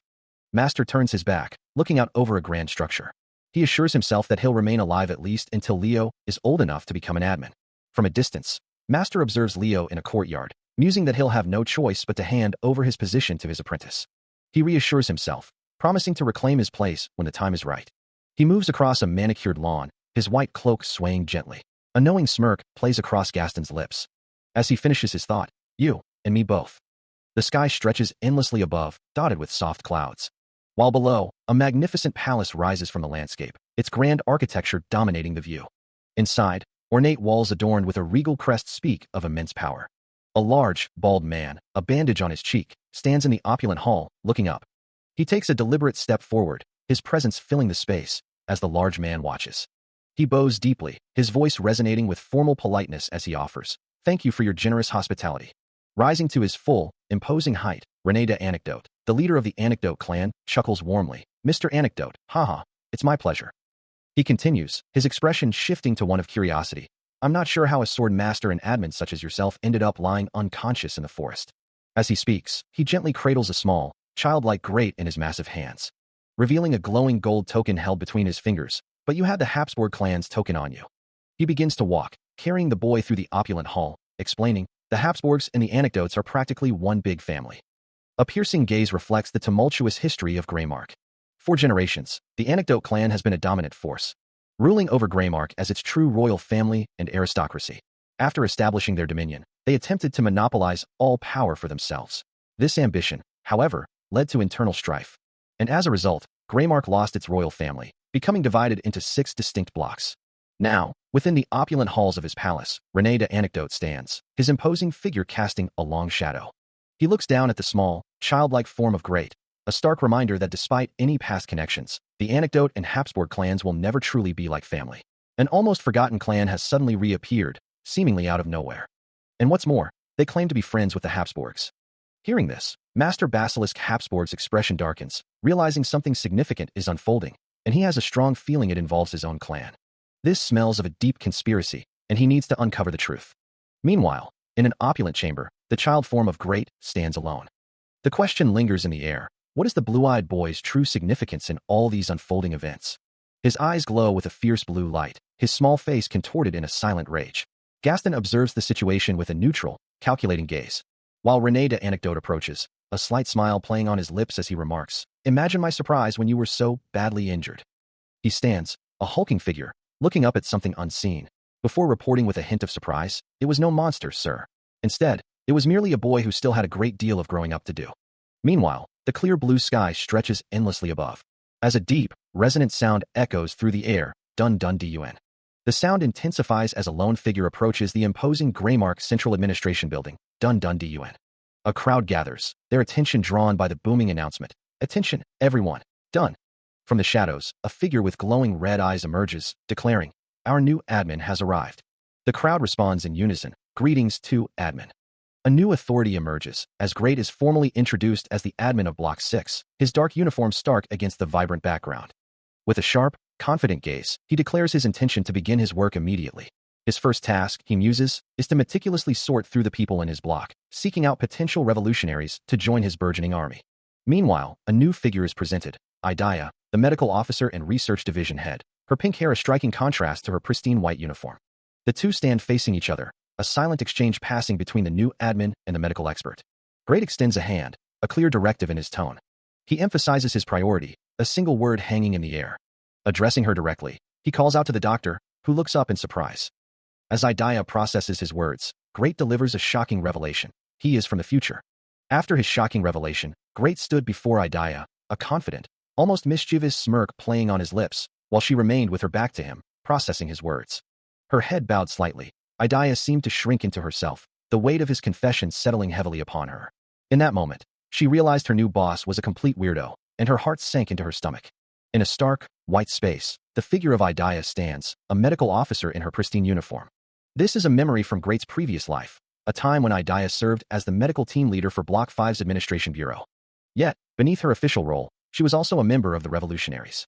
Great, observing a miniature, ethereal version of her, ponders aloud, wondering what he should truly call her. Was she merely a doctor, a spy, or a revolutionary? The scene shifts abruptly, a jarring impact echoing as a white-haired man holds Great captive, Idaya now appearing injured nearby. A chilling grin spreads across Great's face as he poses a question, asking how one would answer if confronted with the idea of all life being equally valuable. An older, distressed man challenges him, demanding to know if he would save a fellow revolutionary first. As Great cradles the injured Idaya, the white-haired man's voice cuts through the tension, asking if he would save the woman whose organization is his enemy. His eyes burning crimson, he challenges the very concept of choice, demanding to know whose life should be saved first. Without hesitation, her pink hair framing a determined expression, Idaya declares, "Yours." He looks up, the weight of her words settling upon him. His own eyes now glowing with a deep, contemplative purple. And in the quiet of his mind, he reflects that this moment, this impossible choice, might have marked the very beginning of his demise. It was a decision so profound, so fraught with consequence, that he could barely claim to have truly made it. Yet, it was a necessary step, a sacrifice made to begin changing the world. A memory of Idaya, smiling gently in her white coat, flashes through his thoughts. Before he returns to the present, seated and looking thoughtful, as an unseen voice remarks, "You seem pretty young." He listens intently as Idaya explains, "I was told he was 19 years old." A slight smile plays on her lips as she adds, "That makes me older than you." She watches his expression, a silent moment passing between them. Before she drops another bombshell, "I'm from the future." Great's mind races, trying to process the impossible information. Idaya continues, her voice earnest. "I need your help to save our future." He tries to interject, "Wait a minute," but she presses on, sensing his confusion. "I'm sure you're completely lost right now." She then offers, "Let me go get the medical team leader for you." Great sighs, resigned. "Okay, I guess I'll have to just." Idaya cuts in. "You might want to introduce yourself to them first." He nods. "Oh, right," then mutters, "I should explain myself." Idaya, seemingly unfazed by his internal monologue, gestures towards something unseen. "Hey, let's show her." She urges him on. "Come on, just go to the head thing." Great's internal thoughts betray his bewilderment, wondering, he's even talking to himself now. Gaston calls out to Idaya, a casual greeting before a serious request. He then instructs her to watch closely. Sitting calmly, Gaston prepares for whatever he intends to show her. But before Idaya can react, his form erupts into a monstrous, green, dragon-like creature, glowing with an eerie light, even surprising himself with a startled cry. Idaya's eyes widen in pure terror, her mouth agape in a silent scream. As the transformed Gaston lets out a guttural roar. The creature's single, glowing eye stares out, and the doctor could barely even comprehend what she was seeing, let alone understand what it said. She lies there, the shock of what she just witnessed still reverberating through her, a monstrous transformation that defied all logic. One thing is for sure, She knew someone who could explain such an impossible event. A sudden rush of air fills the room as the young man settles onto a chair, facing her across a small table. He looks at her expectantly, asking if they can finally begin. Idaya simply stares down, her expression unreadable. After a moment of silence, she finally responds, giving him permission to proceed. A faint, knowing smile plays on his lips. Great then began to tell the doctor a story. It was a tale of cosmic troubles, one of many stories woven within the larger narrative. He began his tale, describing a time when a group of revolutionaries, carrying a mysterious blue flame, sought to change the world. And as he continued, he told the doctor of a figure, perhaps their leader, standing tall with a defiant flag. Idaya listened intently, seated in the quiet study, absorbing every word. Her expression shifted, a flicker of surprise crossing her features as the story unfolded. Great then leaned forward, his voice dropping slightly, asking if she believed his words, or if she thought him merely a beautiful liar. She quickly dismissed the notion, stating plainly that she had just met him and wouldn't take him for such a thing. A moment of silence passed between them. Before Idaya, a faint smile gracing her lips, declared that she would like to make that story come true. Great leans forward, his expression intense as he reveals the story he just recounted was not mere fiction, but the exact events of his past life. He then adds, with a subtle smirk, that this time, they must make it better. Turning his gaze to Idaya, he asks if she understands, explaining that this is precisely why he needs her help. A look of surprise crosses her face as she responds, asking what she can possibly do for him. A knowing smile plays on his lips as he tells her to do what she does best. His words hang in the air as he finally reveals his true intention. He wants her to be his spy. Idaya recoils in shock, a silent gasp escaping her lips, as Great adds a final, chilling suggestion. A new face greets him, offering a polite introduction. Identifying herself as Hitos, an executive from the Research and Administration Division. She then adds, offering assistance with his schedule or anything else he might require. Great accepts her offer with a polite, "Oh, okay. Thanks," but internally he wonders what he's supposed to do with her. Hitos, however, seems to have her own agenda, stating that she is progressing, which prompts Great to ask what she means. His expression remains unreadable, a silent question hanging in the air. Clearing her throat, Hitos reluctantly delivers some bad news, asking if he's already at war with the gamekeepers. The mention of the gamekeepers, the omnipresent guardians of the four cardinal directions, introduces a new layer of complexity. She explains that these guardians are their internees, bound to serve no master but their own. He considers the situation, a slight smirk playing on his lips as he acknowledges the problem with the gamekeepers. After all, he was already planning to deal with them, and now he has a perfect excuse. The gamekeepers, he muses, are far too weak to pose a real challenge. Perhaps giving them some training ahead of time might help. He can hire the new gamekeepers himself. With a sudden, devastating force, a massive structure slams down, sending debris flying. An explosive boom echoes through the ornate halls, as the building begins to crumble from within. Another powerful impact sends a shockwave rippling outward, as he continues his destructive work. Then, a heavy stomp shakes the ground, accompanied by a burst of crimson energy, as a new, enraged voice demands, "Where's the prick who defeated the swordmaster?" Amidst a swirling cloud of dust and debris, a wild-haired figure screams a fervent challenge, his eyes wide with an almost manic intensity. A smirk plays across his lips as Great acknowledges the new arrival, recognizing him as merely the first of many obstacles. A wide, unsettling grin spreads across his face, his eyes glinting with a mischievous, almost predatory light. A heavy, resonating sound echoes through the grand, empty hallway as Great steps into the opulent space. Further down the hall, a figure enveloped in a vibrant green aura addresses him, saying, "Hey, Glowhead, do your thing." The voice trails off in exasperation. "Show some respect. I'm speaking to." Sigh. "Forget it." With a sudden, swift motion, the glowing figure unleashes a torrent of green energy, sending it hurtling toward Great. A low chuckle escapes him as he watches the attack approach. "It's true what people say. I can tell it's you from that nasty look on your face." A sharp, metallic clang rings out as he prepares for the impact, retorting, "I'm gonna run you rag. Could you please take this outside?" He stands before Master, who warns him that his actions will bring down the entire building. Master, with a smirk, assures him, "I'll be gentle." A distant voice dismisses the situation, but Master moves with a sudden, blurring speed, catching Great off guard. His eyes glow with a fierce red light, a maniacal grin spreading across his face as power surges. Then, a devastating blow lands with a sickening crunch. Master follows through, a red aura swirling around him as he continues his assault. But Great, now armed with his sword, stands ready, the blade glinting in the vast hall. With a powerful counter, he sends Master flying backward, debris scattering from the impact. Master, recovering quickly, looks back at him, a hint of surprise in his voice as he calls out, "Hey you." Within the stark confines of an administrative facility, a hooded figure in a white mask speaks with cold authority, condemning two individuals for assaulting an administrator, declaring their actions worthy of death. Meanwhile, a wide, Almost manic grin spreads across Great's face as he challenges his opponent, asking what they believe he is doing here. A deeper truth begins to unfold, revealing that 3 mythical swords exist within Greymark. These legendary blades are said to never dull, possessing a sharpness capable of cutting through the very fabric of reality itself. However, merely possessing one of these powerful weapons places an immense target on one's back. Master, with his glowing green eyes, acknowledges this lore, recalling that Mythic Blade once wielded one of these 3 mythical swords, the Sword of Black Blood. A determined expression settles on Great's face as he retorts, mentioning the rumor that he himself defeated Mythic Blade. He then directly confronts Master, declaring his intention to take the Sword of Black Blood from him and join the ranks of the Sword Masters. A look of surprise crosses Master's features as he quickly corrects Great, stating that the sword he possesses is not the Sword of Black Blood. A blonde-haired figure watches, eyes wide with disbelief. As they turn to flee, a panicked thought escapes them. It isn't. Meanwhile, a crimson blade flashes, tearing through the air with destructive force, sending splinters of red energy flying. The impact rings out with a deafening clang, as Great, now clad in a dark, armored suit with eyes glowing a fierce red, shatters an unseen barrier. The blonde observer recoils, their face a mask of shock, barely able to process the sound. Did I just hear a clang? Above the chaos, the sky remains a serene blue, a stark contrast to the destruction unfolding below. Another devastating blow lands, the sound of a smash echoing through the air. Amidst the wreckage, he stands triumphant, his form radiating an intense red aura. A grimace crosses his face as he reaffirms his resolve. Ugh, I need that sword. Otherwise, I'll never be a sword master.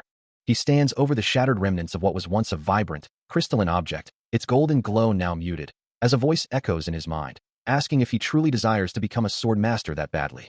The fragmented crystal pulses faintly on the ground, and he thinks, I need to get stronger. A memory flashes, a small child, encouraged by a large, shadowy hand, is told to be strong, to never lose. The child, now alone, is simply told to keep playing. Back in the present, Great looks down, a quiet longing in his eyes. All I want is someone to play with.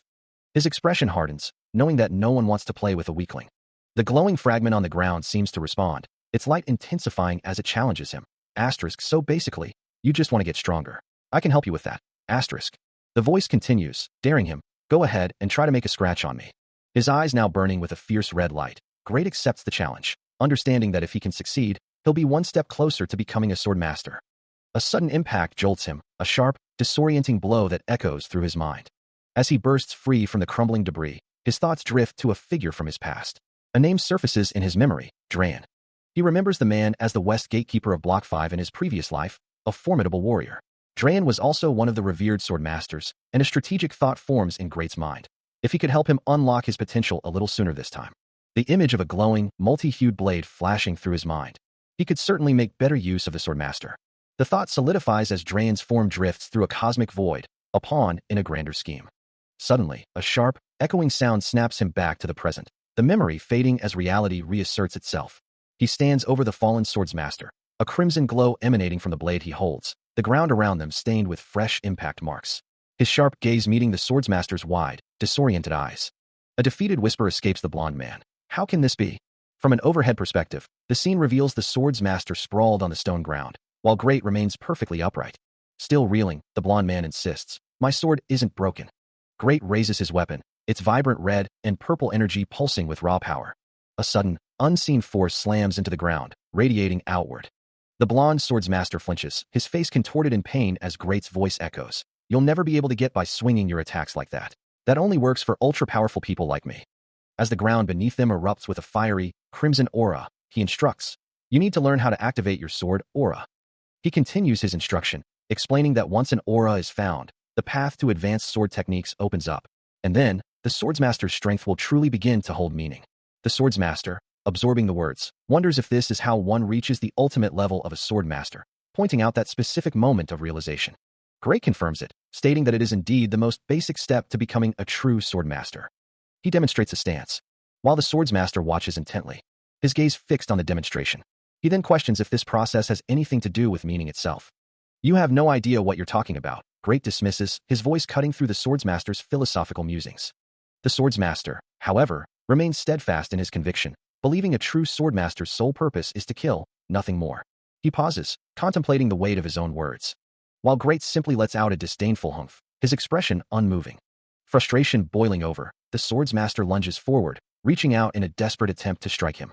But before his hand can connect, Great delivers a swift, brutal flick, sending the Swordsmaster crashing back with a sickening impact. Lying defeated on the ground, the Swordsmaster mutters about hearing the same old story, insisting he doesn't want to hear it again. Great looks down at him, questioning if he truly believes pain can be a stepping stone to strength, then concedes that it is indeed possible. However, he adds that he can't wait that long, emphasizing the urgent need for the Swordsmaster to grow stronger. He lies defeated on the ground, his voice barely a whisper as he agrees to Great's terms.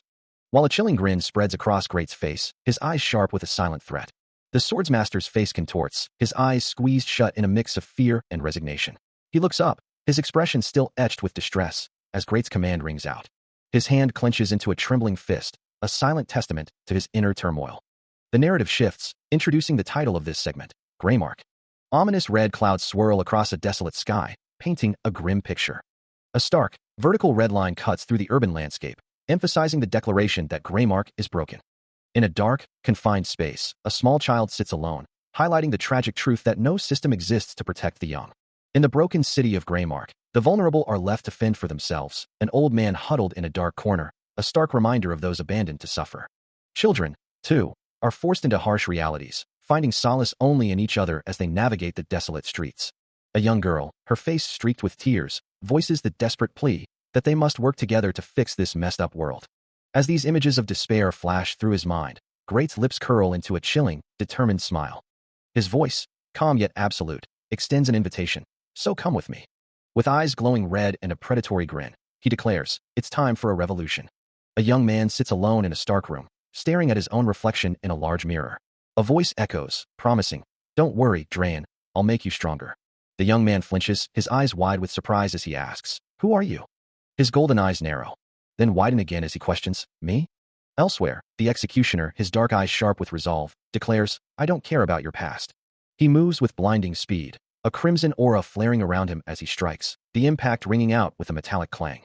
His voice returns to Drayan, urging, quit zoning out. You want to get stronger, don't you? Drayan's gaze hardens, a new determination filling him as he vows, I can do whatever it takes to make Drayan stronger.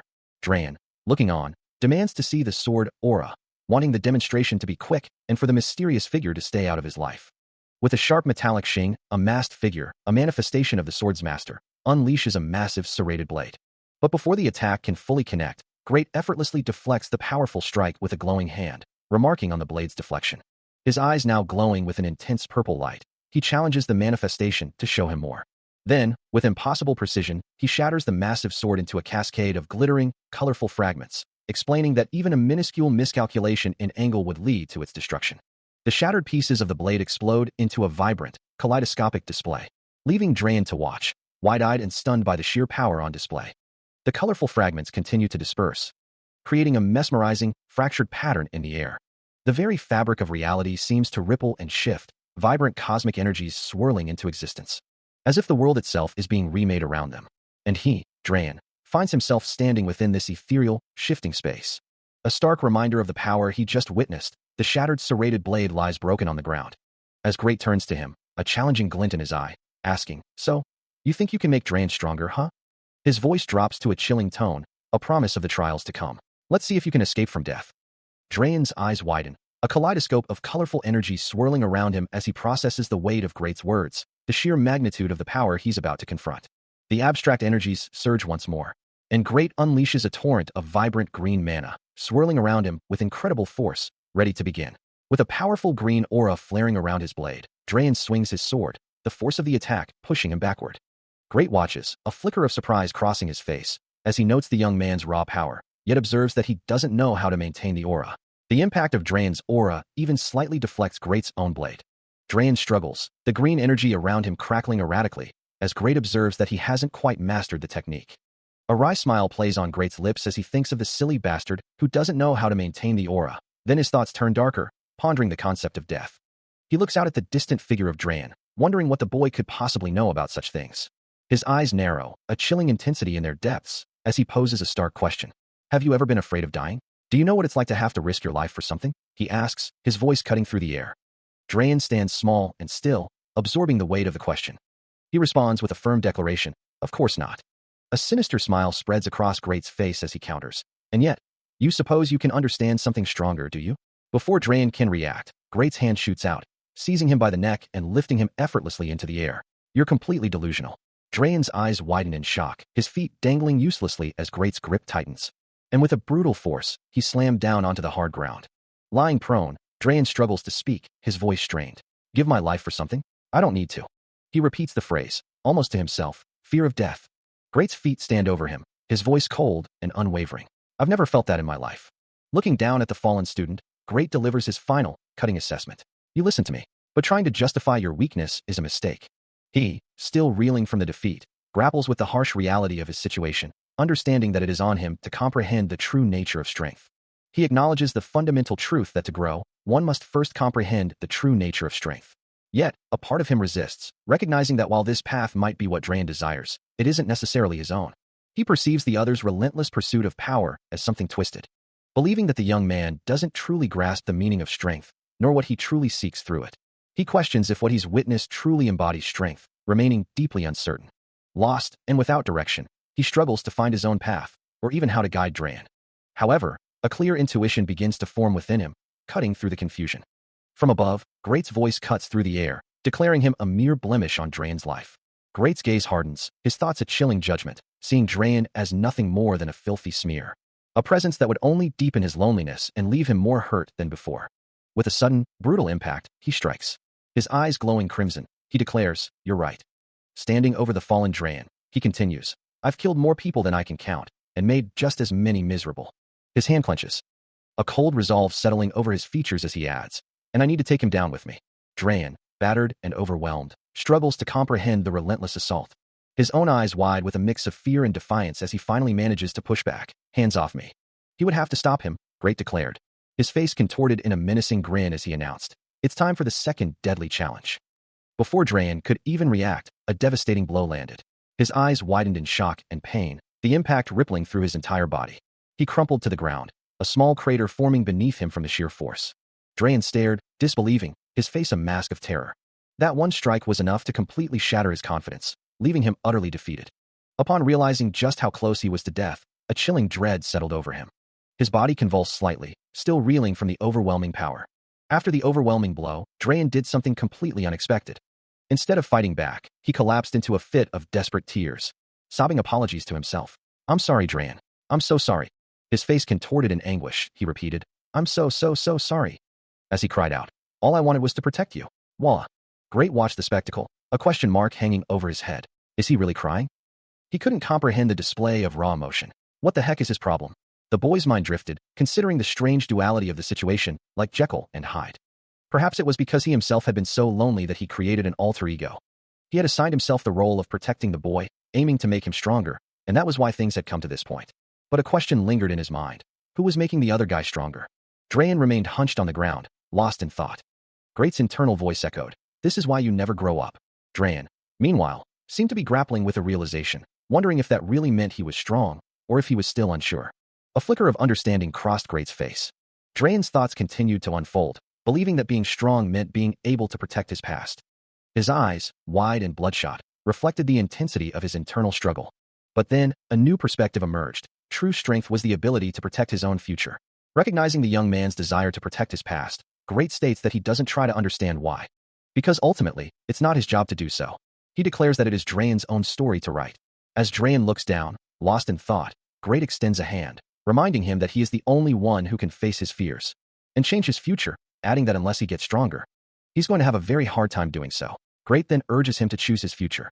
With a determined expression, Great reiterates his offer, promising to make him stronger, but only if he's willing to change his story. Drayan gazes at the outstretched hand, as Great simply says, "Come with me." A golden light flares in Drayan's eye, signaling a profound shift in his resolve, as he internally declares, "From now on." A voice echoes, identifying the listener as the West Gatekeeper of Block 5. Looking down at the two figures below, the gatekeeper sighs in exasperation, asking if they intend to bother her again, while Drayan, his eyes still glowing with a faint golden light, lets out a frustrated groan. She leans against a nearby pillar, her back to them, seemingly resigned to their presence. A stark warning appears, advising discretion due to depictions of self-harm and child abuse. Meanwhile, thanks to groundbreaking advances in medicine, the world experienced a massive spike in the human population. This was the current, unsettling situation in Greymank, a place where frustration simmered just beneath the surface. A deep, primal urge to lash out, to beat someone, anyone, consumed the thoughts of many. Inside a desolate cell, Drayan turns to grate, his voice hushed. Hex, did you hear? He asks. There's a new admin. From a nearby cell, a small voice pipes up. So what? It's not like we'll ever get to meet them. Grate listens, a hand covering his mouth as he considers the child's words, knowing full well that this block is too much for one person to manage. No admin could possibly stop every criminal. A faint, knowing smirk plays on his lips as he thinks. Haha, that's what you'd like to think. But as soon as you're caught, you'll be executed on the spot. A new special law, enforced by the Administration Bureau, has been implemented.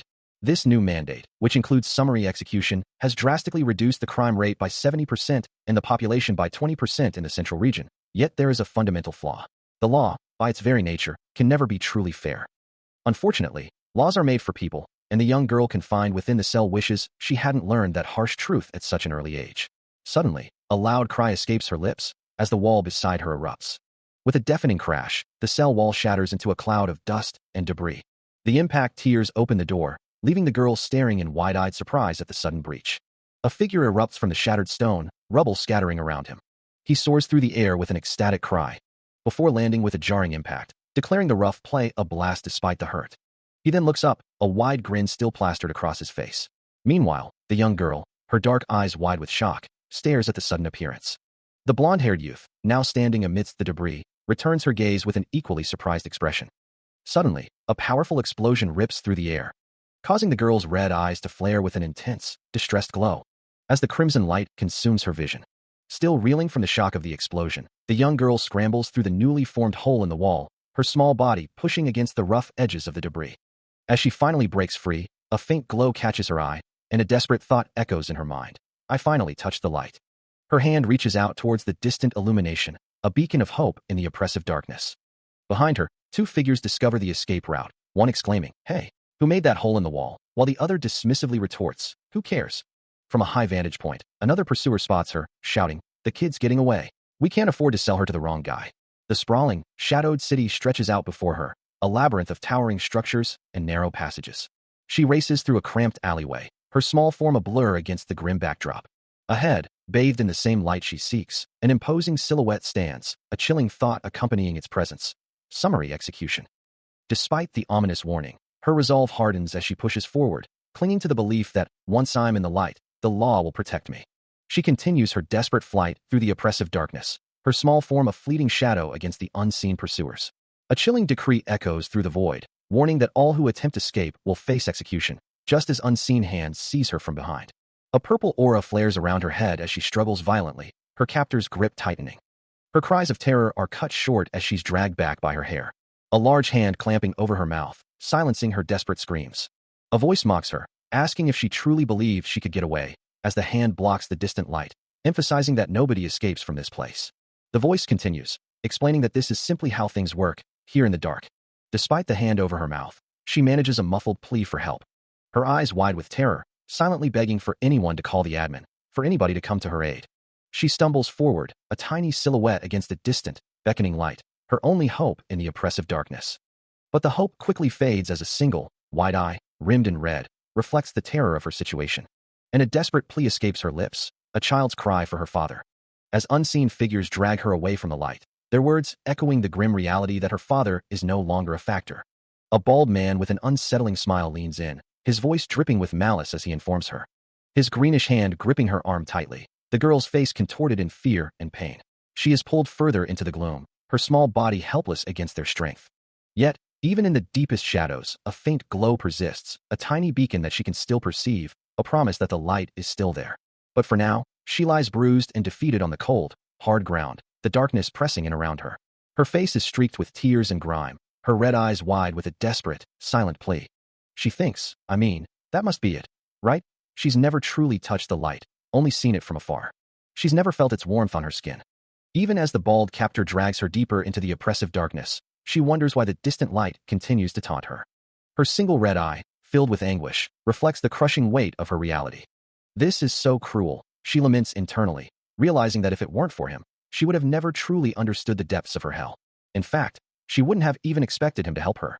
The bald captor, his back to the viewer, speaks into the gloom, his eyes glowing with a sinister, predatory light in the absolute darkness.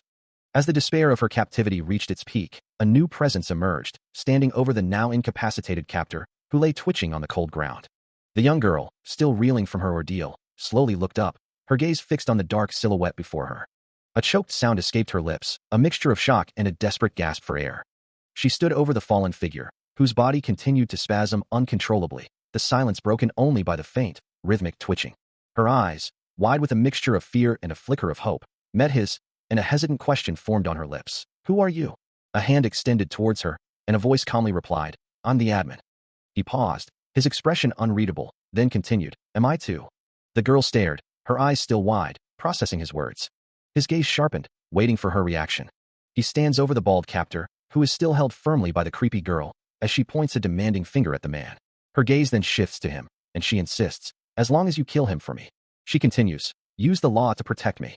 The bald captor screams, his face contorted in terror and pain, as Great's hand releases its grip, letting the man drop to the ground. The captor twitches weakly, while the creepy girl watches him fall. Looking down at the defeated figure, Great declares, "I changed my mind." He muses that he doesn't think violence would help right now, and that it would only end up leading to the same future again. Instead, he resolves, "I'm going to change the story this time. I need to show you there's another way." Still trapped in the oppressive darkness, the unnamed girl's thoughts echo with a chilling desire, wanting to see her captors' heads crushed and squashed like eggs. Her red eyes glowing with an unsettling intensity, she insists that this brutal act is the only way to save her. Great, still holding the bald captor by the head, questions her meaning, his expression unreadable. From her shadowy prison, the girl's voice rings out, a direct command for him to kill the man. But Great's gaze drifts downward, his mind already made up, realizing this isn't the kind of story that he wants to be a part of. With a decisive motion, he releases his grip, sending the bald captor plummeting into the abyss below. The man hits the ground with a sickening thud, a stark contrast to the violent end the girl had demanded. Back in her dark confines, the unnamed girl watches the unexpected outcome, her face contorted in stunned disbelief. The unnamed creepy girl knew it all along. The admin was no better than any of the others. How could she have been so foolish to think she could trust some random stranger? A stranger who had simply appeared out of the darkness. She realized then that the light she desperately sought would never come to her.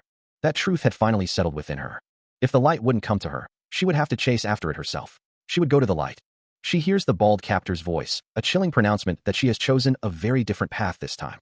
His face contorts into a grotesque grin, a silent threat hanging in the air. But she turns her back on him, walking away from the darkness and towards a blinding light. Her red eyes burn with a fierce, unwavering resolve. Meanwhile, Great's own eyes glow with a similar intensity, his brow furrowed in deep contemplation. He mutters to himself, questioning if he's truly given enough thought to his methods, and if there might be a better way to save people than by simply eliminating criminals. The path led them into Greymark Block's back alley, where the bald man and his blonde companion made their way deeper into the grimy industrial district. A grimace crosses the bald man's face as a foul stench assaults him, making him question the source of the terrible odor, which he quickly identifies as a food waste discharge emanating from a nearby pit. His blonde companion, peering into the murky depths, wonders aloud why such a large hole would be dug in this location.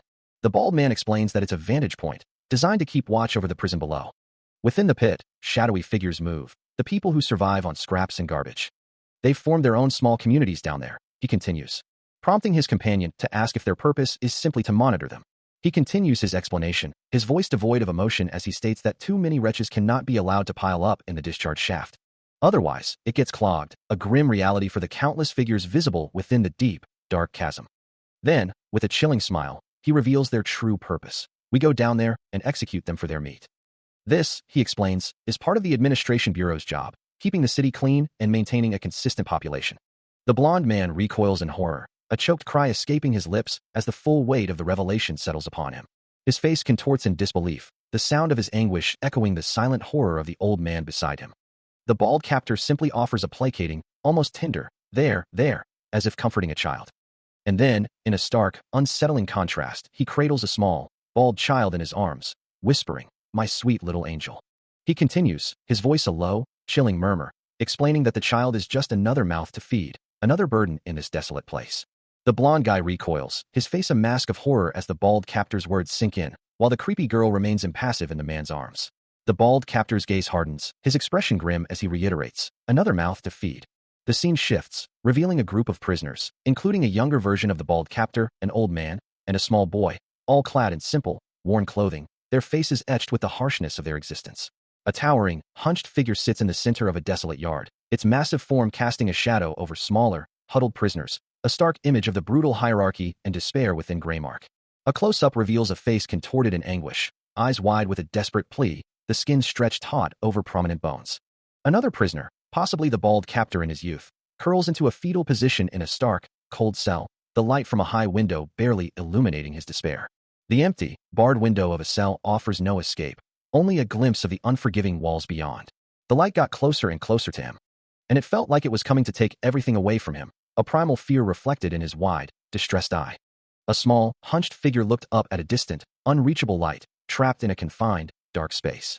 In that desolate space, a child, Jean, huddled close, making himself as small as possible, his small voice calling out his own name, Jean. The bald figure, burdened with scavenged goods, could only utter a pained, distant memory, Mom. He found solace in providing, offering a small, dark creature to his sweet little angel, Jean, for sustenance. Time passed, and the bald figure observed Jean's growth, remarking that he's grown enough. Jean continued to grow, eventually towering over the hunched figure who had once cared for him. The bald figure's face contorted in a silent scream, a memory of Jean, now a full-grown man, haunting his thoughts. Looking up at the cold, unyielding ceiling, young Jean's stomach rumbles, but he tries to ignore it, thinking to himself, "I'm not hungry, Mom." He continues to stare at the distant, barred opening above, a silent plea in his eyes. Beside him, the bald captor glances around their confined space, muttering, "Don't these guys ever get tired of watching us?" Jean's stomach lets out another loud gurgle, and the bald captor sighs, responding, "Oh, well, as long as we're careful not to make too much noise at night." But the hunger pangs are relentless, a deep, echoing grumble from within Jean. He clutches his stomach, his face contorted in discomfort as the gurgling intensifies, a desperate sound filling the quiet room. The bald captor looks down at the boy, his expression hardening, his patience clearly worn thin. With a sharp, sudden movement, he brings his hand down across Jean's face, a stinging whack accompanied by a harsh reprimand. "You numbskull." Still reeling from the strike, the bald captor's voice cuts through the silence, demanding that Jean hurry up and eat something, his stomach's rumbling like a broken engine. The child, cowering on the floor, can only manage a soft, apologetic whisper. His apologies continue, barely audible, as his stomach lets out another loud growl. The bald captor sighs, his frustration evident, muttering about the unfairness of their situation and why they ended up like this. He then takes a bite of his own food, his expression grim as he chews. Jean remains huddled on the ground, watching him eat. A single tear escapes the child's closed eye, rolling down his cheek as he silently weeps. Above them, the high, barred windows of their cell offer a glimpse of the outside world, a stark reminder of their confinement. His massive frame hunches on the ground, a silent testament to his growing hunger, while the bald captor eats his meager meal nearby. Another prisoner, an old man, questions the bald captor's decision, asking what he means by leaving him, fearing he'll die out there on his own. The bald captor, however, remains firm, explaining that they've been very patient with Jean. He continues, stating that feeding him only puts them all in danger, given his immense appetite, his size, and the noises he makes. Jean looms over the huddled prisoners, his presence a constant, unsettling reminder of their precarious situation.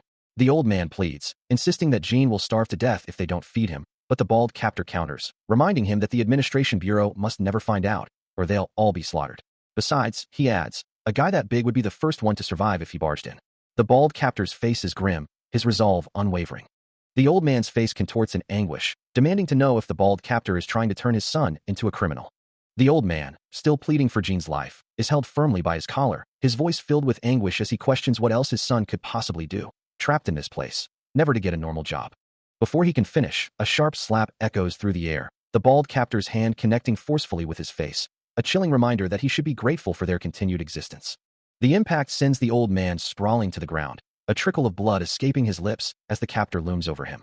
His eyes, wide with shock and pain, stare up at his assailant, who coldly dismisses his pleas, asking if he truly wants to turn his son into a criminal. Meanwhile, Jean lies motionless amidst other figures, his growing form a silent testament to the very problem they discuss. The bald captor's gaze hardens, his words cutting through the tense silence as he reminds them all that they were given a place and fed.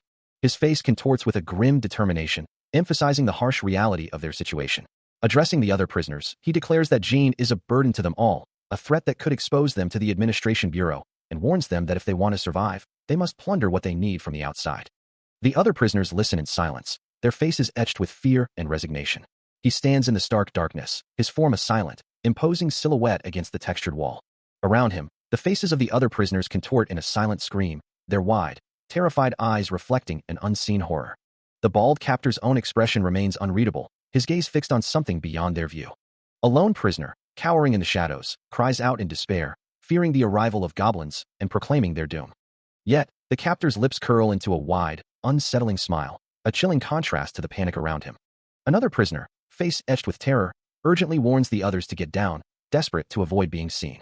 The captor's eyes, wide and unblinking, seem to pierce through the darkness. He looks up, a small, fearful figure visible in the distance, his thoughts drifting to something else entirely. He never liked the light, he thought it was. A monstrous head with glowing eyes stares upward, as if from a deep abyss, but a realization dawns. The truth is clear now. That initial perception was entirely mistaken. Meanwhile, in the oppressive darkness, a group of figures huddles together, their forms barely visible against the gloom. The profound understanding settles in. There was never a place for them here from the very beginning. Below, a sturdy metal grate leads down into an unseen depth, its bars casting long shadows. The bald captor peers into the darkness below, his gaze unwavering. A subtle, unsettling smile plays on his lips, a silent acknowledgement of the grim reality. Turning from the grate, he begins to walk away, as the small, creepy girl runs to join him. Without warning, the unnamed creepy girl lunges forward, a blur of motion towards the bald captor. Her eyes burning with an unsettling crimson glow, her face contorts into a mask of pure, unadulterated fury. The captor, now sprawled on the cold, hard ground, lies motionless, a victim of her sudden, brutal assault.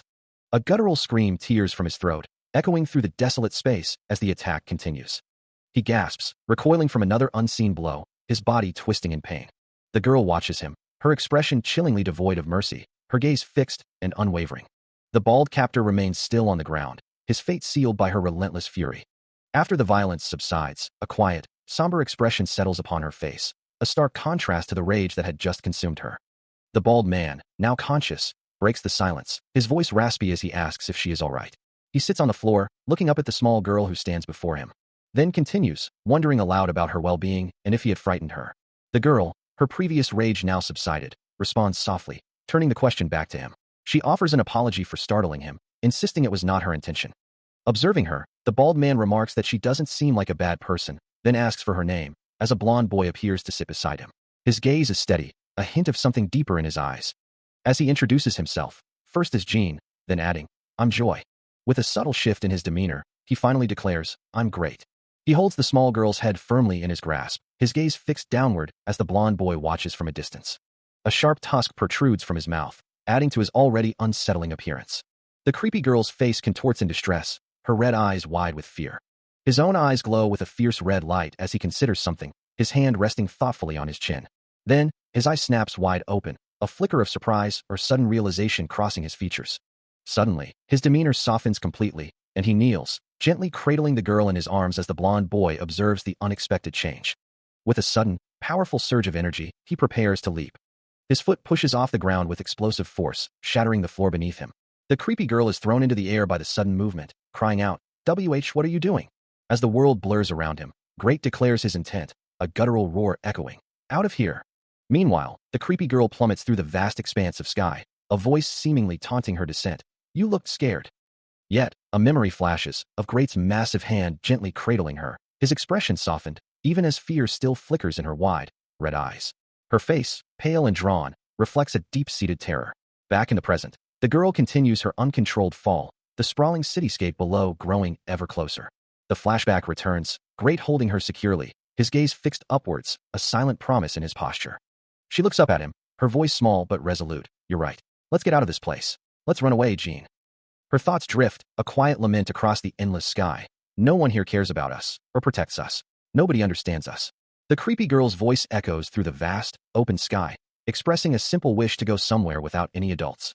As she continues her seemingly endless fall. Elsewhere, a glowing green projection confronts Great, its voice questioning why he isn't pursuing the escapees. Great turns his attention to Joy, the East Gatekeeper, who confirms he was indeed looking for the two. Meanwhile, Jean, the South Gatekeeper, sits in quiet contemplation. The green projection presses Great again, reminding him of the urgency to retrieve them, but he silences it with a curt command. Before turning his gaze towards a massive, intricate structure below, stating they have other priorities first. He stands amidst the rubble of a desolate street, a profound sense of loss washing over him as he recognizes the familiar, broken landscape. Looking down at the small girl beside him, she asks, "Where are we?" The towering figure surveys the empty buildings once more, a somber realization settling in that there is no one left here anymore. He turns back to the girl, his voice a low rumble. "Did you live by yourself?" Her small face fills the frame, her answer echoing with a quiet sadness. "No, with my dad." The scene shifts to a stark, black and white memory of her as a child, sitting alone in a room, as she recalls, "My dad had dementia." A close-up reveals the weary, lined face of an older man, his eyes heavy with unspoken burdens. His hand reaches out, a gesture of comfort or perhaps a plea, towards a smaller, unseen hand. The memory concludes with the girl's own young face, etched with a profound sadness, her eyes wide and filled with a quiet despair. She recounts how the owner of a nearby restaurant, feeling sorry for her and her father, would often give them food. But one day, when she returned home from work, her father was gone. She remembers looking back at the building, knowing it was her own fault for leaving him alone. When she realized her father was missing, she wondered what she would think.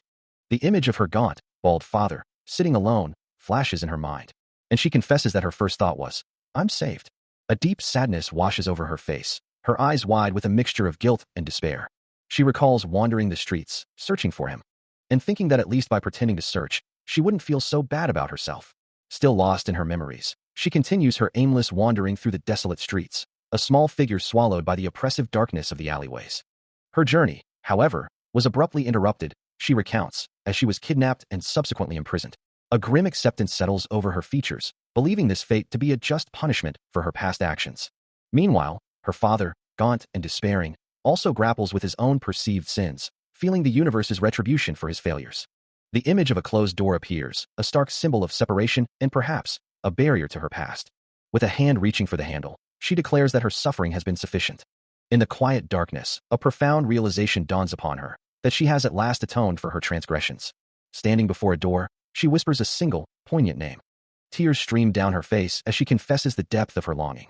Her flashback continues, a close-up of her red eye reflecting the harsh reality of her captivity. The dirty floor beneath her feet is marked by countless footprints, a testament to the many who shared her fate. Trapped within a dark, confined space, she gazes out at a world she can no longer touch. Her face, etched with weariness and despair, reveals the depth of her suffering. She sits among other captives, including a young Jean and the bald captor, all sharing the same grim existence on the cold, hard ground. Suddenly, her father appears, his face contorted in anguish, his hand covering his eyes as if to block out a painful truth. He cries out, "Who the hell are you?" But she retorts, "I should be the one asking you that." Later, she confronts a shadowy figure, demanding, "Who are you people?" The figure replies with a dismissive tone, "Can't you tell? We're just a bunch of folks with nowhere to go." She finds herself confronted by the bald captor, who looks down at her, remarking that she appears to be another wanderer, before bluntly telling her there is no room for her, and that she should get lost. His hand shoves her away, but she protests, declaring the place her house, the very spot where she was born. She insists her parents will return for her someday, but he forcefully pushes her out, yelling for her to get out. He continues to shout, accusing her of being a filthy squatter, with no right to be there. Nearby, Jean sighs, wishing someone would just get rid of her already, as the confrontation drags on. The bald captor justifies his actions, claiming finders, keepers, and blaming her for leaving the house empty for months. With a final, resounding sound, he slams the door shut. The bald captor's massive hand shoves the girl's arm away with brutal force, and he stands unyielding, his figure a stark barrier in the doorway. The girl is flung backward, a small, dark silhouette against the night. Her eyes burn with a furious, desperate red as she is violently expelled. A different voice, filled with resignation, admits, "He's right. I chose to leave." The thought continues, "I left to escape from the guilt." But still, the voice questions, "That doesn't mean I'm not allowed to come back, does it?" A distant memory of the bald captor in a doorway flashes as the voice confesses, "My whole life, I've run away from everything." The man sits, gazing out at the sprawling city, the final words of his internal struggle echoing, "From my life." He had run away from adults, from the responsibilities they represented. But escaping was proving to be far more difficult than he'd imagined, and he should have been able to find a place. A true sanctuary where he could hide. "You poor thing," he thinks, a silent apology to himself. "It's not your fault." He wonders when anyone will ever look at him and offer that same comfort. As he walks away, he remembers carrying the girl, who had called out a name, Joy. He had told her then, "You know, I ran away from the place I thought was home." He realized then, with a chilling clarity, that he wasn't welcome there. He looks out at the faceless crowd, a profound understanding dawning on him, realizing now why the world would never accept them. But even in that bleak realization, he thinks of the girl, wondering, "You know what, Joy?" A grim smile touches his lips as he acknowledges their shared fate. "I am like you, and you are like me." A different voice, filled with a desperate hope, echoes the sentiment. "Perhaps we can count on each other." The unnamed girl, her small face set with fierce determination, declares, "If you want to run away, I'll stay with you until the very end." Great's fist clenches, his resolve hardening. "If you're going to hell, I'm coming with you. Let's kill them." The father's voice rises in a raw shout. "Adults have done nothing but make our lives miserable." His eyes burn with a deep-seated anger. They look down on us. His voice, thick with resentment, continues to echo, lamenting how they were picked on, how they were forced to flee. And now, they've even stolen the last sanctuary they had. His eyes, now burning with a furious red glow, narrow with a chilling resolve as he declares, "Let's kill them all." From the shadows of a narrow alley, a voice calls out, "You who?" The tusked prisoner screams in agony, his face contorted in fear and pain, his eyes widening with a desperate rage. A voice echoes, declaring an end to running away, as a mouth with sharp, predatory teeth curls into a snarl. The voice continues, refusing to be pushed around any longer. The tusked prisoner struggles, bound and helpless in the dark confines of his cell. Great's eyes glow with an intense, crimson light, a maniacal grin spreading across his face as he proclaims his refusal to let others dictate his fate, asserting that from now on, they will write their own story. The creepy girl, standing nearby, lets out a soft, eerie yoo-hoo, in agreement, finding the prospect of such a tale utterly captivating. The bald captor holds the tusked prisoner firmly, awaiting the command, which comes swiftly, "Kill him." The bald captor's face twists in concern, reminding Great that such an act would be murder, carrying with it the ultimate penalty. But Great's smile only widens, as he declares his willingness to be an executioner. The unnamed creepy girl, her red eyes wide, questions if this is truly the grand new story he desires. As Great and the girl walk away from the scene, the bald captor and the tusked prisoner remain behind. With a heavy thud, the tusked prisoner collapses to the ground. A small cough escapes the girl's lips, her voice trembling as she asks if he would truly kill them. The bald captor echoes her fear, pointing out that she had saved them from their tormentors, only to now face death at his hands. Great turns back to them, his expression unreadable as he simply states that they are still alive. The bald captor, looking down at the fallen prisoner, reassures the girl that they haven't been killed yet. His eye, wide and bloodshot, glistens with unshed tears, a raw emotion twisting his features as he asks, "Are you serious?"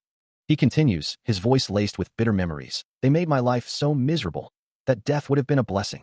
Yet, a calm, almost detached voice within him states, "Death is never better than life." He clenches his fist, the memory of past injustices fueling his words. "Or if those homeless people broke into your house." The young girl stands before him, her small frame defiant, as he declares, "Murder is still the heavier crime." Her eyes glow crimson, a furious energy radiating from her as she demands, "What the hell are you talking about?" The two bald men behind her shrink back in fear. He turns away, gazing out a grimy window, his voice heavy with the weight of his past. "You don't even know what we've been through. We had to hide, run, and be bullied." He continues, his frustration palpable. "But no one paid any attention to our story. We put all our faith in the law, but now the law is saying it'll fail us." The girl's glowing red eyes narrow, her voice sharp with disbelief. "You think kidnapping and trespassing are lesser crimes than murder in our case?" Still reeling from the girl's challenge, he retorts, his voice laced with a bitter edge, questioning her right to judge when they were the ones who forced his hand in the first place. The young girl, her face contorted in anguish, insists that society itself was to blame for their plight, not their individual choices. Her eyes wide with a desperate plea, she laments that they should have known better, that it was already too late for them. Great, his back to her, his form radiating a dark intensity, demands if she truly comprehends the sheer torment this world has inflicted upon him. He turns to face her in the desolate alleyway, his gaze piercing as he asks if she knows something more. His left eye flares with an ominous red glow, a chilling declaration escaping his lips. He has been searching for her everywhere. He ponders the irony, wondering who else would dare to eliminate the very criminals who had tormented him, who would rescue him from the encroaching darkness. The girl's expression softens, her defiance crumbling, as she quietly admits her error. But Great's judgment is swift and unforgiving, dismissing her as not the one he seeks, merely a hypocrite who judges others by her own arbitrary standards. His left eye burns with a fierce red glow, as he declares himself the ultimate authority, dismissing any pleas for sympathy. "Spare me your sob story," he states. "I couldn't care less." He shifts his shackled foot, a familiar phrase on his lips. Meanwhile, the young girl counters, "Criminals always have reasons for committing crimes. Take those two guys who kidnapped you, for example." She explains they were merely desperate fathers. His glowing eye narrows, challenging her. She continues, "And how about those bums that you call slaves? They were just looking for a place to sleep out of the cold and get some warm food." Great's gaze is unwavering as he poses a final, piercing question. Dismissing her attempts to justify the actions of others, he asserts that suffering does not excuse wrongdoing, questioning if their pain somehow makes their actions less severe. With a firm shake of his head, Great declares that he doesn't care for excuses, stating that everyone is equally at fault. His gaze is unwavering as he reiterates his judgment. He continues, explaining that regardless of their desperation, he is the law they so desperately seek, and his word is final. The young girl, having listened intently, stands quietly, her small figure a stark contrast to the weight of his words. A flicker of anger crosses Great's face, his eyes glowing with a faint red light, as he hears her defiant response. That's impossible. She challenges him directly, asserting that if he truly is the law, then he has a duty to fulfill. Her voice rises with conviction, demanding that he punish those who kidnapped her and those who stole her house, urging him to go ahead and kill those bastards. The tusked prisoner, still defiant, offers himself up, declaring that he should be killed for the murder he is about to commit. Her eyes glowing with a fierce red light, the girl screams for them all to be killed. She presses her point, challenging him directly, asking if every crime is truly punishable by death. His hand clenching in response, he asserts that it is the law. But then, looking down, a subtle shift in his demeanor suggests a qualification, as he murmurs that it was the law. Suddenly, the girl is running through a desolate, sunlit corridor, glancing back as if pursued or escaping.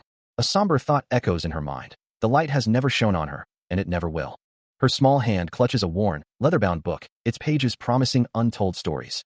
She realizes, a vivid memory flashing before her eyes of a man screaming in agony, that she's come to a profound understanding. Yet, a flicker of doubt crosses her mind, and she's no longer certain. A monstrous, tusked mouth, raw and red, lets out a guttural roar, its sound echoing in her thoughts. She questions her past self, wondering what she truly hoped to gain from the light she once sought. A hand, her own, grips a pulsating, fleshy mass, while behind it, the man's face contorts in a silent scream, his eyes glowing a furious red, a chilling reflection of her own inner turmoil. The concept itself feels distant now, and she ponders what light even means. In another fragmented memory, the large, muscular man holds her tightly, his grip inescapable, as she struggles against his immense strength. Her own red eyes burn with a fierce resolve, a silent scream mirroring the man's agony, as she declares her intent to kill. She vows to kill that man, and then make him kill her. A furious, distorted voice echoes in her mind, demanding that every criminal be killed. Perhaps then, the voice insists, he would finally consider changing the world, especially since he has a child, Joy.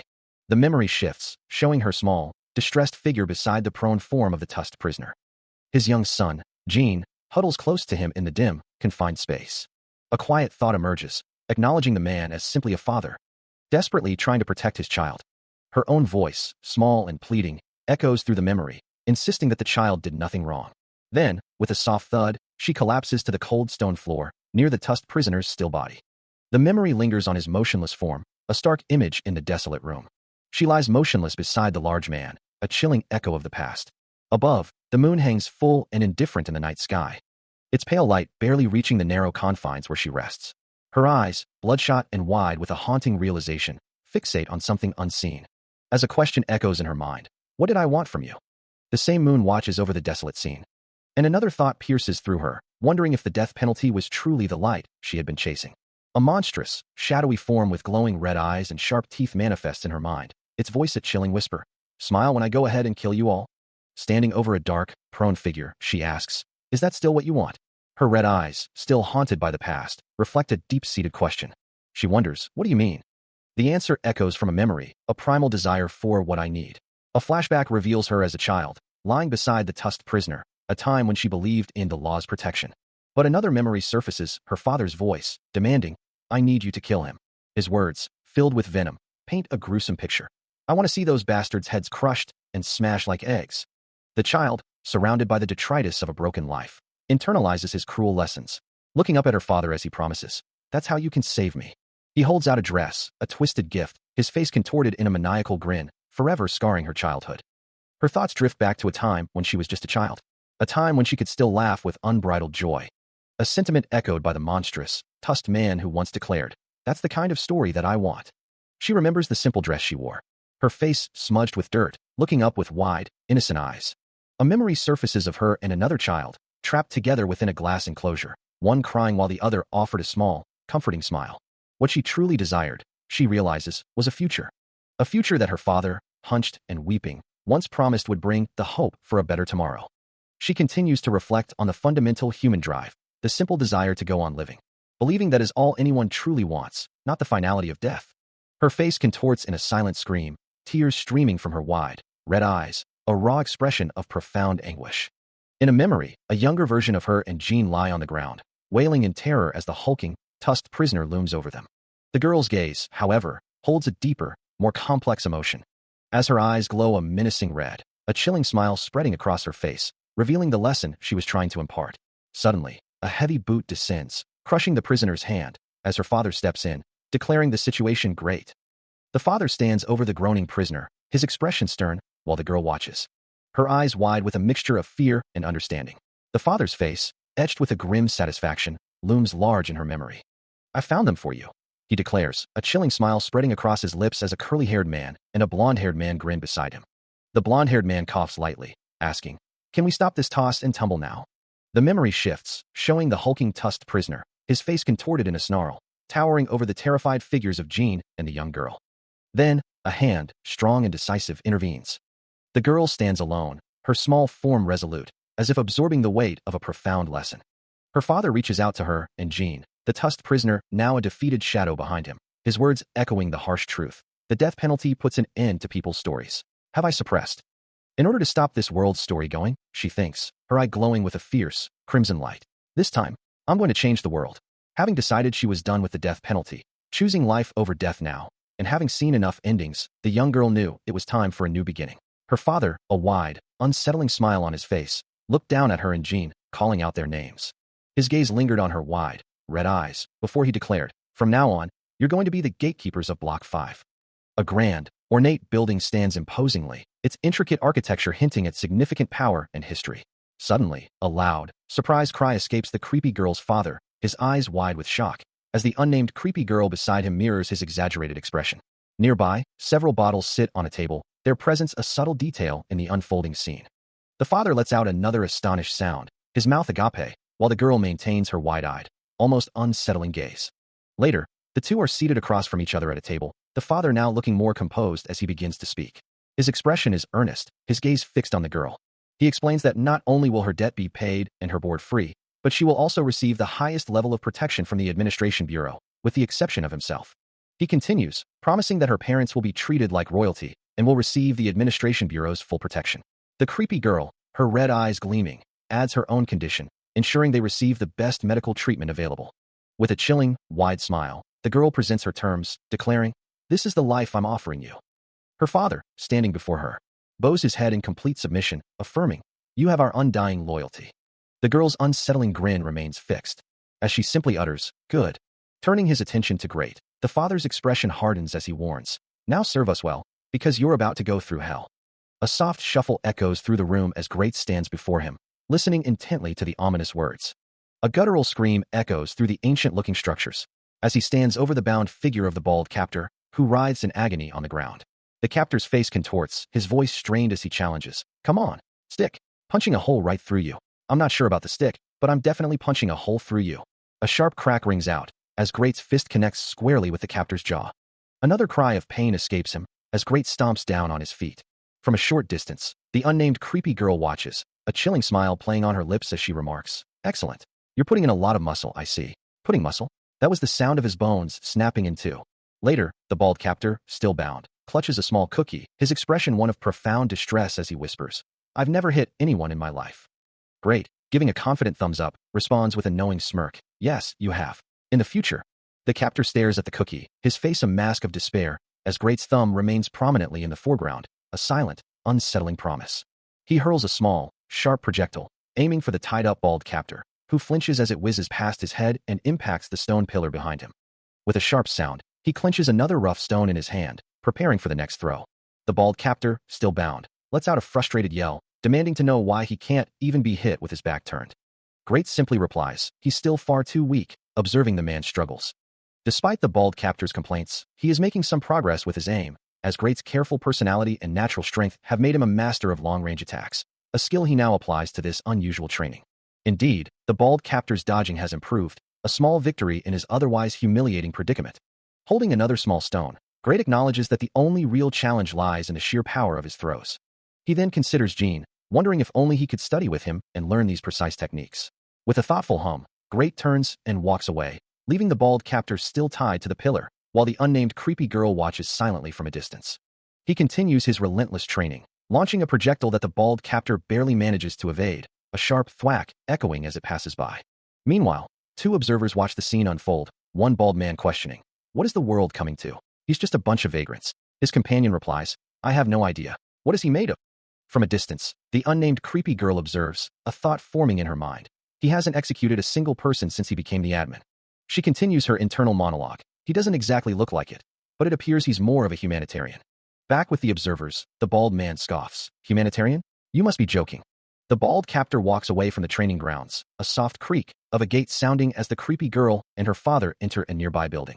Inside, a grim sight awaits. The creepy girl's father, the tusked prisoner, and another man are all bound, their faces etched with fear. Their eyes wide with terror, the father and the tusked man stare into the darkness. The creepy girl's gaze sharpens, a single question echoing in her mind. Who are they?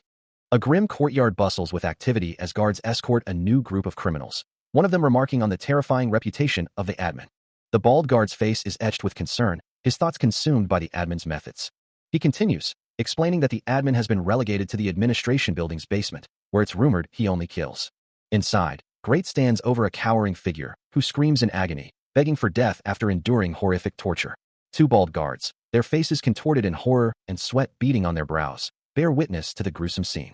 Through a shattered opening, Great is seen standing over another fallen body, as the guard reflects that there are no technical restrictions on how criminals are executed. Meanwhile, she stands with Jean, their attention drawn to something off-panel, as he utters Great's name. Jean then turns to Great, informing him that he has the requested information and has also located the men who kidnapped his father, to which Great responds with a casual inquiry. Jean's face is etched with distress, his eyes wide and hair disheveled, as he processes the implications of Great's actions and words. Surveying the desolate, ruined street littered with bodies, Jean and Great find no survivors, the grim reality settling in that the victims were already dead. A slight frown creasing his brow, Great admits he tried not to use too much force, perhaps questioning his own actions. But Jean quickly reassures him, insisting it wasn't his fault, the truth being that they were murdered long before his arrival. Great's voice cuts through the silence, demanding to know who committed the act, and Jean, drawing on his sources, begins to reveal what he's uncovered. He explains that a girl was seen near the crime scene, and the detail that follows sends a chill through the air. She was using blue flames. The revelation hangs heavy, and Great's eyes flare with an intense, crimson glow, his expression hardening with a dangerous resolve. The red light pulses around him, a silent testament to the fury now stirring within. The city below burns, bathed in the ominous glow of a fiery, ash-choked sky. Skyscrapers stand as silent witnesses to the inferno, their forms stark against the apocalyptic backdrop. A single building looms, its windows reflecting the orange haze. High above the devastation, on a desolate rooftop, Great confronts a figure clad in red. With a swift, brutal motion, his black, clawed hand closes around the man's head, crushing it instantly, a dark ichor erupting from the impact. The hand retracts, still dripping with the viscous, black fluid. A voice echoes, questioning the new admin's refusal to kill criminals. The lifeless body plummets from the skyscraper, as the unseen voice laments, "It's not right, I tell you." Great stands alone on the precipice, a solitary, imposing silhouette against the burning horizon. He declares the necessity of eradicating all crime from the world. As a small, injured figure listens intently, explaining that this means the ruling bloodlines must be eliminated. Extending a hand, he addresses the child directly. "I need your help, Jiria." He continues, promising that no one will ever again be a victim of crime or crushed under the heel of the ruling bloods. A confident smile spreading across his face as he invites her to join him and become one of the Black Blood family. The young girl, Jiria, looks up at him, her face smudged with dirt and weariness. A flicker of resolve beginning to ignite in her dark eyes. "There's only one thing I want," Great declares, a surge of crimson energy erupting around him. The raw power ripples outward. As the unnamed girl watches, her red eyes narrowed. Great stands, his gaze fixed on Jiria, who remains distant but resolute. Her face, streaked with dirt, shows a fierce determination. "What did I miss?" the unnamed girl wonders, observing Jiria's new resolve, noting her ponytail. Or rather, her name is Burner. In Great's previous life, she was the formidable leader of the revolutionaries. With a fierce blue energy swirling around her, she stood as a beacon of power. It was she who managed to save the world from him, the true star of the show back then. And as fate would have it, she is also Great's older sister. Now, a soft green glow emanates from her hand as she looks down at the unnamed creepy girl. A look of utter shock plastered across the bald captor's face as he witnesses the scene, uttering a disbelieving, "What?" Meanwhile, Burner's own expression twists into one of distress, her sharp eyes narrowed as she demands, "What the hell do you think you're doing?" Great stands amidst a desolate, fiery landscape, his expression unreadable. The bald captor addresses him, calling him Mr. Admin, then asks, "How do you know my name?" Meanwhile, the unnamed creepy girl stands alone in a dark, empty corridor, a small, dark particle falling from her hand. The bald captor questions what's happening, then asks, "Why is Miss Fodder running around killing people?" He accuses Great of not being like this last time, telling him not to kid himself, that Block 5 is already a living hell. He reminds Great of the poor girl he killed for stealing bread to feed her family, and the father he killed for trying to save his son, stating that Block 5 is full of bodies.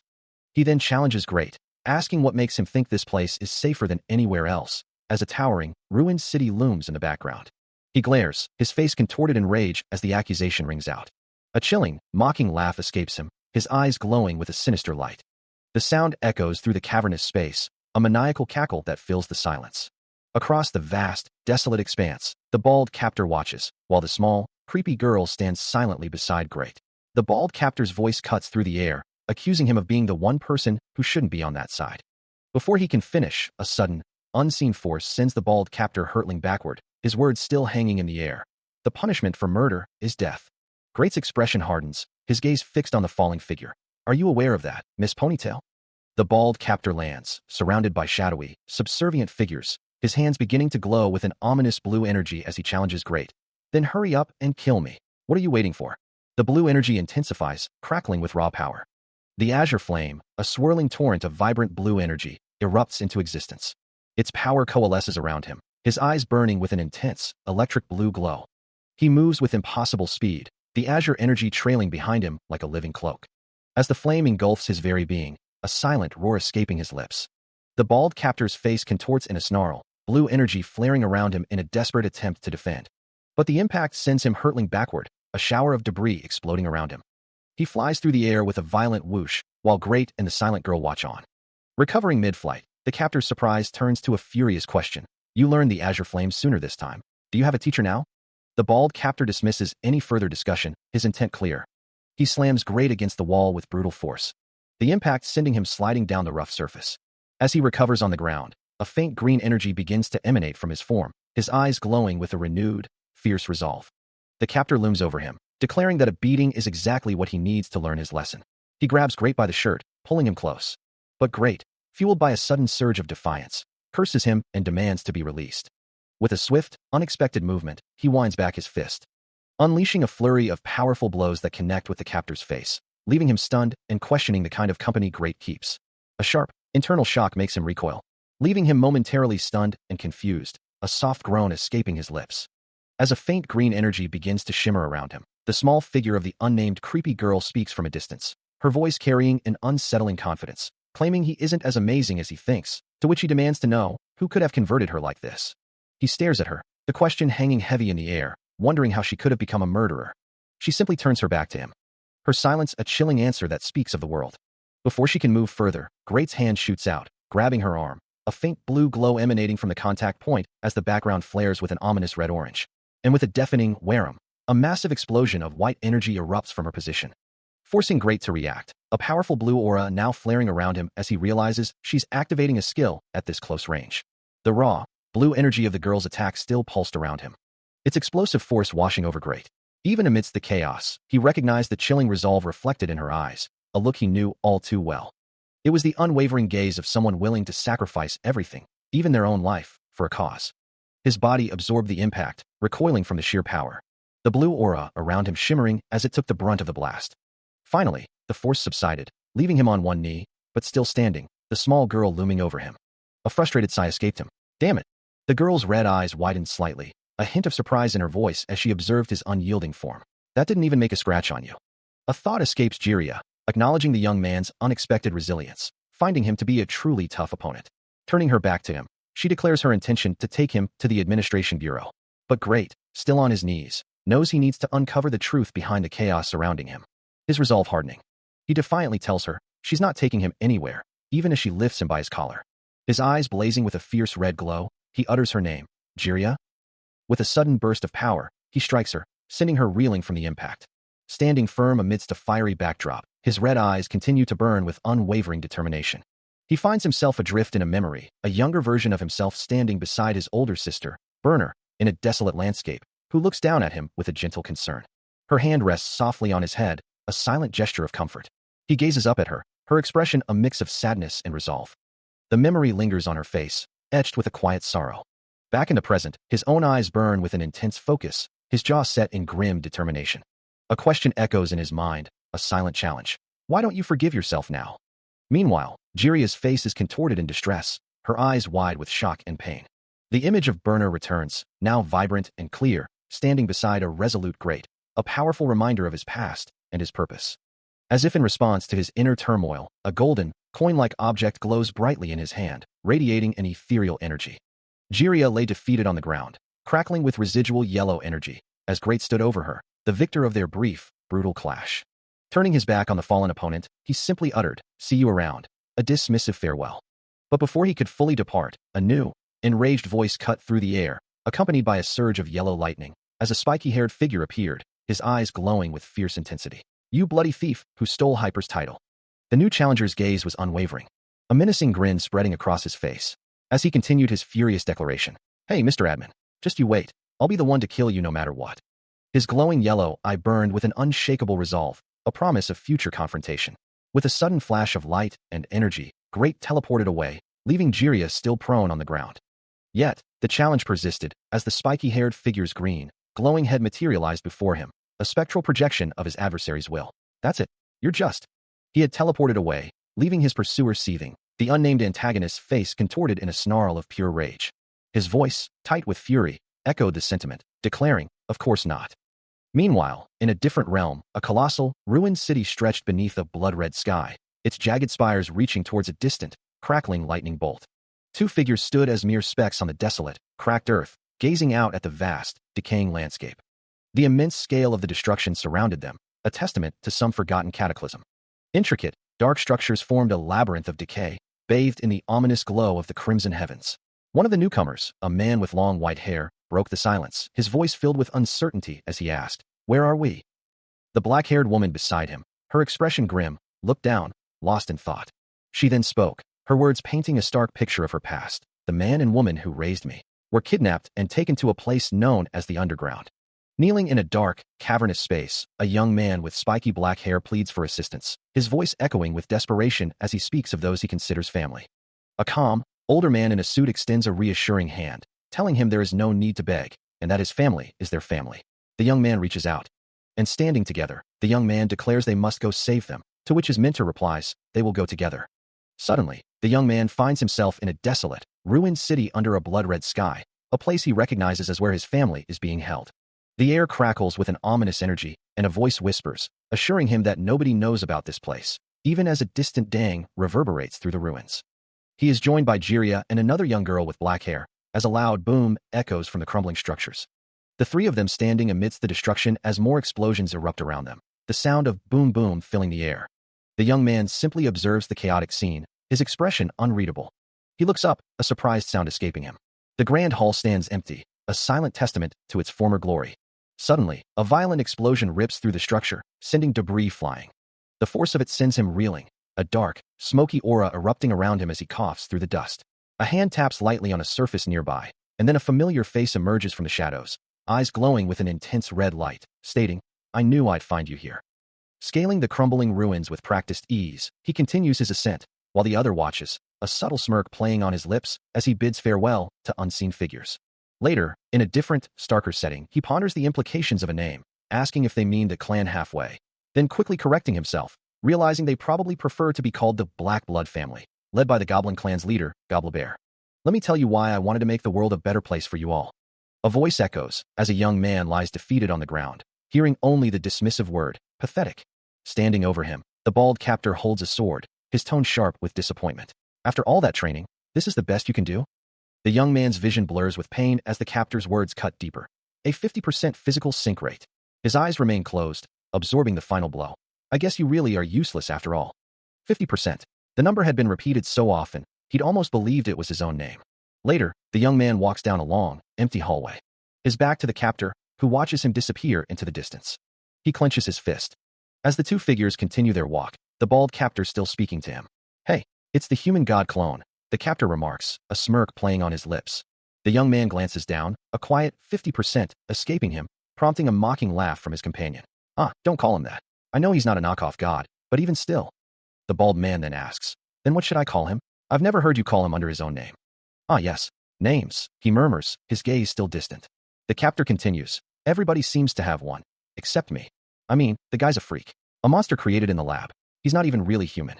His hand twitches slightly as the captor's voice echoes. "Doesn't he creep you out?" He remains silent as the bald captor leans in, his voice a low taunt, asking if it hurts to be called 50%, a mere fraction of what he could be. The captor continues, his words dripping with malice, claiming that no one has managed to create anyone with a higher sync rate than 50% since the spiky-haired young man was born. He dismisses the idea of a higher sync rate as a matter of time, recalling a scientist elder who spoke of failed experiments. The captor's voice echoes in the confined space, suggesting that they could make a clone with a sync rate over 80% in no time. His words hang in the air, stark and chilling, declaring the spiky-haired young man a 50% experiment, a mere clone, not a true individual. A large, greenish hand reaches out, emphasizing the captor's point, as he asserts that he knows these people very well, and they are not human. The spiky-haired young man feels a dull ache in his cheek, but his expression remains unreadable as the captor demands he tell him something.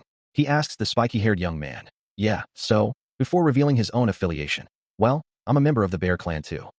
The captor's gaze sharpens, questioning why the spiky-haired young man doesn't treat him as one of his own. He continues his relentless taunting, questioning if the spiky-haired protagonist truly believes himself to be like one of their family. A sneer twists the bald captor's lips, his expression filled with contempt. He throws his head back in a mocking laugh, joined by two shadowy figures, the sound echoing with derision. Pointing a finger directly at the spiky-haired protagonist, he declares, "Unlike you, we were born into this family, not manufactured in some lab." The bald captor's words cut deep, asserting, "You think you're one of us? You're just a biological weapon for the clan leader." His hand gestures dismissively, reinforcing his point. "You're not one of his real kids. Don't put yourself on the same level as us." But the spiky-haired protagonist's eyes burn with defiance, a silent vow forming in his mind. "We're different from you." He reflects on the fundamental disparities, the way he looked, the way he was born, the very reason for his existence. Standing alone in a stark, white space, he concludes, "I was different from you in every conceivable way." Still grappling with the bald man's words, he demands to know his true nature. Questioning the very reason for his existence, the source of his immense strength, and the ultimate purpose of his life. The spiky-haired youth finds none of it makes sense, wondering how he could possibly understand. A scoff escapes the bald man as he sips from his cup, finding the boy's inquiries irritating. Remarking that he's starting to sound as needy as a real child, yet conceding that those are fair questions. He then offers an answer, inviting the young man to follow him. The two walk through an immense, ornate structure, its towering walls stretching far above them. Pointing to a colossal statue, the bald man reveals it to be their clan's progenitor, a figure of such power that he could have ruled the entire world. He listens intently as the captor's voice echoes, explaining that the power they seek should have belonged to them, but it was stolen by the ruling Loops, who then banished the Bear Clan to a remote area outside their block. Leading him forward, the bald man continues, revealing that it is his responsibility to restore their clan to its former greatness. The captor's words paint a picture of a past where the ruling Loops were terrified of the Bear Clan's immense power, forcing them into exile.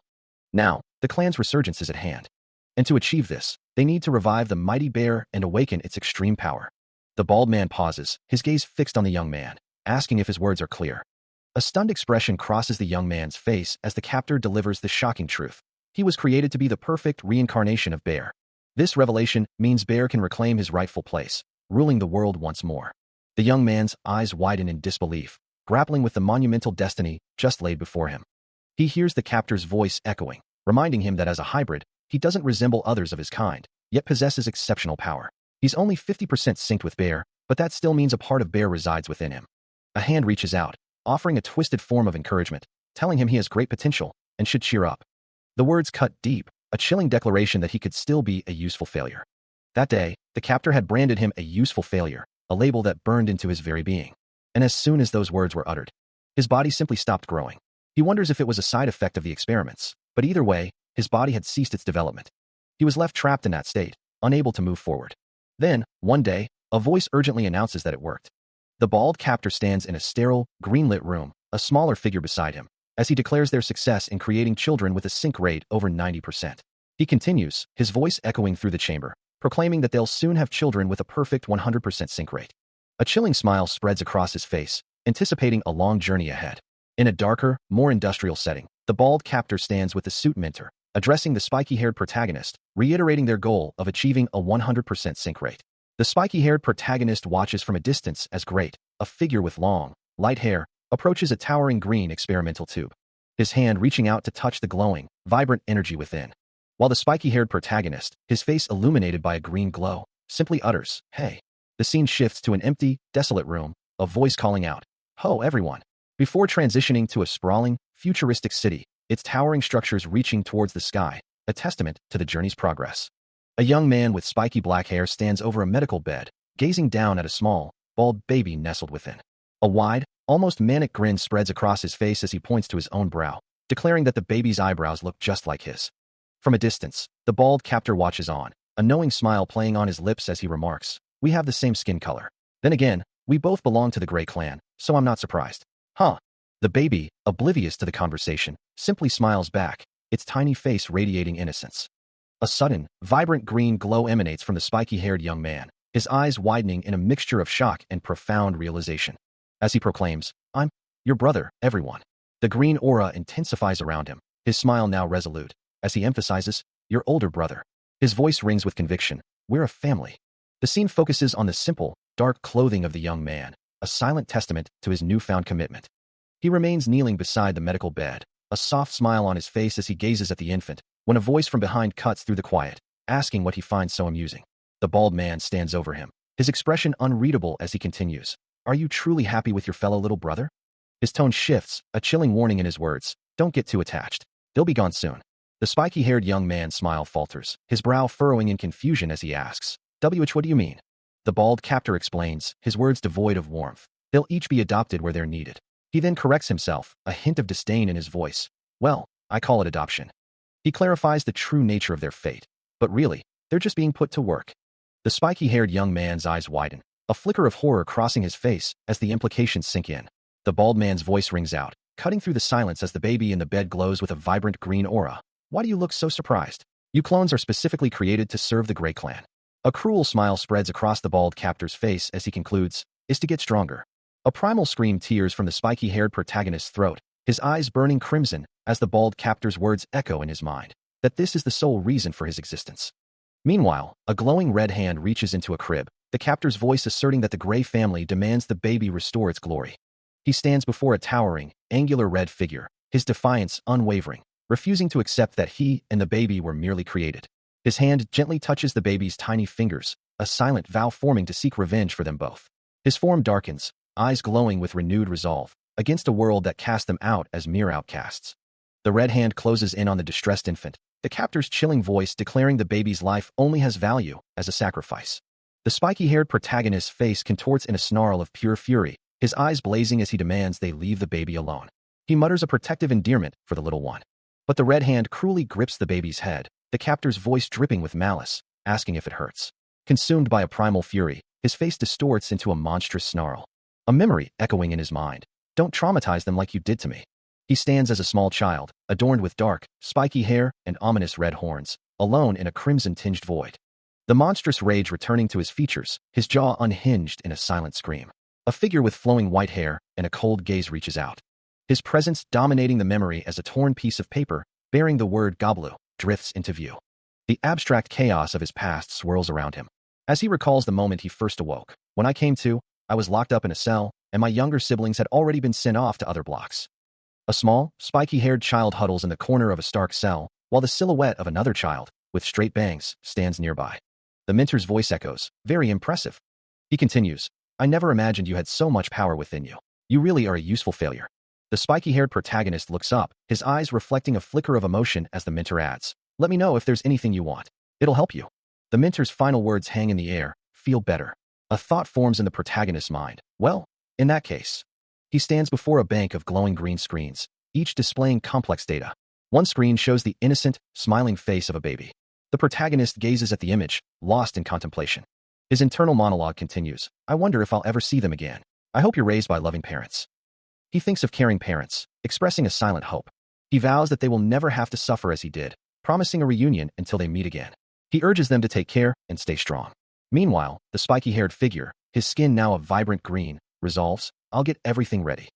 I'm going to make the world a better place for you." Then, a momentous announcement rings out from within a glowing green portal. A baby with a 100% sync rate has been born. The green-skinned figure looks on, amazed, realizing they have created a divine being. Red cracks spread across a dark, fractured surface. Finally, a figure stands amidst ruin, laughing maniacally. The bald captor's maniacal laughter echoes, a chilling sound that seems to mock the very air around him. As his face contorts in a grotesque grin, the sound filling the space with unbridled glee. Meanwhile, the unnamed creepy girl watches on, her eyes narrowed in a fierce, almost angry expression. Then, with a sudden, brutal swiftness, the bald captor's head lands on the green grass, his eyes now closed in an unnatural stillness. It lies there, a stark, gruesome sight against the vibrant green. A shadow stretches from the severed head, marking its final resting place. But then, in a horrifying twist, the bald captor's eyes snap open, his hand rising to cover his mouth in a gesture of profound, silent shock. A young man, cloaked in black, stands against a cosmic backdrop, holding a dark, spherical object, as if making a solemn vow. The time has come, he thinks, to gather his siblings and build a world where their family can finally be happy. His gaze is resolute, his determination unwavering as he envisions this future. Meanwhile, a different young man, his face bruised and bloodied, struggles to remain conscious, his spiky hair matted with grime. His neck and chin bear the marks of a harsh struggle. As he stands protectively over a small, dark-haired girl, both surrounded by the shattered remnants of a ruined landscape. A grimace twists across Great's scarred face, now framed by sharp, demonic horns that protrude from his temples. He stands before a towering red wall, the unnamed creepy girl beside him, their figures dwarfed by its immense, featureless expanse. Earlier, the spiky-haired protagonist had demanded to know how she had known where to find him, his body coiled in an aggressive stance. The unnamed creepy girl, however, simply stares back, a defiant smirk playing on her lips as she retorts that it's obvious. Her words ignite a furious rage within him, his teeth gritted and eyes burning with anger. Unable to contain his fury any longer, the spiky-haired protagonist lunges forward, closing the distance between them in an instant. He lunges forward, a furious punch aimed at the girl, but a voice cuts through the air, demanding, "Enough." Before the blow can land, the bald man quickly intervenes, grabbing his arm and declaring, "No more fighting. We're a family." The spiky-haired young man recoils, confused, demanding, "Family? What do you mean?" The bald man smiles, a knowing glint in his eye. "It's good to see you're real, bear." A vision of a younger, long-haired boy flashes in the spiky-haired young man's mind, the bald man's voice echoing, "My little brother." His face contorts in a mix of shock and disbelief. "You mean he's a bear too?" he exclaims, the realization dawning on him. The bald man points a finger, his expression serious. "Just look at his eyes. He's clearly one of us. How did you miss that?" He then turns his attention back to the spiky-haired young man, recognizing him. "I know that guy. He's that kid with the 100% sync rate." He stands, a solid, dark silhouette, beside a shimmering, translucent form that seems to echo his own shape, a ghostly reflection of what might have been. In a dimly lit chamber, the girl in the simple dress speaks with a quiet intensity, her words hinting at a history of failure and experimentation, of attempts to create something that never quite came to be. Great, his expression unreadable, looks down at the spiky-haired young man, a stern command escaping his lips to cease whatever struggle is unfolding. His gaze sharpens, a flicker of something intense in his dark eyes. The red light of the environment reflecting in their depths, a silent testament to the brewing tension. He faces a gathering of shadowy figures, their forms indistinct against the crimson backdrop, their presence a silent, ominous threat. A hand reaches down, offering a gesture of connection, as a voice declares a shared, fundamental truth. They are real bears, a bond that was never meant to be rekindled until a distant future. Another hand extends, a silent invitation or command.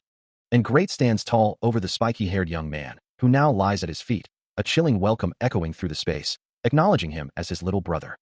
He looks down, a faint scar tracing his cheek, as if contemplating a distant memory. A memory of the Black Blood family, two figures standing as silhouettes against a stark red backdrop. In the last story, the spiky-haired protagonist charged forward, a whirlwind of motion. They used their superhuman strength to make all those experiments, taking countless lives, and he was at the forefront of the chaos. He moved with brutal efficiency, a dark blur against the shadowy figures he fought. Back in the present, Great's voice cuts through the air, a sneer twisting his lips. Well, if it isn't Gene Bear's most faithful mutts." The spiky-haired protagonist's arm tenses, muscles coiling with suppressed power. His eyes, now glowing a furious red, fix on Great, a silent challenge in their depths. Then, a sudden, explosive surge of energy erupts from him.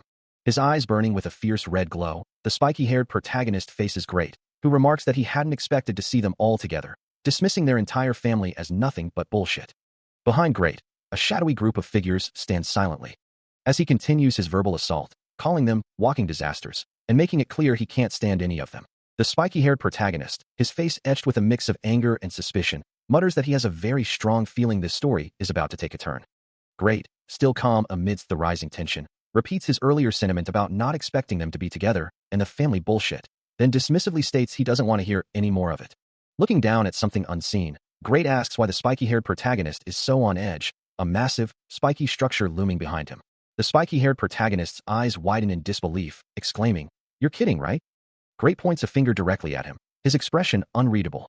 In response, the spiky-haired protagonist, his red eyes still glowing, points back with equal intensity, his jaw clenched in defiance. He screams, his voice raw with accusation. You're murderers. Great, however, had planted those thoughts deep in her head, turning her into someone just like him. But she? He dismisses. Oh, forget it. What's the point of rehashing all that now? He adds, I just know that I'm going to teach you a lesson later. A question hangs in the air, unspoken. Great then states, first, I want to talk to you. The spiky-haired young man demands, what do you need all these annoying people for? His eyes glow a furious red as he retorts, right, real. You're an admin now, so I understand how you feel. Great's voice drops, but you'll soon find out. There's no place for you in this world. He turns and walks away, adding, even the people who seem loyal to you now. He knows that eventually, everyone around him will realize he is different from them. And then, they will turn against him out of fear. The world is a hostile place, especially for anyone who dares to be different. His anger flares, his fist clenching tight. That is precisely why, Great insists, they need to stick together. He calmly explains his vision. They will create their own world, the kind of world his family has always dreamed of. Standing before the hooded figure in a stark, confined space, the spiky-haired protagonist listens to the manipulative words. A skeptical question escapes him. Is that so? He glares, his voice laced with fury, demanding to know if Great truly believes that for the sake of his so-called dream, he made young, innocent children commit murder. His eyes narrow, filled with a mixture of disgust and disbelief. Turning his back, the spiky-haired young man dismisses the notion, asserting that it doesn't work like that, but Great's voice cuts through the air, claiming he did the same thing. A chilling smile plays on Great's lips as he continues. The spiky-haired young man turns his head slightly, a bewildered what? Escaping him, as Great insists that he showed them the way to regain their freedom. His arms spread wide as if embracing the very sky. Great's expression is one of unsettling triumph as he declares that one murder opened up a whole world of possibilities for them. He remembers the moment he spent his whole life trying to forget, the sight of a head lying on the ground. And then, the chilling realization that followed. When he saw that head, he understood something profound, a truth he had never known before. The memory rips through him, a silent scream tearing from his throat, his hand instinctively clamping over his mouth to stifle the sound. Great's voice cuts through his torment, a wide, unsettling smile spreading across his face as he declares, from now on, we're going to write our own story. A surge of raw, chaotic energy erupts around them, a violent clash of red and blue light. The spiky-haired protagonist sees himself in that past moment, a younger version looking down, a dark, shadowy figure looming behind him. His fist clenches against the ground, trembling with a mixture of rage and despair. Slowly, painfully, he begins to push himself up, his arms straining against the weight of his memories. As the spiky-haired protagonist's mind reels from the traumatic memories, a desperate plea escapes him, a quiet certainty that his tormentor won't follow through. Yet, the darkness consumes him, pulling him deeper into a swirling, abstract void. The descent feels endless, a dizzying fall through geometric shadows. His face contorts in anguish, eyes squeezed shut against the overwhelming sensation. Meanwhile, in a sterile control room, Great watches the unfolding events with a detached gaze, the unnamed creepy girl silently at his side. The spiky-haired protagonist now lies prone in the center of a circular chamber, surrounded by several bald captors, their forms casting long shadows across the patterned floor. The world around him blurs, a final, disorienting swirl of black and white. He drifts through an abstract, desolate space, his long, flowing hair a stark contrast to the dark void around him. Meanwhile, from a distant, sterile control room, Great watches, his gaze fixed on a monitor displaying a pale, vein leg. Then a clenched fist, as if observing a cruel experiment unfold. Back in the void, the spiky-haired protagonist faces Great directly, his own face etched with profound distress. Elsewhere, the bald captors continue their silent vigil, their expressions unreadable as they observe the unfolding torment. The spiky-haired protagonist stumbles away through a crimson-hued landscape, his small figure dwarfed by the oppressive environment. A voice echoes through the emptiness, declaring, I have a very strong suspicion that you're going to ruin this story. Tears stream down the spiky-haired protagonist's face, his eyes wide with despair as the words sink in. He stares forward, his eyes hollow and devoid of light, a chilling thought escaping his lips. Maybe I should just kill you. A dark thought crosses Great's mind, a quiet whisper of violence. As if in response to an unseen tremor, he, the creepy girl, the bald captor, and all the others present suddenly look up, their eyes wide with a shared sense of dread. In that moment, a chilling presence is felt by all the Black Bloods, and even Great, hidden within the castle, senses the same overwhelming force. The creepy girl's face twists in a silent scream, her gaze fixed on the sky, as the opponent facing them begins to reveal itself. A colossal, ethereal form, shimmering with rainbow light and glowing particles, descends from above, a being as seemingly indestructible as destiny itself. Its immense structure towers over everything, casting a long shadow. And Great's face contorts in a silent gasp of terror and disbelief. He looks up, his gaze sharp and wary, as if searching for the source of the immense power he had just sensed. Then, his eyes drop, scanning the desolate landscape below, a frown deepening on his face. A close-up reveals the intensity of his expression, a mixture of concern and defiance. Standing alone, a voice echoes, offering him a chance. Great covers his mouth, his eyes wide with a sudden realization as the voice warns him, "Don't do anything." His brow furrows in confusion, a quiet question escaping his lips. "What?" The scene shifts to a towering, ominous castle, as the voice continues, dismissing him as foolish. It commands him to simply remain within the castle and mind his own business. Inside the castle, the bald captor, surrounded by other figures including the creepy girl, delivers a chilling ultimatum. "If you want to fight among yourselves, be my guest. Just don't interfere with the rest of the—" Great's face hardens, his eyes narrowing in cold fury as the captor's voice finishes. "If you do that, I'll pretend you don't even exist." A voice echoes, cold and unyielding, declaring that this is the most mercy it can show. A furious red glow emanates from him as Great clenches his jaw, his eyes burning with a simmering rage. He thinks of the long years spent in silence, of the newfound connection with his siblings, and how they are on the verge of creating the world they've always dreamed of. The bald captor's words continue to ring in his ears, describing their grand vision, a world they've always dreamed of, as Great stands beside the creepy girl, both facing away from the unseen speaker. Turning back to face his tormentors, he challenges them directly, demanding to know if they expect him to simply forget his siblings and return to a life of imprisonment. His teeth remain gritted, his defiance unwavering. From above, the bald captor, flanked by the creepy girl, delivers a chilling counter-threat, promising to slaughter every last one of Great's siblings if he doesn't comply. The words ignite a fresh surge of fury within him, veins bulging in his neck as sweat beads on his skin. His eyes narrow to furious slits, and he warns them to watch their words. As Great's defiance hangs in the air, his mind flashes back to a past confrontation, a small figure standing firm against a towering, shadowy beast, its form outlined in an ominous red glow. He recalls the immense power coursing through him, his hand clenching with such force that reality itself seemed to crack under the strain.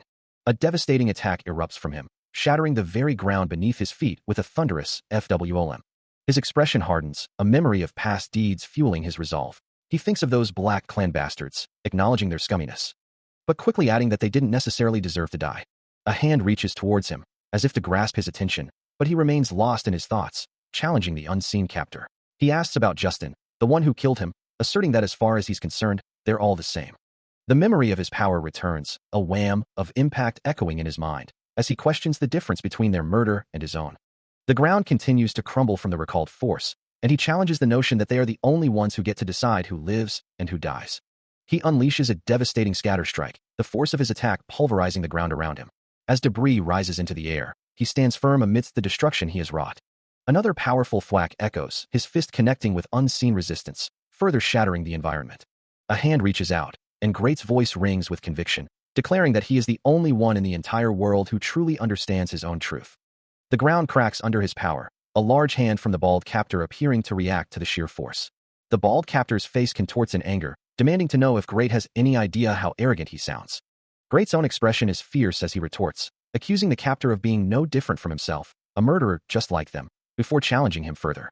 He asks if they have ever been banished from their home planet, then sent back in time after running into the very creator of the universe, his words dripping with contempt. Looking up, his hair flowing around him, Great maintains his defiant stance, his shirt slightly torn from the exertion. His dark robe hangs loosely, a stark contrast to the bright, almost ethereal glow of the shattered fragments surrounding him. Standing before the bald captor and Great, the spiky-haired young man declares his origin, stating he has come from the future.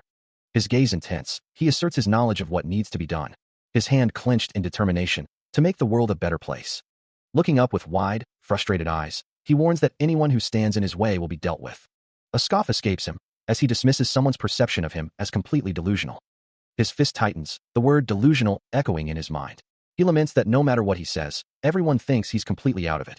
Standing over Great, who watches him intently, the young man's conviction remains unwavering despite his evident frustration. Without warning, Great unleashes a powerful strike, his fist glowing with intense blue energy as it shoots forward. The force of his blow continues to build, culminating in an explosive impact. He hangs in the air, surrounded by the dissipating white energy of his attack, his body coiled and ready. As he clenches his fist, a system message flashes into his perception, displaying 87% physical sync rate, green hunk bear. From a distance, the bald captor watches, his voice cutting through the air with a sharp command, "Now." Before Great can react, a sudden, unseen force slams into him, a dark, spiky impact erupting around his form. He recoils violently from the blow, another system message briefly appearing. 87% physical sync rate, green hunk bear. The impact sends him hurtling backward, a blur of motion through a dark, confined space. A small figure, moving with surprising speed, lunges forward. Her hands transform into razor-sharp claws, executing a swift bear claw slash. The attack lands with a resounding smash. The bald captor, observing the display, lets out a dismissive TSK. A sinister chuckle escapes him as he looks down, instructing, watch and learn. He then addresses the girl directly. Morgan, this is a real bear claw attack. Suddenly, the air crackles with energy as another bear claw manifests. Great's eyes glow crimson, a fierce red aura erupting around him as he unleashes a powerful strike. A system message flashes, confirming a 91% physical sync rate and identifying the technique as Scar Bear. He brings his foot down with crushing force, standing over a shadowy, defeated form. Meanwhile, the bald captor instructs Morgan, let's use your bear, great. Fritzl, the technique, Montrina Bear, is activated with a 91% physical sync rate. Morgan hesitates, acknowledging the command but expressing uncertainty about how long it will last. With a swift motion, she activates her Fritzl Bear ability, glowing particles swirling around her as the 91% physical sync rate is confirmed. A powerful freezing effect, the Fritzl Bear unleashes its chilling grip. Great reacts, his body enveloped in a bright white aura, eyes glowing intensely. His foot twitches involuntarily, a clear sign of the ability's impact. His aura shifts to a vibrant green, his eyes burning with the same emerald light, as he questions, did they freeze your bear? He recognizes this as a powerful hypnosis, a skill that had been a real nuisance in his past life, yet he defiantly declares, you had in mind. Thankfully, its effect lasts only a few seconds, leaving him standing over his defeated foes. A single, reptilian green eye watches from the shadows. Looking down at him, the spiky-haired protagonist warns, you're in serious trouble now, kid, but Great dismisses him with a confident smirk. I shouldn't, not at all. Nobody here is strong enough to stop me anyway. He observes the subdued figures around him, thinking, they're all still weak. I can keep them under control. So long as they behave themselves, I might not even need to be here. His expression hardens with fierce determination. He gazes upward, a silent challenge in his eyes. A gleaming sword blade is drawn, ready for what comes next. A colossal, muscular figure, now wielding the sword, looms large against a blood-red backdrop, an imposing presence ready to strike. His gaze, sharp and unwavering, reflects a fierce determination. Flashes of other faces, other moments, flicker through his mind. The unsettling, green-skinned face of his captor appears, a chilling smile playing on his lips.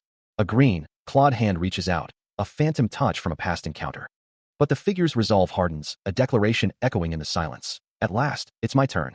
A lone figure sits in a stark cell, the silence broken only by the distant sounds of the facility. Soon, the bald captor and a spiky-haired man arrive, the bald man ordering, take him away. As they move through the facility, the bald captor remarks, it's about time we got rid of that nuisance, before turning to his companion. Why don't you come with me, master? The spiky-haired man replies, a man of your caliber is too precious to rot away here.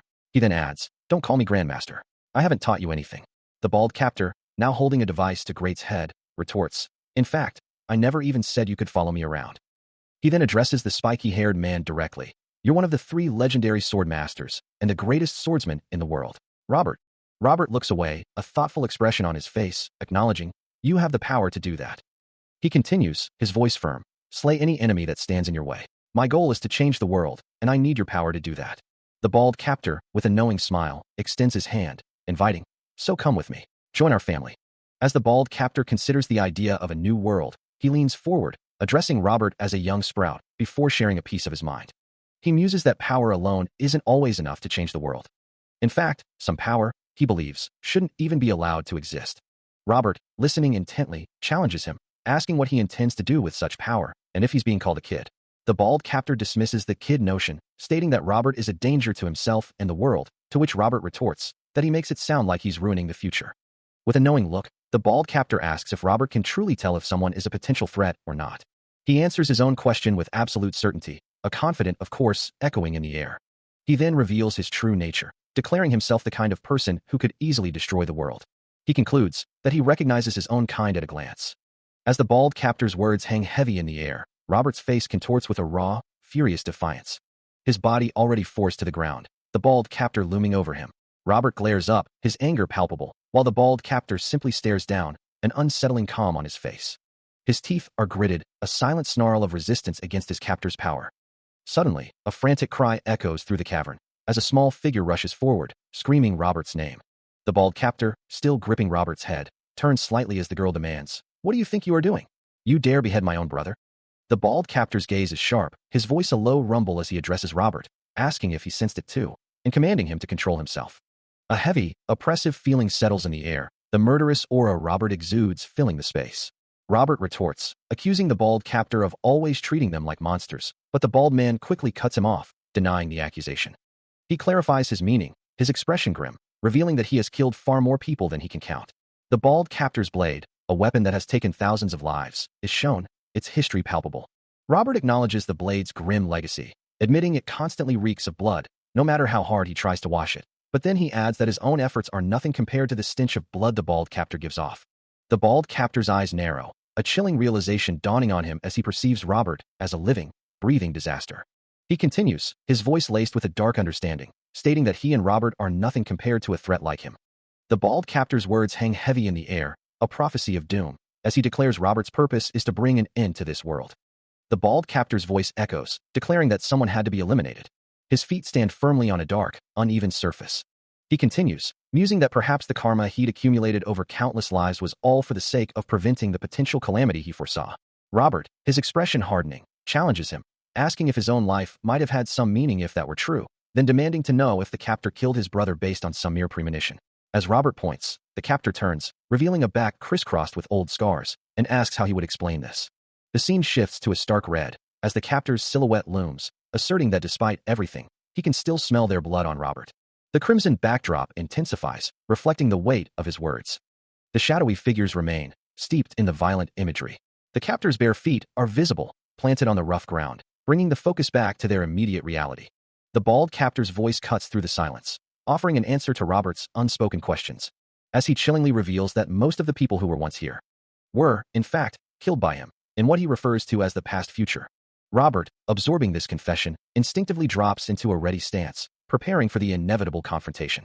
But before he can even launch an attack, the bald man's massive hands clamp down on his head. A sinister, skull-like grin spreading across his face as he lets out a chilling, drawn-out laugh. His large hand extends, reaching out and towering over Robert, who is now utterly helpless in his grasp. The bald man looks down, his gaze piercing, as Robert is completely subdued. Robert's face contorts in pain, his struggles futile against the firm grip holding him captive. Nearby, the bald captor watches intently, a stern-faced man in a dark suit standing beside him. They both look down, joined by the small, dark-haired girl, her presence adding an eerie stillness to the scene. Her head is bowed, but then, with a sharp, creaking sound, her eyes flare with an intense purple-pink glow, her mouth opening in a silent scream. The unsettling glow persists as a chilling, maniacal laugh erupts from her, echoing through the confined space. Robert remains sprawled on the ground, gazing up at his captors, the bald man, the suit-clad figure, and the now laughing girl forming an ominous circle around him. The bald captor's expression remains unreadable. But within the depths of his eye, a tiny, red-eyed figure flickers into view, a silent, disturbing vision. He unleashes a powerful strike, his weapon connecting with an unseen force, sending out a burst of energy. Without hesitation, he winds up for another devastating blow. But with a sharp snap, his weapon shatters in his hands, the blade breaking cleanly in two. He stares at the broken hilt, the remnants of his attack now useless, and quickly turns to flee, his feet blurring across the ground. Behind him, the creepy girl stands with her arms outstretched, her long black hair flowing wildly around her. The bald captor looks back, a realization dawning on him as he mutters, "She is capable of harming it." The girl's voice rings out, filled with a chilling amusement. "I have to admit, that was some very entertaining fighting." The captor looks down, a sinister smile spreading across his face as he replies, "Thank you for giving me some time. As a gesture of gratitude, I will completely erase you."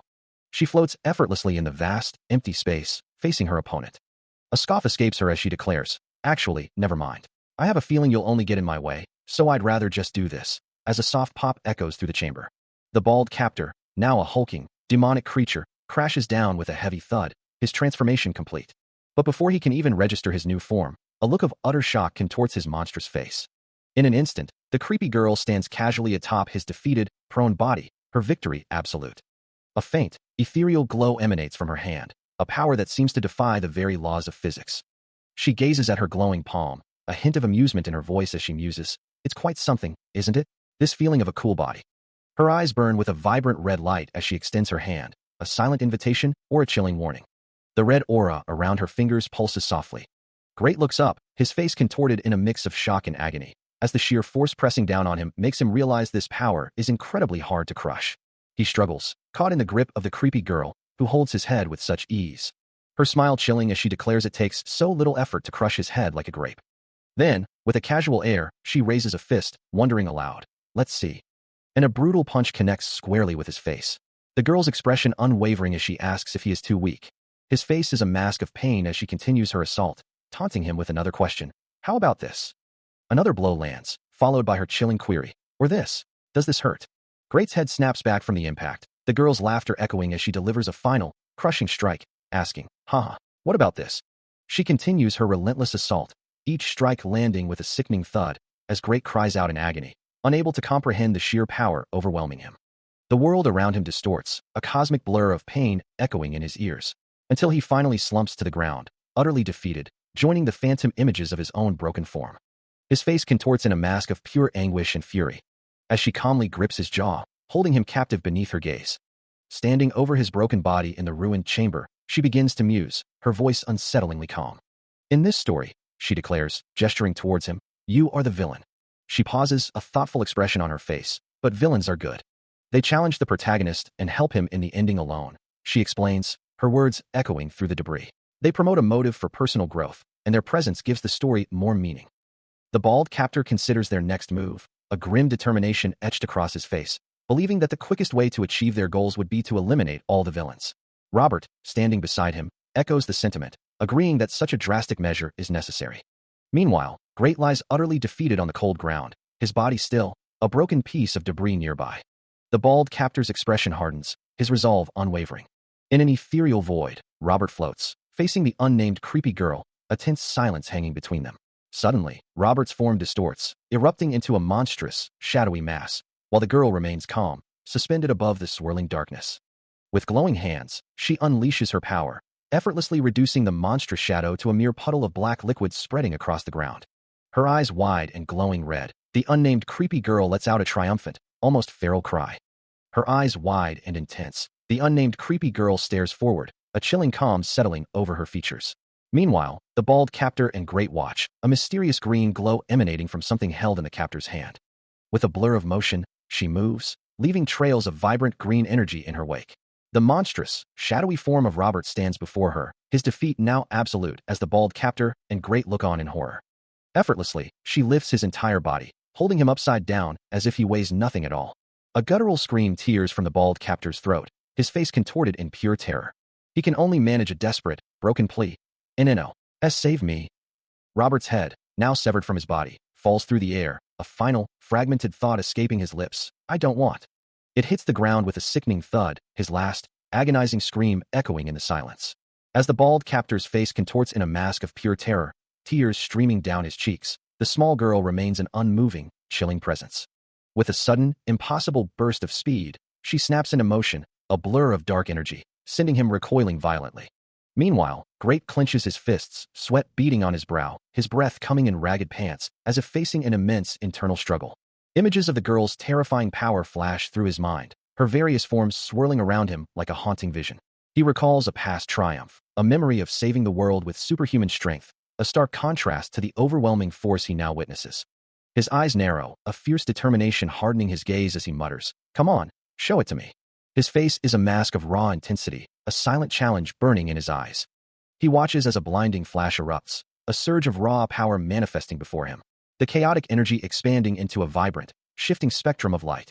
The small girl moves away from the epicenter, seemingly unconcerned by the force she has unleashed, as a wide, knowing grin spreads across his face. And he finishes his thought, "You are." She stands calmly amidst the explosive, blossoming energy, completely unfazed. The brilliant, star-like burst of power reaching its zenith, then slowly beginning to fade, leaving shimmering trails in its wake. Robert stands alone in a vast, sterile room, his form small against the endless tiles, reaching a hand towards an unseen ceiling. His voice echoes in the silence, a desperate plea to a higher power, Lord Bear. Meanwhile, a translucent, glowing figure, its long hair flowing like water, drifts in an ethereal void. Back in the room, Robert looks up, his expression filled with a profound yearning. "If you can hear me." His eyes closed, a single tear tracing a path down his cheek as he continues, "Tell me why I was born." The words hang heavy in the air, a raw, emotional demand. Give me a reason to go on living. A faint, distant light then appears in the darkness, remaining a solitary beacon in the vast emptiness. He erupts in a blinding flash of white and pink energy, a raw, uncontrolled burst of power. His eyes glow with an intense purple light, a fierce, almost predatory grin stretching across his face. The unleashed energy swirls around him, coalescing into a massive, chaotic vortex of pink and purple. Standing at the heart of the maelstrom, he is enveloped by crackling tendrils of power.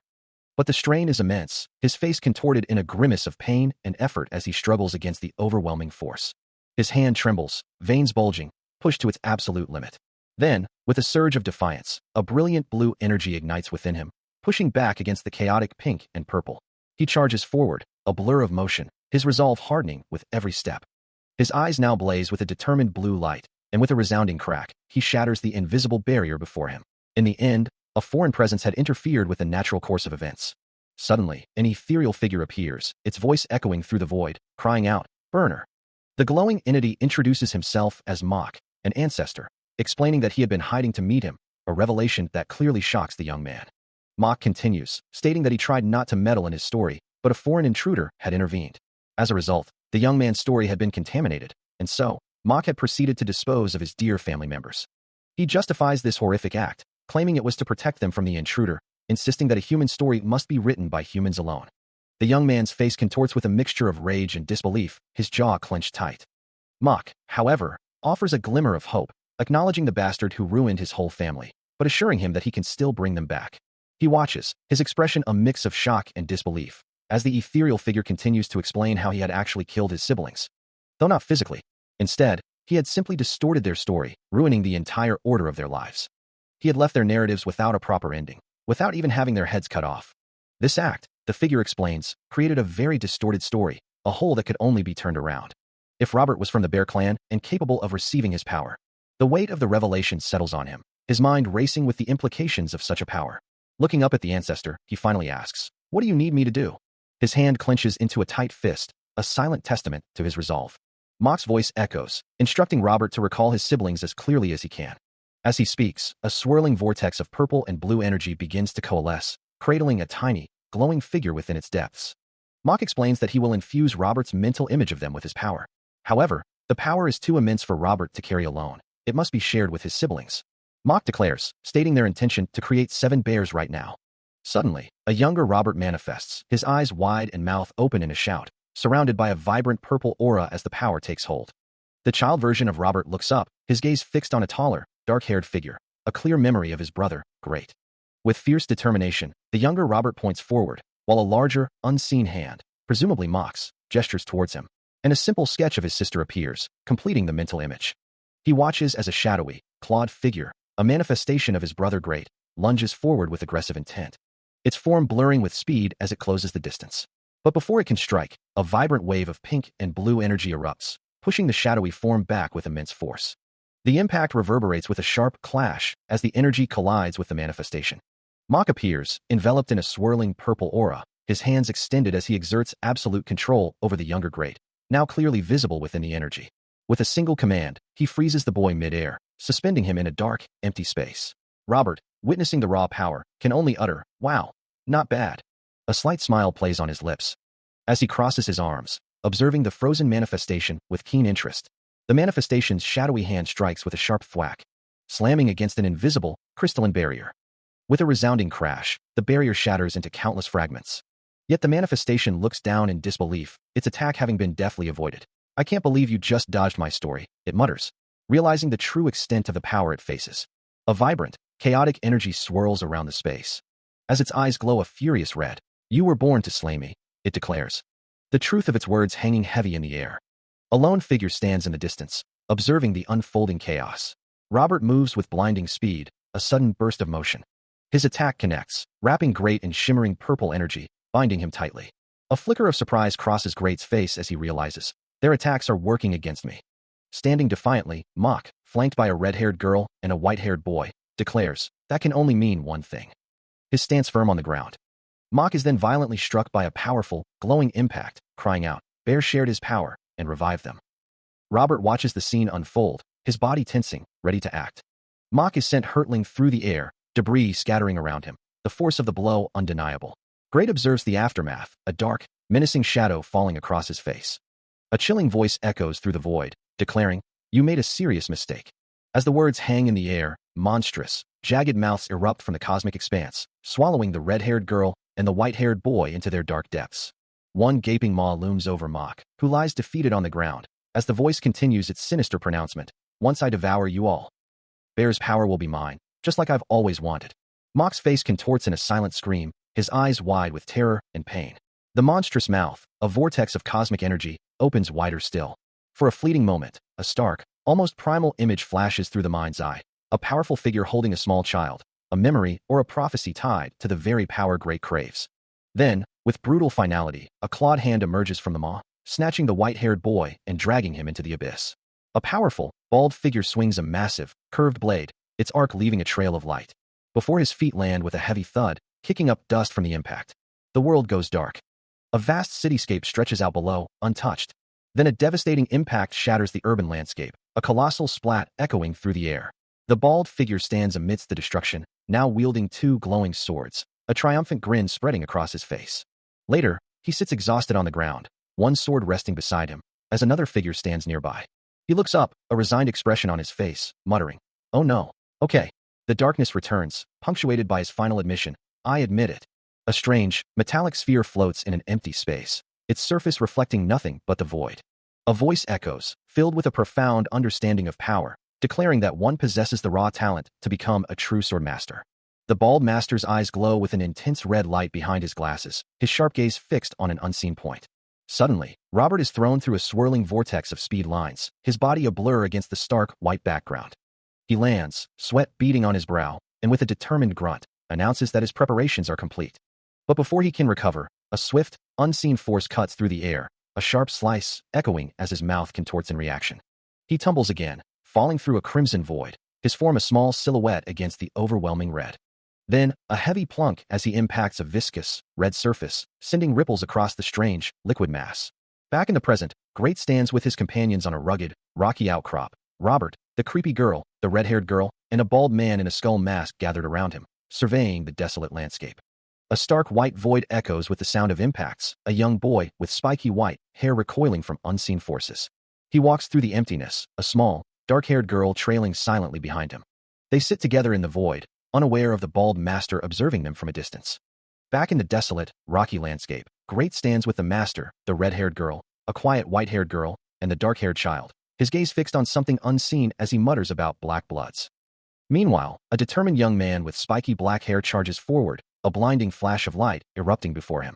His eyes narrow, a grim resolve hardening his features as he declares the monster will awaken at any moment. He knows that staying alive is the most crucial thing. The master and the white-haired girl watch him, as he urges someone to run, not to let the monster take away the power he shared. He shouts for them to flee, but then corrects himself, vowing to behead the bastard and save his master, before turning to the dark-haired child, imploring, "Get up and come with me, Morgan." A bald man, his face contorted with effort, delivers a brutal punch, the impact sending his opponent reeling back as a voice declares, "Lord Bear is going to get out of here." The aftermath reveals a deep fissure in the ground, as the bald man and Robert stand over a defeated figure, who lies motionless. His gaze fixed on the scene, Robert's thoughts turn inward. He cannot allow his siblings to endure a life of constant flight. His expression hardening with resolve, he vows they will not live their entire lives on the run. Turning his back to the ominous shadows, he makes his decision. He glances back, a question in his eyes, asking if this means he is staying. A determined set to his jaw, the scar on his cheek a testament to past battles, he confirms his unwavering commitment. A group of terrified figures huddle together, their faces etched with fear, as if trapped within a dark, enclosed space. One woman's eyes widen in sheer horror, her breath catching in her throat. The collective screams of the group echo, a desperate plea rising above the chaos. "No. What are you doing? Don't. Get over here." A man's face contorts in a silent cry, his mouth agape in anguish. On a blood-red ground, a figure lies still, while an unseen voice cries out. He's a monster. Amidst a swirling crimson haze and glowing particles, Robert stands with his back to the viewer, a silent, imposing presence. Two figures stare up in shock, one of them whispering, "He's my brother." A crowd of people, their faces etched with a mix of fear and apprehension, gaze upwards at an unseen presence. From their perspective, Great stands with his back to the viewer, observing a small, distant figure below, a grim resolve settling over him as he considers the situation, knowing that if he doesn't act, the other will hold him down forever. His gaze sharpens, a steely determination hardening his features, understanding that someone has to lay down the law. With a decisive step, he begins to move forward, asking himself, who better to do that than him? Dark, swirling energy erupts around him, forming a powerful, chaotic aura as he prepares to confront the threat. Acknowledging the truth of his conviction, that's right. The faces of the onlookers reflect a mix of fear and dawning hope, as he promises to protect them. Turning to face them, Great declares his intention to stand firm, stating, he'll stay here in today, so they can go ahead and live their lives in tomorrow. Then, with his back once more to the crowd, he walks into the encroaching darkness, ready to face whatever lies ahead. A young Great, with wide, innocent eyes, gazes down at a smiling infant, a tender moment from a distant past. The baby coos, its tiny face radiating pure joy, a stark contrast to the grim path Great now walks. His younger self, still full of youthful exuberance, smiles back, a hint of mischief already dancing in his eyes. Surrounded by watchful adults, the young Great clasps his hands together, a determined expression already etched onto his face. Even then, in the present, Great steps into the cavernous darkness, a voice from the past echoing in his mind, commanding, listen up, everyone. Another memory surfaces, his younger self beaming, declaring, I want you to grow big and strong. Then, a blinding flash of light, and the young Great stands beside Master, overlooking a desolate, crimson-skied landscape, the weight of a harsh reality already settling upon them. He stares, wide-eyed and trembling, as a wave of fear washes over him. Standing small within the vast, ancient chamber, Great looks up at the immense shadow looming above. A colossal foot descends, threatening to crush him, but a sinister smirk begins to twist his lips. His eyes now glow with an ominous red light, a predatory glint replacing his earlier terror. With fangs bared, he challenges the unseen behemoth. Bring it on, real bear. Then, a voice cuts through the air, filled with a strange mix of anger and familiarity. My little brother. The speaker, a young man with wild white hair and glowing red eyes, appears, his face contorted in a mask of pure rage, red markings flaring across his skin. Great stands alongside the unnamed creepy girl within a crumbling, red-walled structure. A fierce, almost predatory grin spreading across his face as his eyes glow with an intense purple light. His perception expands, shifting to the swirling, vibrant expanse of a distant galaxy. A cosmic tapestry woven with nebulae and countless stars. The vastness of space continues to unfold, revealing a strange, white-haired entity with a dark, featureless void where its mouth should be. In that moment, Great senses two new presences, Loham Lagana and the universe itself, now under his command. And then, a grotesque, multi-eyed cosmic entity, green and purple, with writhing tentacles, comes into full view. A colossal, ethereal hand reaches out, its fingers brushing against swirling cosmic dust and vibrant, distant planets. The vastness of space stretches out, a tapestry of nebulae and stars, with a single, blue-hued planet at its center, all held within the grasp of an unseen, immense power. The distance separating him from his king is vast, yet it feels insignificant now. As if a new chapter begins, he stands alone in a desolate, red-tinged landscape, his gaze fixed downward, a silent observer of the world beneath his feet. His eyes, sharp and intense, reflect a cold, unwavering resolve. Suddenly, he moves, a blur of motion as his fist, wreathed in a brilliant white aura, connects with Mach, who braces against the impact, a crimson glow emanating from his form. The force sends Mach reeling backward, his body arcing through the air. Another devastating blow lands, the sound of impact echoing sharply. He pulls himself from the dark, cracked earth, his form emerging from the depths. A voice echoes, filled with disbelief. You did it. You really killed me. As the defeated entity's form begins to dissipate in the distance, his eyes glow with a fierce red light, the voice of Mach still accusing. You killed me too, real bastard. Then, with a sudden, unseen force, a powerful impact rips through the air. The world erupts in a deafening explosion, debris scattering in every direction. Amidst the colossal destruction, he stands, surveying the devastation he has wrought, his gaze unwavering. His form dramatically transforming as his hair turns white and spiky, his eyes burning with an intricate red pattern, and he asks, how does it feel to die? He looks down at the fading silhouette of Mach, who weakly questions, are you still trying to kill me? Great simply replies, I was watching the whole time. He felt everything, a surge of power so profound it transcended mere physical sensation. It was as if he held the whole universe in the palm of his hand. He knew he could erase the world with just the power of his imagination. And because of that overwhelming experience, he now understood his true purpose. Now he knew for sure what he was meant to do, knowing exactly what his life held. Turning his glowing red eyes to the figure before him, Great demanded, then tell me, what are you holding on to? Great unleashes a devastating surge of power, threatening the very fabric of existence, the life of this whole world, as spiky hair protagonist struggles against the overwhelming force. A glowing fist, radiating intense heat, strikes with destructive force. The landscape around them erupts in a fiery red inferno, consuming everything in its path. Buildings crumble into dust, exploding under the sheer pressure of his might. Amidst the chaos, Great stands tall, his form glowing with an unearthly aura, a testament to his cosmic power. He continues to unleash his energy, the air crackling around him. Watching the destruction, spiky hair protagonist reflects on his past purpose, thinking he thought his only mission was to create a bit more stable future for Greymark. His jaw tightens in grim determination, a new resolve hardening his expression. He realizes he was wrong, that he brought someone with him who doesn't belong here, and getting rid of them is the only part of the future he's interested in. Great's face contorts in a primal roar, his eyes burning crimson as his wild, white hair spikes around him. He declares his need for Bear's power, even as he plummets through a desolate, fiery expanse. With that power, he believes, he could finally bring the king back into the real world, and his form glows with an ethereal, rainbow-hued energy, radiating immense, chaotic force. Meanwhile, Robert watches the unfolding chaos, his face grim and shadowed, as the young man continues his descent through the infernal sky, surrounded by shimmering particles of raw power. Yet, despite the overwhelming display, a cold realization settles. Nothing has changed. With a surge of his own will, Robert unleashes a concentrated burst of explosive energy from his hand. The force rippling through the air as Great continues to fall, still trapped within the fiery void. Robert's voice cuts through the air, naming the source of the power he seeks, Bear's power. The Cosmic King. The story's villains, all of them. Great's transformed face, now with glowing red eyes and sharp, white protrusions, reflects this grim realization that they are what destroyed the world. Meanwhile, Robert, looking up from a crater, wonders if perhaps his true purpose was to take all of that with him and disappear from the universe entirely.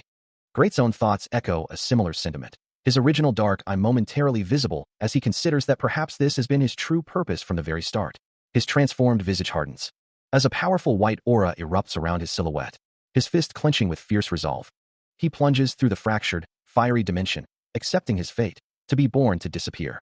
He continues his descent through the fractured dimension, a thought echoing in his mind. Some people simply shouldn't have been born.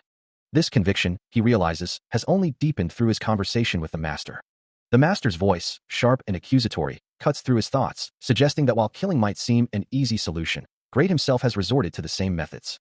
But Great, standing firm before the robed figure, rejects the notion, declaring that they no longer need to live by the One Bear Claw's rules. His resolve hardening, he asserts that they will forge their own destiny, write their own story. As his eyes blaze with an intense, crimson glow, the weight of his words seems to manifest around him. A sea of red-tinted figures, a faceless crowd, rises into his vision.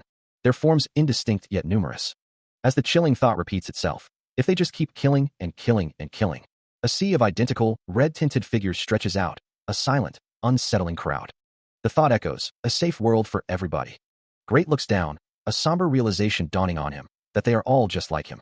As he falls through the chaotic, fiery dimension, white energy crackling around his transformed form, the conviction hardens within him. Eventually, they will create a safe world. He cannot allow right and wrong to wander free in the world. His face contorts into a snarl, sharp teeth bared, as he acknowledges their shared truth. They are all just a bunch of misfits born of Bear's power. A fist clenches, resolute. His expression now grimly determined. Great declares his intent to fix that. His scarred, possibly mechanical leg stands firm, a testament to his resolve.